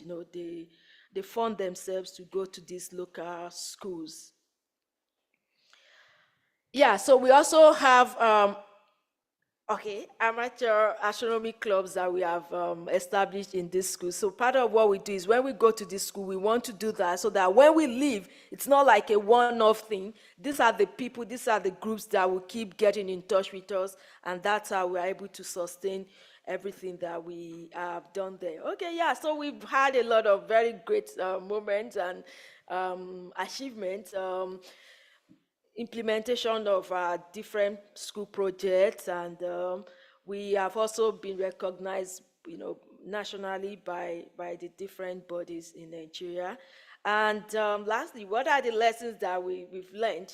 We've learned about the importance of community involvement, not waiting until we have all of the funding that we need to do this. We just get these communities involved, and that has really helped us. And then, of course, we hope, that this is something that can be replicated in many of the different countries. And then our plans, we want to expand the stars in schools. We want to expand our teacher training programs. Yeah. And then we want to say thanks to all the people and the communities and the support that we've had over the years. Thank you. We'll have one quick question for Oluyinka. Yes. Yeah, thank you for your great presentation. I admire about the outreach program you get to rural regions. As you say, they are disadvantaged people because they lack the materials and softwares to study about astronomy. But my experience is when I try to reach those students, because they have quite dark sky places and they have a flat surface and they do not have obstacles like buildings. They have a great experience in sky watching. When I try to give them a lesson about Milky Way galaxies, they already saw it. But when I try to teach students in the capital cities, they do not know about celestial objects. They have advantage over them because they can exploit the nature freely. Yeah. And it's a very good experience, so that you will encourage them, motivate them, and reach their potential. Thank you. Thank you very much. Thank you. We'll call it there as we're over time, but one more round of applause, please. And next we have here Fatima, who will be giving us a tour of her journey as a National Astronomy Education Coordinator in Pakistan. Hello everyone, I'm Hera Fatma. I am from Pakistan and I have been working with IAU OAE as National Astronomy Education Coordinator for Pakistan for last few years, and I consider it as a great pleasure. So in my presentation, I will tell you about my journey as NAIC and how this role empowered me to advance some astronomy education initiatives in my country, the challenges that I faced, and the milestones I achieved, and the lessons I learned, and how we are planning to take our initiatives to the next level. So this is me. So yeah, so I always wanted to learn astronomy when I was in school, but I realized that the astronomy curricula in the science books were very small at that time. And one thing that I noticed was that people consider astronomy as astronomy, not as a gateway to STEM education. And when I closely observed the education system, I realized that there are several loopholes in education system. I know there are very wonderful people, very wonderful organizations working for astronomy education in my country and in so many countries. But I think we can give them hand, we can help them to in their objective to improve education system. So what I did, I realized, okay, the education system is ours to fix. Instead of blaming each other, there is something that we all can do together. So after this, I came to know that there are positions for Nike, and I was so excited. I applied for that, and I cannot tell you my excitement that I was unable to wait, and I wrote an email to Gwen. When will we, when will we know the results of our applications? So finally, I got that email that, yeah, you are a Nike for Pakistani team. And this is the guideline that I received from the IAU OE, that this is your role. And at that time, that felt overwhelming. I'm supposed to do all of these things? And then, with the passage of time, when I worked with OED, I did everything mentioned on this list. So the first thing that I did was with my team to write a report on astronomy education status in my country. And then, interestingly, there was a project related to astronomy curricula around the world, and it was led by Saeed. You know him very well. So I did the part for Pakistan, and that helped me a lot to understand the current national curricula for science and the previous one, the previous curricula. So that made me realize that, okay, this is the education system in Pakistan. There are different types of schools in Pakistan, okay. And then I realized that the government initiated the curricula upgradation so that they can include more advanced science in books, and they can introduce students with more different sort of employment opportunities. And they incorporated astronomy and space science on a very massive scale in curricula in 2018 for the science books from class 4 to class 8. That's amazing that finally they included astronomy and space science in the national science curricula, but that posed a challenge for the teachers to teach something that they were not teaching before that. So at this point, I realized that, okay, there is a need to train the trainers to teach astronomy better. And luckily, there was a call from IAU OAE to organize teacher training workshops. And I'm always very interested to work with teachers because I love students, but how many students I can reach in a year or two? 50, 100, 1,000, 2,000. But if I work with teachers, through those teachers, I can reach many, many students each and every year. So yes, so there was a call. I was very excited with my team. I wrote a proposal and submitted. And then again, waited for email from Gwen. Yeah. So so we got the grant, and we were very excited. We planned, and we did hard work for months to plan, and then finally organize this workshop. So you can see the happy faces of participants. So I am not going to discuss only workshop in very detail, because my aim is to tell you how one successful workshop can help you prove the concept and then start a chain of workshops, or you can win different grants based on your one successful workshop. So organizing this workshop was not easy, because for this workshop we invited teachers from government schools, and as mentioned by other speakers, that it was like a whole bureaucratic thing. So we had to go through a whole process, but we did that so that we can we will not face the similar problems in the upcoming workshops. So this was our first astronomy teacher training workshop in Pakistan, okay, and supported by OEE.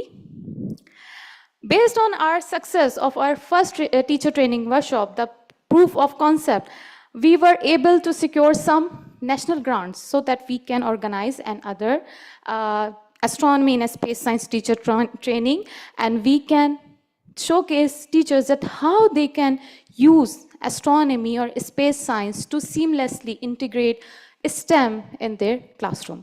So that was our second teacher training workshops, and in these teacher training workshops, we designed them in a way that there were observation sessions, lectures, hand-on sessions, invited talks from national and international astronomers, and some group discussion, group projects. And so this was our second teacher training workshop. And so based on these teacher training workshop, we got some more ideas how we can organize future training workshops, and then we organize another teacher training workshop supported by OEE in the next call. And in this workshop, we use Moon to teach them the entire spectrum of STEM. So this workshop was very amazing, and even when I was planning that workshop, I was very excited, but when I organized that, I really enjoyed myself too, that, oh, wow, even, I mean, not whole astronomy, only using Moon, you can teach them the entire spectrum of STEM or STEAM. That's amazing. So at this point, we realized, okay, astronomy is incorporated in the curricula. We are helping teachers to teach better astronomy, but in different countries, because I work with different teachers from different countries and we discuss things, I realized that people are trying to incorporate original data from HST, SDSS, Gaia in their classroom. And I am still trying to teach them very basic concept, how to teach basic astronomy. So I think there is a time to upgrade the curricula or maybe teach the existing curricula with advanced tool. So we started teaching the teacher astronomy with the help of robotic telescopes, because we became global sky partners with LCO. So this was the first robotic telescope teacher training that we organized with the help of, with the support of LCO and Royal Astronomical Society. And I will discuss this in the end, that we always motivate the teachers to give us feedback about the training. But we also wanted to see how our design materials are working with students. So in this workshop, we invited teachers as well as students. So this was another training that was related to robotic telescopes. And in all these trainings, what we did with the application form, there is a survey form so that we can have idea of the challenges they face in teaching science, the resources they have, how they plan their lectures, and what different challenging questions that teacher get from their students that they are unable to answer, and what they want to learn from us. So there is always a survey form, then there is a feedback form after the workshop about the whole training, and there is a pre and post workshop questionnaire so that we can somehow see the change, the increase in their knowledge and teaching capability. And this is something that I was trying to do from the beginning, but then there was a very, very, very amazing workshop by Sophie Barlett and toolkit that I am using. And there is another toolkit that I would like to share with you to evaluate your trainings or workshops or projects. And I use all of these resources, like we developed some resources to meet indigenous need, what I realized that sometimes there are resources that teacher don't know, and if they know, they don't know how to use it. So sometimes you have to just mention them the resources, sometimes you create the resources, and sometimes you just need to make them realize that you are the best resource a student can have, and we are here to empower you. So we are not here to judge you or something. We are here, you can open up with us, and we are here to help you. So we use different resources. We translated some resources. We use resources from Astro EDU website. You all are aware of that. Some seed resources that are in Urdu, LCO, NASA, ESA, especially the Pie in the Sky activities that were amazing. And yeah, and I would also like to mention these teacher trainings, because I must say that I don't have a very, very, very long background in astronomy education. One thing that I'm 100% sure that I have is a passion for astronomy education. So I am also taking help from these resources. And also one training that I would like to mention that I attended last month in South Korea with Rosa, that was Kasi COSPAR teacher training. So these helped me a lot in planning and organizing my trainings. And the milestones I achieved, of course, that our team, proved the concept of teacher training. We built so many collaborations, national and international. Also, we built a network of teachers, educators, and they are still in contact with us. When they organize any event in their school, when they use our resources, they send us pictures, and we as a reward invite them at our observatory, or we visit their school for a lecture. So this is how we are still connected with teachers. And it's amazing when I came across any teacher and she told me that you trained me 2 years ago and I'm still using the material you provided us. So this is an amazing feeling. And we built several resources and things like that, but I'm running out of time, so I would like to discuss the challenges that I face. So even after organizing these trainings, still finding more grants is a difficult thing. We tried our level best to be very diversified and inclusive while building the cohort for every teacher training, but reaching the teachers that are in remote region is difficult, is still difficult. And sometimes we translated some material that is in Urdu, and I realized that if you are creating a resource, it is very important not to create a resource only for high-tech environment. It is also very important to create a resource for a low-tech environment, because we know that many schools are still working with a low-tech environment.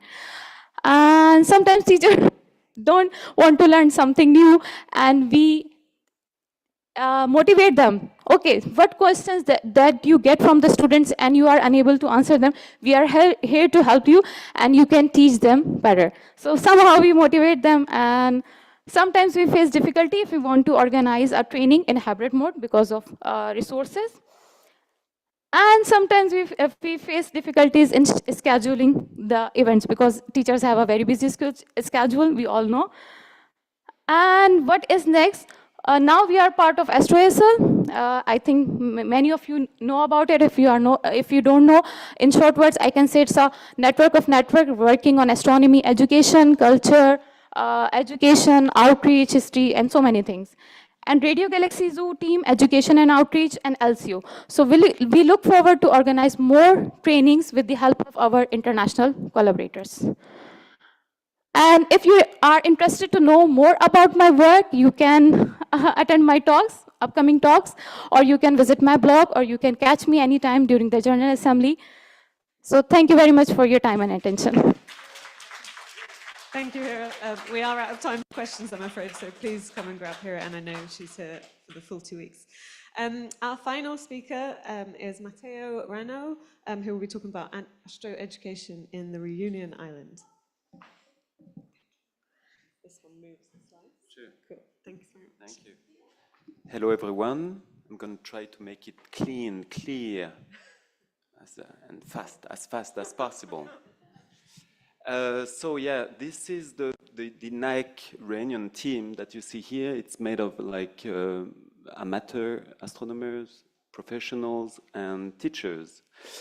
And thanks to the organizers for having made this picture on the right large enough so that I can pinpoint where La Réunion Island is. but it's just at the border. It's a tiny island, but it's very rich in terms of cultural influences. We have people living there coming from, like, it's a mixture of Europe, Africa, Madagascar, Asia. That means India and China. It's a volcanic island as well. So you see okay, of course, the elevation has been a little bit exaggerated on the picture. So I'm going to give you a brief overview of the past, recent, and upcoming activities in astronomy education. So we have an astronomical observatory in Lemac in the southwestern part. Ships. How do I get back? The little red one? The RAN. Okay, thank you. That is here. And although it is located at like about 1,000 meters in altitude, it is still next to large cities. So we'll be talking about light pollution here because La Réunion is a densely inhabited island. So it has two goals. The first one is, of course, outreach activities of many kinds, so stargazing session, discovery classes, training sessions. And it also, man, I'm confused with the buttons because they are red and red, yeah, got it. And the second goal is to host like 2 professional instruments at the moment. There is another one which is like private company, but anyway, you have a T60 and the so-called Tarot Réunion, TRE, since 2016. Both have their own observing program, but both are used for follow-up observations of high-energy transients. You have like some photos of the site. Here's the T60, and you have like there the TRE. So, and it's been running for like over 30 years. And so it's interesting to see, maybe I can, yeah, I forgot something to mention, yeah. Here, nowadays, we have like nearly 9,000 people visiting, that means mostly students, kids, per year. And so, and over 200 projects, namely like discovery classes, discovering like astronomy. So it's been running very effectively over the last 30 years, except during like a few years, and in particular during COVID. But so it was a good place to organize the TTP 22 workshop. So thanks also to the support from the OAE. We've been able to organize a workshop dedicated to primary school teachers. That was back in November 2022. So we had a 1.5-day workshop, and with talks and hands-on activities related to night sky preservation. So the idea was, here you see like the 23 primary schools, their locations. So it was good because we had a lot of candidates. Like over 50 schools wanted to attend this workshop. So we had to make some selection based on their geographical location. Because we are talking about night sky preservation, we wanted to talk about the local sky qualities they have, both in urban areas, but also in remote places. So the idea is twofold. First is to make them learn the Réunionnese sky. So La Réunion is part of France, but it has nothing to do with France, mainland, in particular regarding the natural sky. Still, teachers in La Réunion learn the northern sky. France is the country who likes to have like absolute scales, you know, even at the teaching level. So, first goal was to make them learn their sky by recognize the main like constellation stars, and to also evaluate their sky darkness, their sky quality through a star counting protocol. Low tech, you take a tube, you make them learn how to point stars, so you have to recognize them.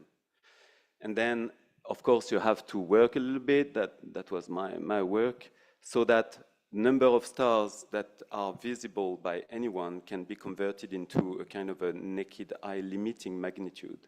And then this can be compared to more objective measurements that you can have with like photometers or something like this. But of course, the idea behind this is also to make them aware of the environmental and cultural needs of darkness. And so in the end, and ideally, to get engaged against light pollution impacts.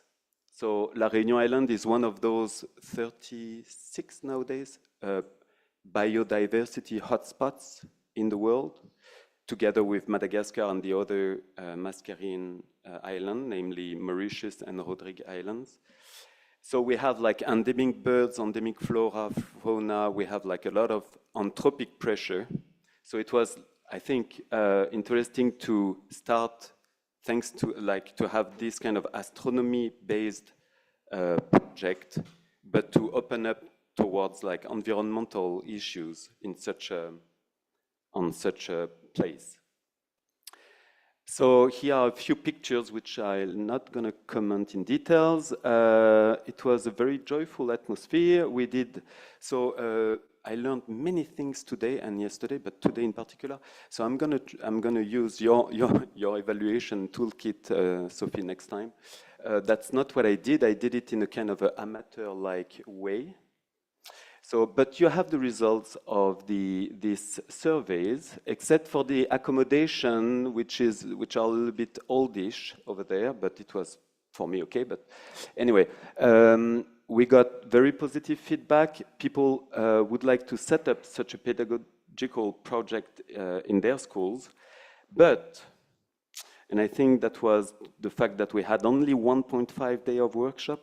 They needed time to digest all the contents, and they wanted to have more practical activities. Even though we had like 2 nights for stargazing, recognizing the constellation, pinpointing, counting, still it was, to my point of view afterwards, I think it was a little bit too theoretical.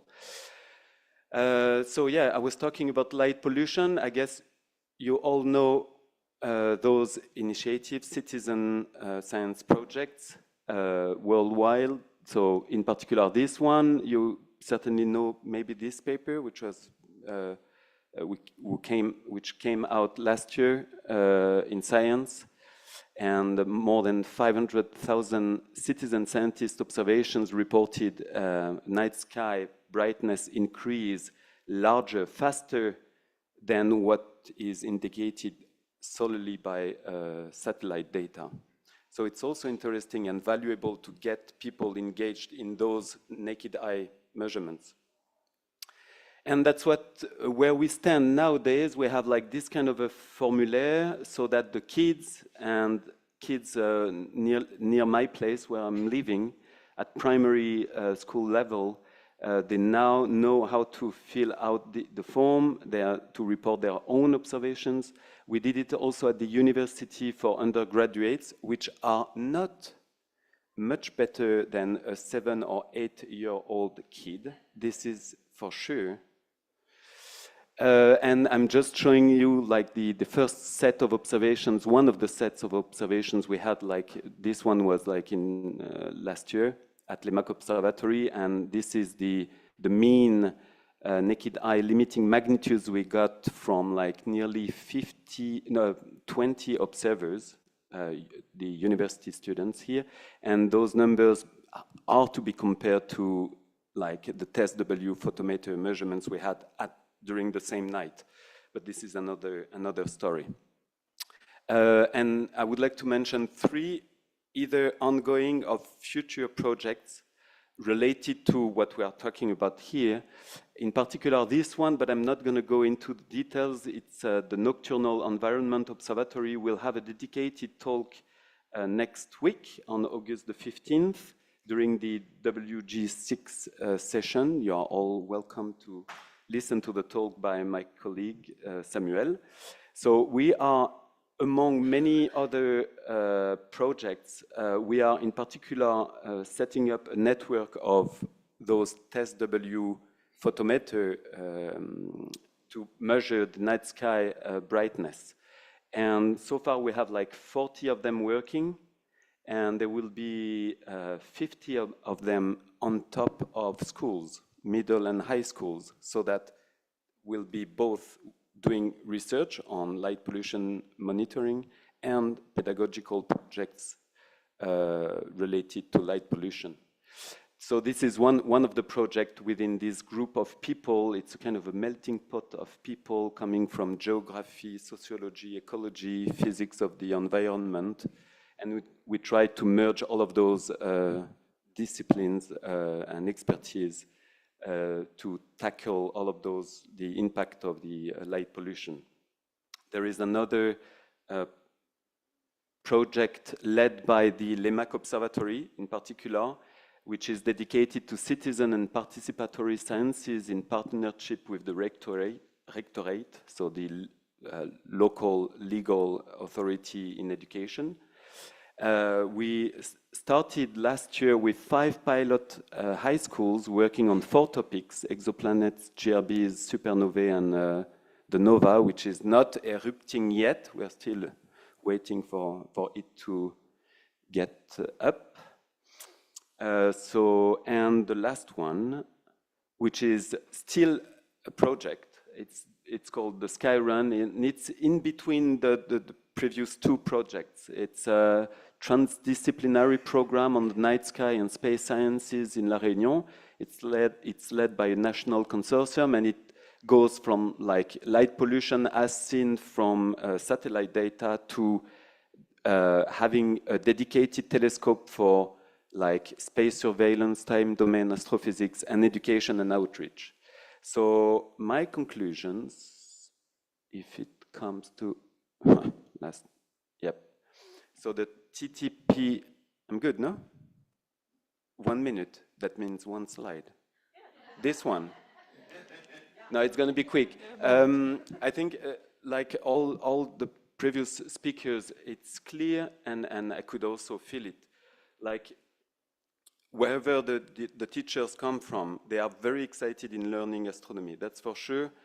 That's clear. And even in remote places, and I really enjoyed your comment about people coming from rural areas have the benefit to observe sky at low budget with just naked eye, whereas in people and teachers and students in densely inhabited regions do not see anymore.